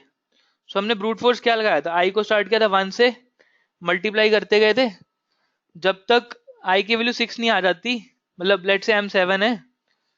सो जब तक आई मेरा 7 नहीं हो 6 नहीं हो जाता तब तक मैं कंप्यूट करूंगा। तो ब्रूट फोर्स लगाएंगे वाइल 1 करके, और यहाँ पे कुछ कंडीशन होगी, जब तक x इंटू आई 1 नहीं हो जाता तब तक मैं आई प्लस प्लस कर दूं, नॉट इक्वल टू 1। हाँ, mod mod x into i mod m equal to 1 नहीं आ जाता तब तक मैं अपना आई प्लस प्लस करता रहूं। ठीक है, मतलब हो गया तो ब्रेक, अदरवाइज मैं आई प्लस प्लस करता रहूं। ऐसा कुछ लॉजिक लगाऊंगा मैं इसका मॉडुलो इनवर्स निकालने के लिए।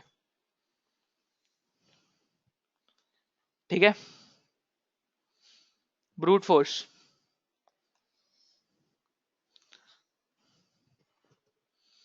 तो हमें ये भी पता चल गया, मतलब ये तीनों चीजें हम कंप्यूट कर पाएंगे, ये तीनों चीजें हम कंप्यूट कर पाएंगे। फिर भी तुम्हें थोड़ा सा इसको मुश्किल लग रहा है कि अगर हम एनसीआर मॉड पी कैसे निकाल रहे हैं, मैं एक बार तुम्हें कोड से गो थ्रू कर देता हूँ। पहले हम एनसीआर मॉडुलस पी निकालना सीखते हैं। इसको करने का एक थ्योरम और है which is called the Lucas theorem. ठीक है, ये आपका शायद विराट एंड फैक्टोरियल में भी यूज हो रहा है। अनमोल से लॉस्ट, कोई बात नहीं भाई, क्वेश्चन ही ऐसा है, many people are lost. If you have to go through the recording again to understand this, but जितना मैं पढ़ा रहा हूं पहले उतना समझो।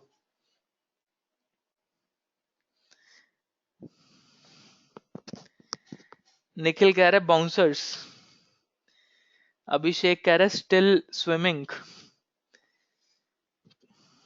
ठीक है, बढ़िया है, कोई नहीं, थोड़ा सा ही रह गया, क्वेश्चन खत्म होने वाला है। ठीक है, पहले तुम्हें वो दिखा दें जरा।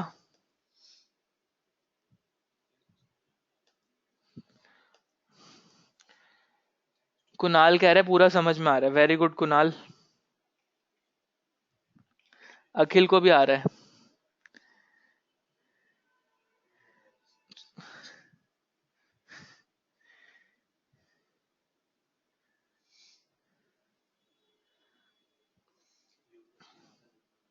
हाँ, लूकास बता रहे हैं भाई, लूकास क्यों बता रहे हैं, डोंट वरी। लूकास पता है क्या कहता है? लूकास कहता है कि अगर तुम्हें ये निकालना है एनसीआर मॉड पी, मतलब if you are want to compute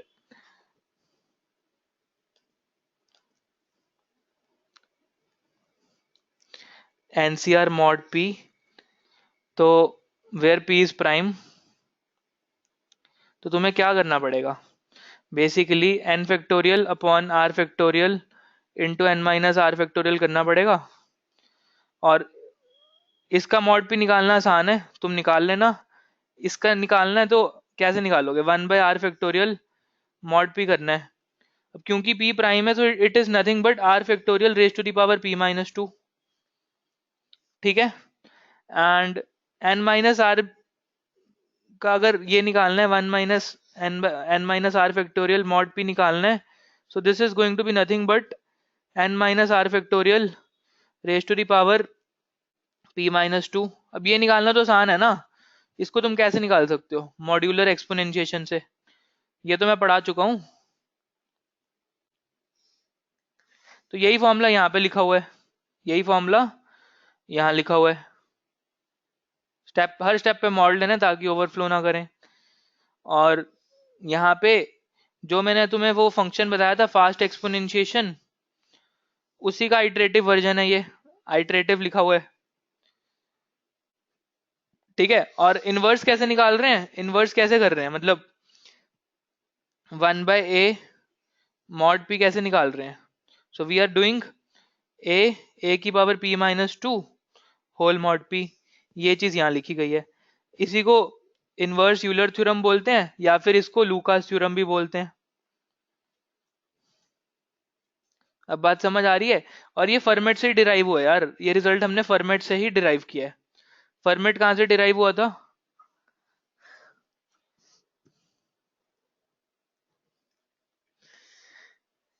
अनमोल कह रहे कहाँ से आते हैं ये लोग जो ऐसे क्वेश्चन बनाते हैं और पढ़ाते हैं।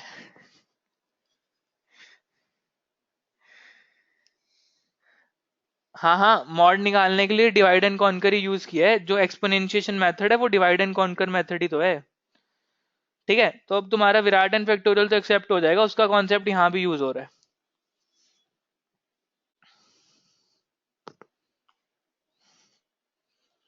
ठीक है, इसका कोड दिया हुआ है मैंने, तुम कोड देख लेना। एनसीआर निकालने का कोड यहाँ दे रखा है, डॉक तुम्हारे साथ शेयर कर दिया जाएगा आज।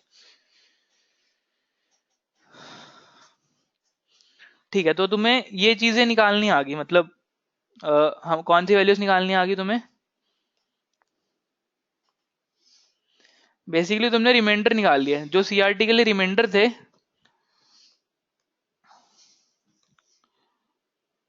सो यहाँ पे तुम्हारे पास रिमाइंडर 1 R1 R2 और R3 आ गए using लूकस theorem and inverse modulo. तो हमने R1 R2 R3 कंप्यूट कर लिए using Lucas theorem, brute force, या फिर इनवर्स इनवर्स मॉडुलो भी बोल सकते हो। इसके लिए नहीं लूकास थ्योरम काम करेगा बिकॉज ये नॉन प्राइम नंबर है। ठीक है, 1681। हाँ हाँ, कोड देंगे, बिल्कुल देंगे, क्यों नहीं देंगे, डोंट वरी, कोड देंगे आपको।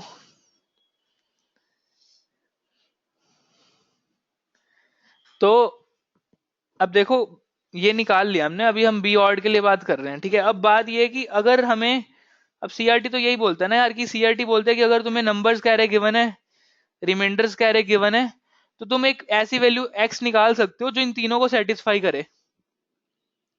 ठीक है, सो हमें क्या होगा, एक्स हम डायरेक्टली कंप्यूट नहीं कर रहे, हमने पहले नंबर निकाला, रिमाइंडर निकाला और फिर हमने एक्स निकाला।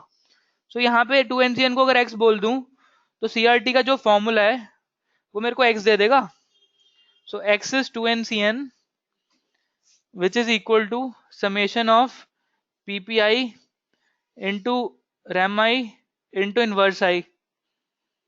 यहां से मेरा x आ जाएगा, x आ गया, x की मल्टीपल वैल्यूज हो सकती हैं। ठीक है, बट हमें तो यही निकालना है ना, x निकालना है 2NCN मॉडुलस मॉडुलस 5 की पावर 8 और यहाँ पे 2, तो ये तो निकल आएगा। ठीक है, ये निकल आएगा, x यहाँ पे निकल आएगा। तो जो सीआरटी आंसर देगा वही वैल्यू हमारी 2NCN की होगी। स्मॉलेस्ट पॉसिबल वैल्यू लेनी है तो मॉड ले लेंगे इससे, सो हमारा सही आंसर आ जाएगा, x हमारा निकल आएगा। अखिल सीआरटी को प्राइम्स पे होता है और ये तीनों नंबर्स को प्राइम्स हैं। ठीक है, these all are coprimes. 21681 148721 these are co-primes।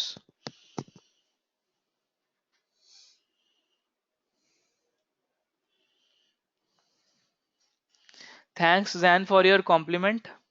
ठीक है, अब देखो क्वेश्चन क्यों पढ़ा रहा हूं, बिकॉज इसमें सारे कॉन्सेप्ट्स यूज हो रहे हैं नंबर थ्योरी के, तो मेरे को और कोई क्वेश्चन कराना ही नहीं पड़ेगा। अगर ये समझ आ गया तो कोई नंबर थ्योरी का क्वेश्चन, बाकी क्वेश्चन तो हो ही जाएंगे। इस क्वेश्चन में पूरी नंबर थ्योरी लग रही है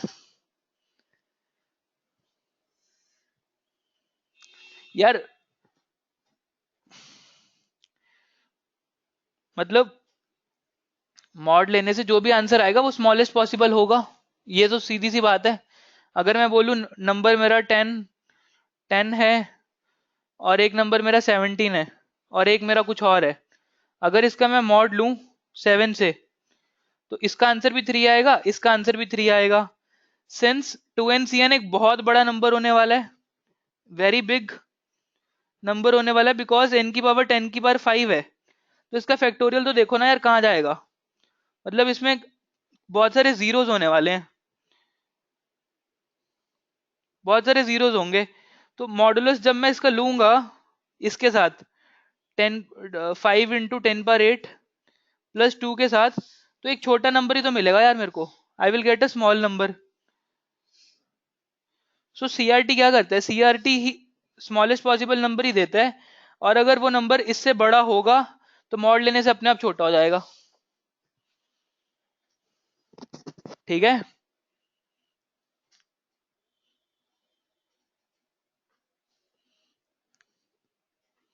ठीक बात है।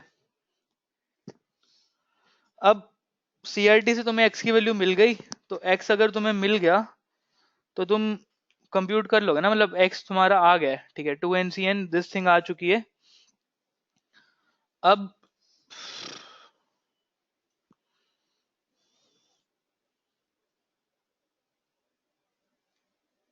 क्या करें, एक्स हमने निकाल लिया, so what should be the next step.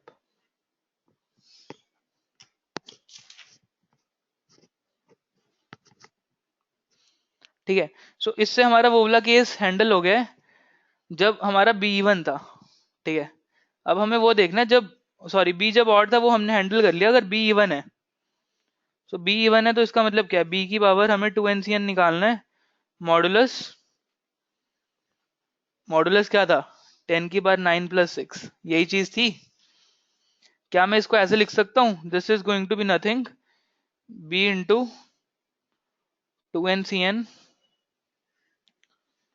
Modulus 2 into again 2 into 5 × 10⁸ +3, ऐसे लिख सकते हैं। ठीक है, अब क्योंकि बी इवन है यार, क्योंकि बी इवन है, सो आई नो बी की पावर 2 NCN मॉडुलस 2 क्या होने वाला है, what is going to be this thing, ये जीरो ही होने वाला है, बिकॉज बी इवन है, इवन है ना यार बी, तो ये तो जीरो आने वाला है। और अगर हम इसकी बात करें 2 NCN मॉड, ये नंबर 5 इंटू, अगेन मैंने को प्राइम्स में स्प्लिट कर लिया इसको, को प्राइम्स में स्प्लिट कर लिया, सो ये क्या होने वाला है 5 × 10⁸ +3।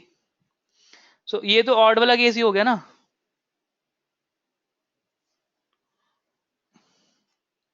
ऑड वाला केस हो गया ये।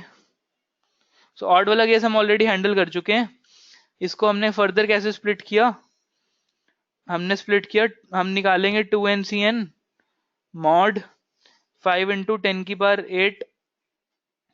+2, बिकॉज ये नंबर प्राइम है, तो ऊपर जो पावर जाएगी मॉड में वो p-1 जाएगी। ठीक है, इसको फर्दर हमने स्प्लिट किया को प्राइम्स में, को प्राइम्स में कैसे स्प्लिट किया, 2 NCN mod 2 2 NCN mod 1681, because इसकी फैक्टराइजेशन ये है 2 × 41² × 16 क्या था 148721, सो ये हो जाएगा 2 NCN मॉडुलस 148721। सो यहां से लूकास थ्योरम लगा के यहाँ से रिमाइंडर R1 आएगा, यहाँ ब्रूट फोर्स लगा के रिमाइंडर R2 आएगा, और यहाँ पे रिमाइंडर R3 आएगा। अब क्योंकि तुम्हें नंबर्स कह रहे गिवन है, रिमाइंडर्स कह रहे गिवन है, 2 NCN डायरेक्टली नहीं कंप्यूट कर सकते, 2 NCN can not be computed, so इसका आंसर कौन ला के देगा, CRT। लेट से 2 late us say x equal to 2 NCN, so x CRT से आ जाएगा, जो हमने फॉर्मूला लिखा था, summation summation of rem i, remainder कह रहे तुम्हारे पास है, into PPI which you can compute into inverse of i. सुई कहां पे अटक रही थी, इनवर्स ऑफ 2 हम निकाल सकते हैं, यस, इनवर्स ऑफ 148721 निकाल सकते हैं, sorry inverse of n factorial with respect to 2, ये निकाल सकते हैं. Inverse of n factorial with respect to 16 क्या था 148721, ये हम नहीं निकाल पाएंगे, इसमें ब्रूट फोर्स लगेगा. और inverse of n factorial with respect to 148721 with respect to, sorry उल्टा लिख दिया, हाँ सही लिखा था 148721, निकाल सकते हैं यूजिंग अगेन योर फर्मेट्स और फर्मेट्स थ्योरम. ठीक है, फर्मेट्स थ्योरम से आ जाएगा. और ये वाली जो वैल्यू है मतलब remainder R1 R2 R3 Fermat's theorem से इन्वर्स आएगा और लूकस थ्योरम से एनसीआर की वैल्यू आ जाएगी, एनसीआर मॉड पी. यश कह रहे गॉट इट, समझा, रिवाइज हो गया सर, बिल्कुल ठीक है. तो तुम्हें समझ आया, मतलब हमने हमारे पास क्वेश्चन में a की पावर b की पावर समथिंग था, हमने पहले p को इधर लेके गए, फिर p को इधर लेके गए, बट चेक किया कि अगर प्राइम है तो क्या होगा, को प्राइम है तो क्या होगा, इवन है तो क्या होगा, ऑड है तो क्या होगा. ठीक है, सो हल्का सा आइडिया दोबारा दे देता हूँ. a की पावर b की पावर ये निकालना था 2ncn, तो हमने मॉडुलस p से स्टार्ट किया, बिकॉज p प्राइम था हमने इसको ये यू लिख दिया मॉडुलस p माइनस 1. अब ये वाली टर्म हमारी नॉन प्राइम थी, इसको ब्रेक किया 2 इंटू सम प्राइम टर्म. ठीक है, and five of this is equal to five of 2 into five of prime, and five of 2 is 1, and five of prime हमने कुछ लिया, सो यहाँ पे एक प्राइम बना p डैश, उस p डैश को मैं ऊपर लेके गया, एंड उस p डैश को यूज करके मतलब हमने 2ncn मॉड p डैश करके जो भी था, मतलब इसके जो भी डिवाइजर्स थे इसको हमने CRT से सॉल्व किया, बिकॉज ये वाली फॉर्म बन रही थी big number modulus composite number. तो ये जब फॉर्म बनती है so we use CRT. Sketch pad की स्लाइड्स मिलेंगी, बिल्कुल मिलेंगी.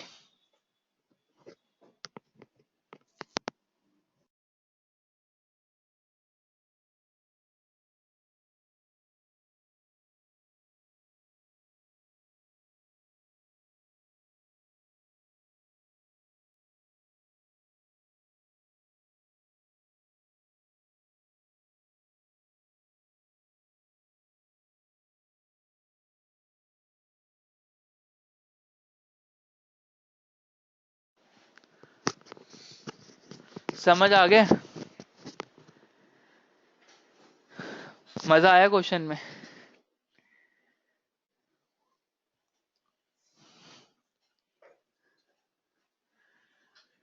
अरुण वगैरह बहुत मजा आया, बाकी लोगों को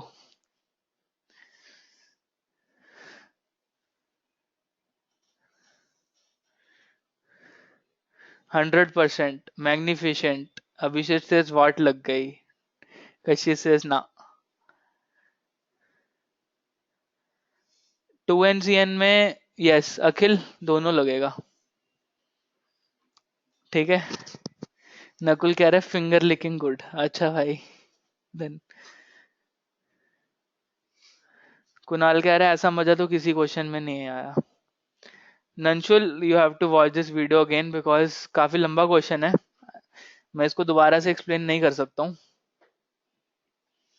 सुमायू कह रहा है इस टाइप के क्वेश्चन कराया करो. ठीक है, हाँ these were the most important concepts of the number theory. मतलब इनको अभी मैं तुम्हें बस कोड दिखा देता हूँ, I am not writing the code but I can go through the code, right. So code का डॉक तुम्हें मिलेगा, कोड का डॉक मिलेगा तुम्हें. ठीक है, सो अब यहाँ पे देखो कोड में हमने क्या किया है, मतलब हमें क्वेश्चन से हमने इनपुट क्या लिया है ए बी और एन इनपुट ले लिया यहाँ पे,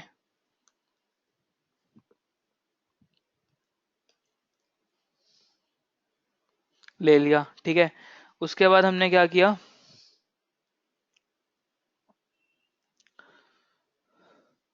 ये जो फैक्टोरियल एरे है ना, मतलब ये प्री कंप्यूट किए हुए हैं फैक्टोरियल्स, प्री कंप्यूट किए हुए हैं फैक्टोरियल्स, ठीक है, उसका यूज किया है। सो सीआरटी लगाने के लिए सबसे पहले हमने फैक्टोरियल्स लिए, ठीक है, एक सेकेंड,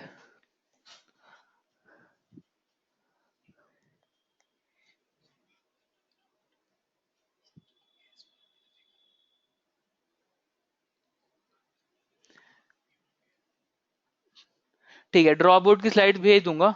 तो एक बार बस मैं गो थ्रू कर रहा हूँ क्या क्या फंक्शंस बनाए हैं। ये सीआरटी का फंक्शन है, ठीक है, इसमें प्राइम फैक्टर्स यही रहेंगे बिकॉज क्वेश्चन में जो नंबर है पी वो फिक्स्ड है, सारे टेस्ट केसेस के लिए सेम है। सो हमने हार्ड कोड कर लिया कि क्या क्या प्राइम फैक्टर्स होंगे, क्या क्या प्राइम फैक्टर्स इसमें होंगे, ठीक है, वो हमने हार्ड कोड कर लिया। देन हमने वो निकाला मल्टीप्लीकेटिव इनवर्स। सो प्रोडक्ट क्या होगा, प्रोडक्ट तीनों का प्रोडक्ट है, मल्टीप्लीकेटिव इनवर्स m1 क्या होगा, प्रोडक्ट अपॉन p1, मतलब m अपॉन p1 सबका multiplication, similarly m upon p2 and m upon p3, ये हमने कंप्यूट किया, ठीक है। उसके बाद इनवर्स यूलर थ्योरम, ये क्या कह रहा है, इनवर्स यूलर देख लो क्या कह रहा है, इनवर्स यूलर ये कह रहा है कि अगर मेरे को 1/r फैक्टोरियल का इनवर्स निकालना है, और मतलब ये इस नंबर का इनवर्स निकालना है, मॉडुलस p निकालना है, so it is nothing but a की पावर p-2 मॉड p, वही चीज यहाँ पे लिखी है। सो हमने इनवर्स कैसे निकाला सीआरटी के लिए, सीआरटी के लिए हमने इनवर्स यहाँ निकाला,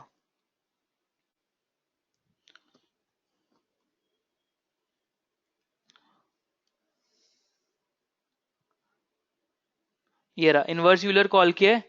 और जो सेकंड वाला केस है जिसमें 1681 है, इसका इनवर्स निकालने के लिए ब्रूट फोर्स यूज किया है, जो मैं तुम्हें बता रहा था, 1 से स्टार्ट किया जब तक हमें एक ऐसा नंबर नहीं मिल जाता i such that m1 into i modulus p1 1 नहीं आ जाता, तब तक हमने i प्लस प्लस किया है, this is the brute force inverse, right. और ये तुम्हारा फैक्टोरियल निकालने का कोड है यहाँ पे। तो स्टेप बाय स्टेप निकाला, मतलब step wise multiplication and modulo किया है,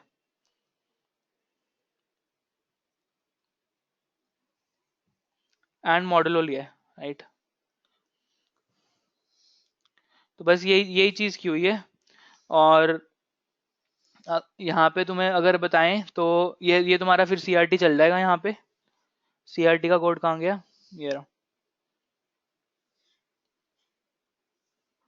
ठीक है। तो ये सीआरटी लगा के तुमने एक्स निकाला,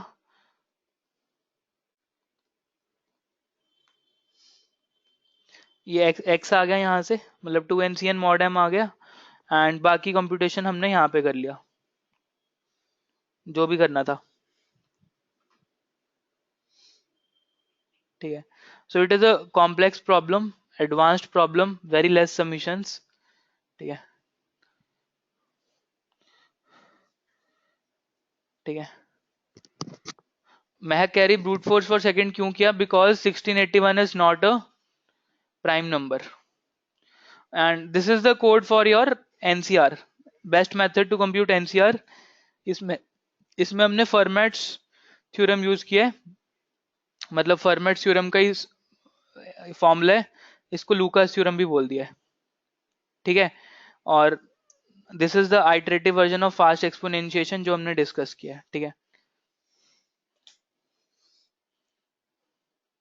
अभिषेक कह रहे हैं नॉट दैट एडवांस्ड, ठीक है, कोई नहीं, आज सबमिट करना, हो जाए तो मेरे को बोलना, फिर खुद से सबमिट करना, ये वाला कोड नहीं लेना।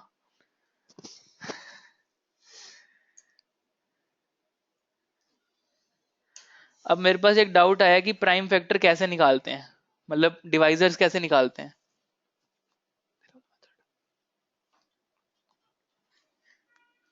चलो एक लास्ट क्वेश्चन हम देख रहे हैं, डिवाइजर्स कैसे निकालते हैं, how to compute divisors of a number.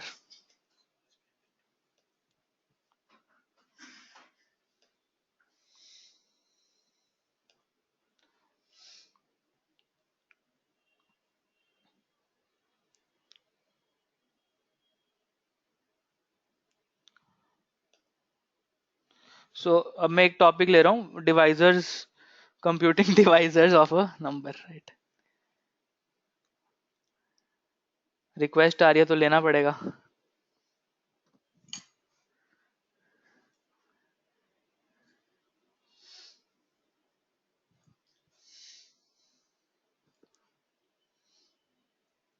Divisors कैसे निकालते हैं ऑफ अ नंबर? तो देखो क्या होता है, अगर मेरे पास एक एरे है, मेरे को सबके डिवाइजर्स निकालने हैं, तो सबसे पहले मैं क्या करूं,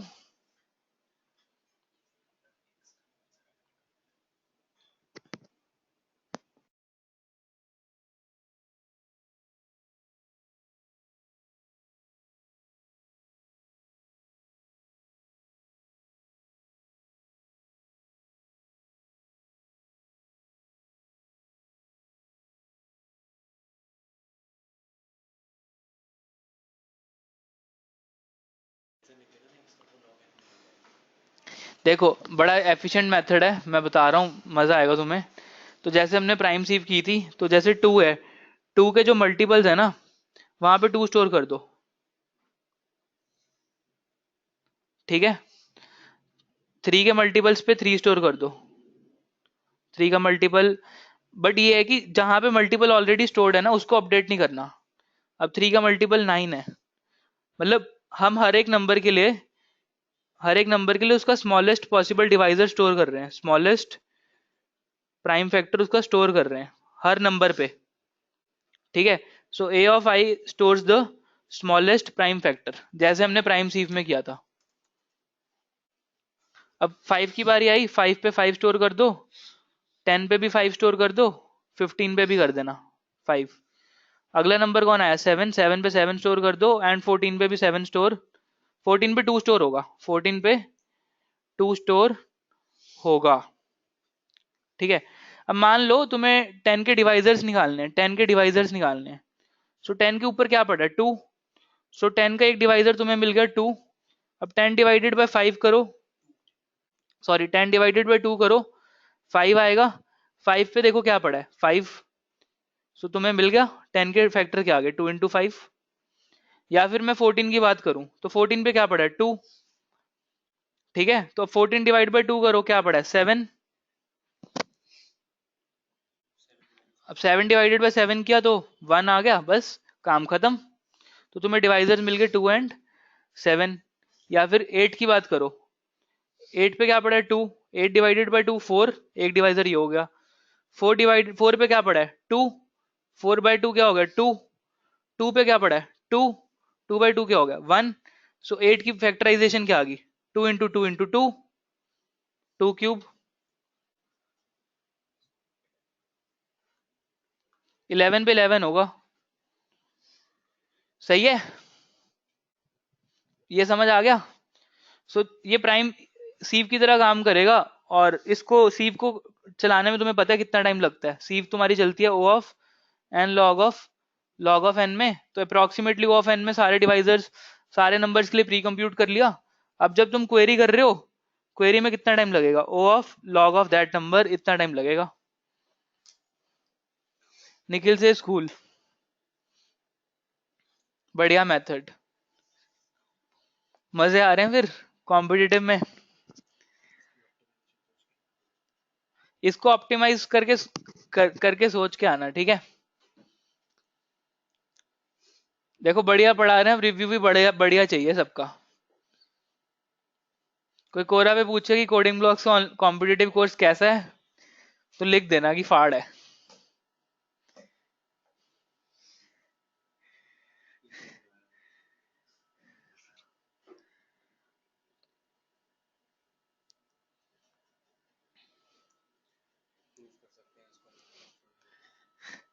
हाँ हाँ लॉल, अभिष्ट,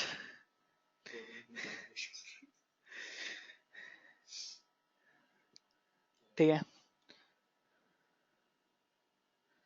नंशुल आज की क्लास टफ थी, ठीक है, बट ये देखो यार, कॉम्पिटिटिव आईसीपीसी के लिए इंपॉर्टेंट है, बट अगर तुम कंपनी इंटरव्यू के लिए प्रिपेयर कर रहे हो ना, उसमें ये नहीं पूछेगा, बिकॉज इंटरव्यूअर्स इंटरव्यूअर को इतना नहीं आता होता जितना हम कोर्स में कर रहे हैं, ठीक है। इंटरव्यू सिंपल क्वेश्चन पूछेगा, reversal link list, sort this array, ये वो।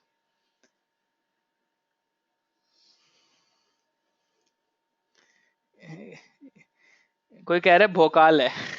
कौन कह रहा है?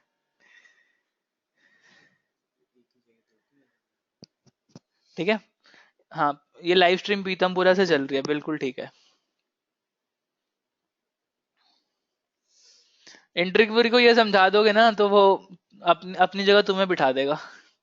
भाई तू ले ले मेरा।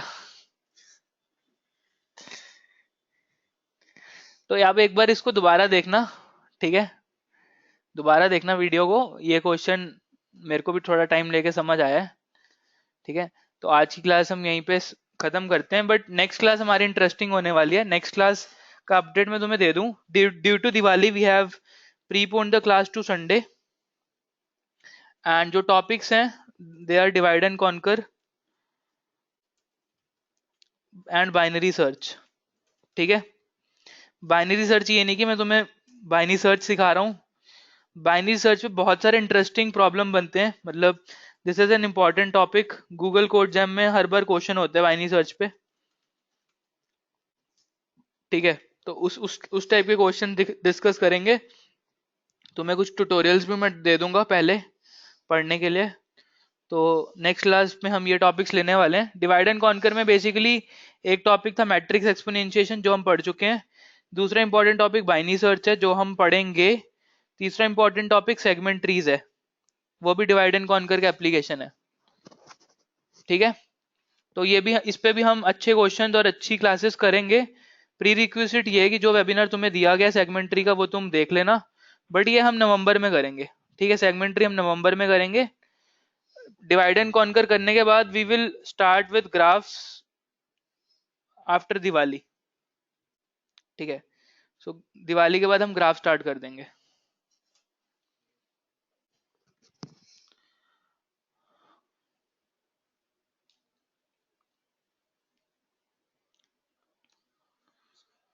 चलो ठीक है, आज के लिए काफी है। Thank you guys for bearing this torture, torture for some, fun for others, ठीक है? बट जो भी है I am happy, and class ended well despite my laptop not functioning well, ठीक है?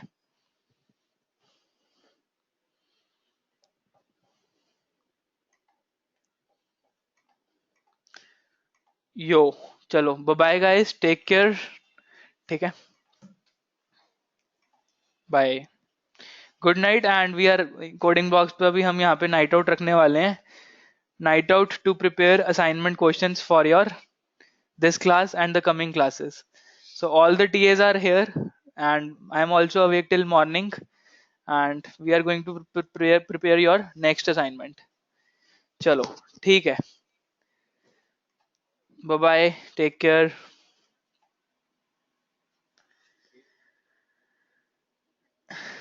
हाँ हाँ